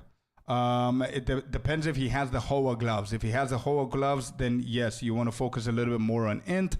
But yeah, the dexterity, we have Falcon Technique as well. This is why I'm saying if you see the passive thing, you're going to see that it's very specific, Mad Dog. For example, for dex to matter, he needs to have Falcon Technique. To have Falcon Technique, you will either path through the whole tree to get there, or you're going to have a jewel that's going to allow you to pick it up without pathing through it. Depends on what he has. Also, for intelligence, if you're going to focus on that, you want to have the Hoa gloves. So both of them, though, are very important. Corrupted normal body with 3 socketed runes give you huge buff.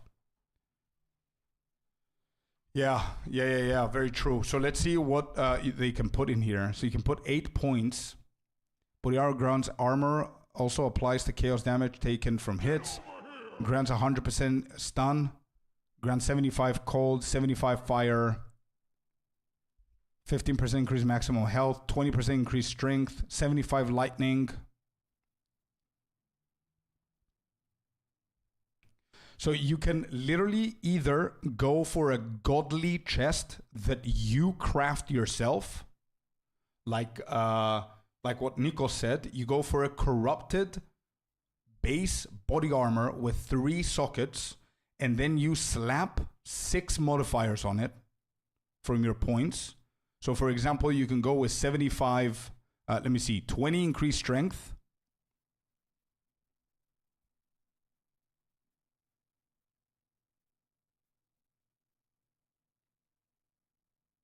No, yeah. So 20% strength. Then you go all 3 of the cold resistances, maybe.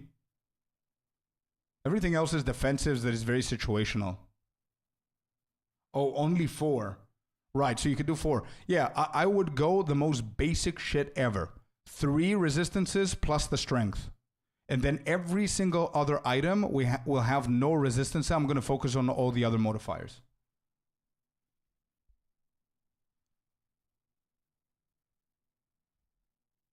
For resist, you need Coal Stoker.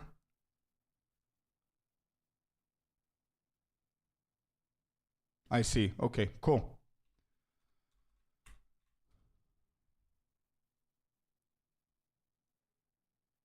I see. Yeah. Then this dude is the Stunlocker banner summoning airborne stuff guy, right? So the banners are totems, okay? Totem damage, 20% increased totem damage. Then cannon ready. Totems have 30% more skill speed. Only use skills when you fire an attack projectile. Then we have minion damage. Minions deal 20% increased damage.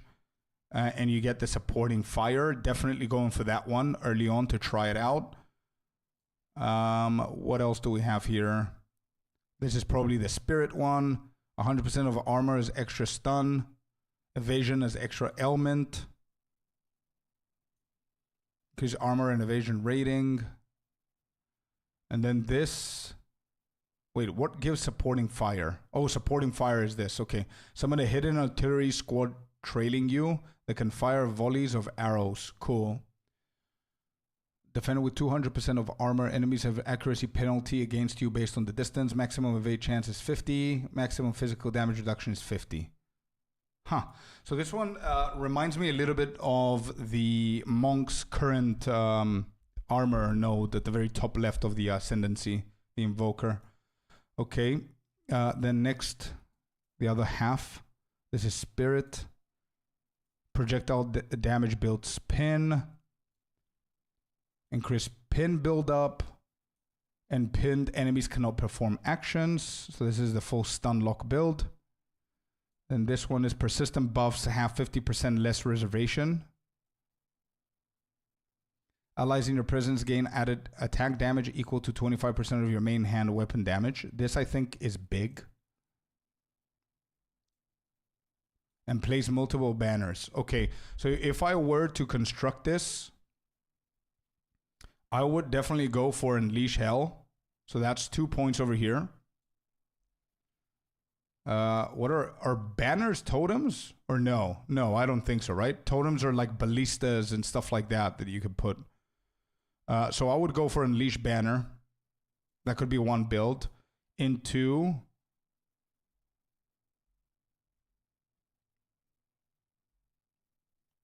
Watch How I Do It. So that's going to be 2, 4, 6. Into multiple banners. So you can get all of these here plus that one. So that's 8. So you have banners. You have the minion build as well. Something like that. You can go Coal Stoker plus fire resistant from armor equals 35. Yeah, for the first 4 points, by the way. True. Yeah, let me just see it again. Yeah, I think that's it for the tactician. Maybe there's a different one for the totems that we could do. But this one you're talking about, the coal. So you can go with... Yeah, but don't forget that this is also going to give you 15% fire resistance, by the way. Right? So this little node right here is also going to give you 15% fire resistance. Right here. And then you get yourself Coal Stoker. So that's 2 points. And then you go for fire resistance. That's 4 points. And now you have like half of your caps done. Kind of. Before you reach endgame. You can also go for strength. Hey, listen, I just feel that if you're going to go into crafting the chest, you cannot half-ass it. Because then it's not going to be a good chest, right?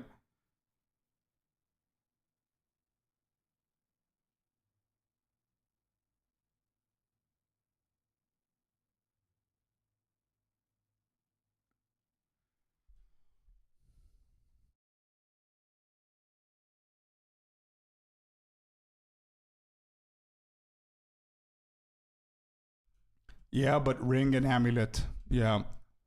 Nah, it's exciting. It's exciting to see how we're gonna form everything. I'm really, really excited for everything, but I think, as I said before, I'm gonna keep the same. I wanted to see what I'm gonna do, but I think my what do you call it?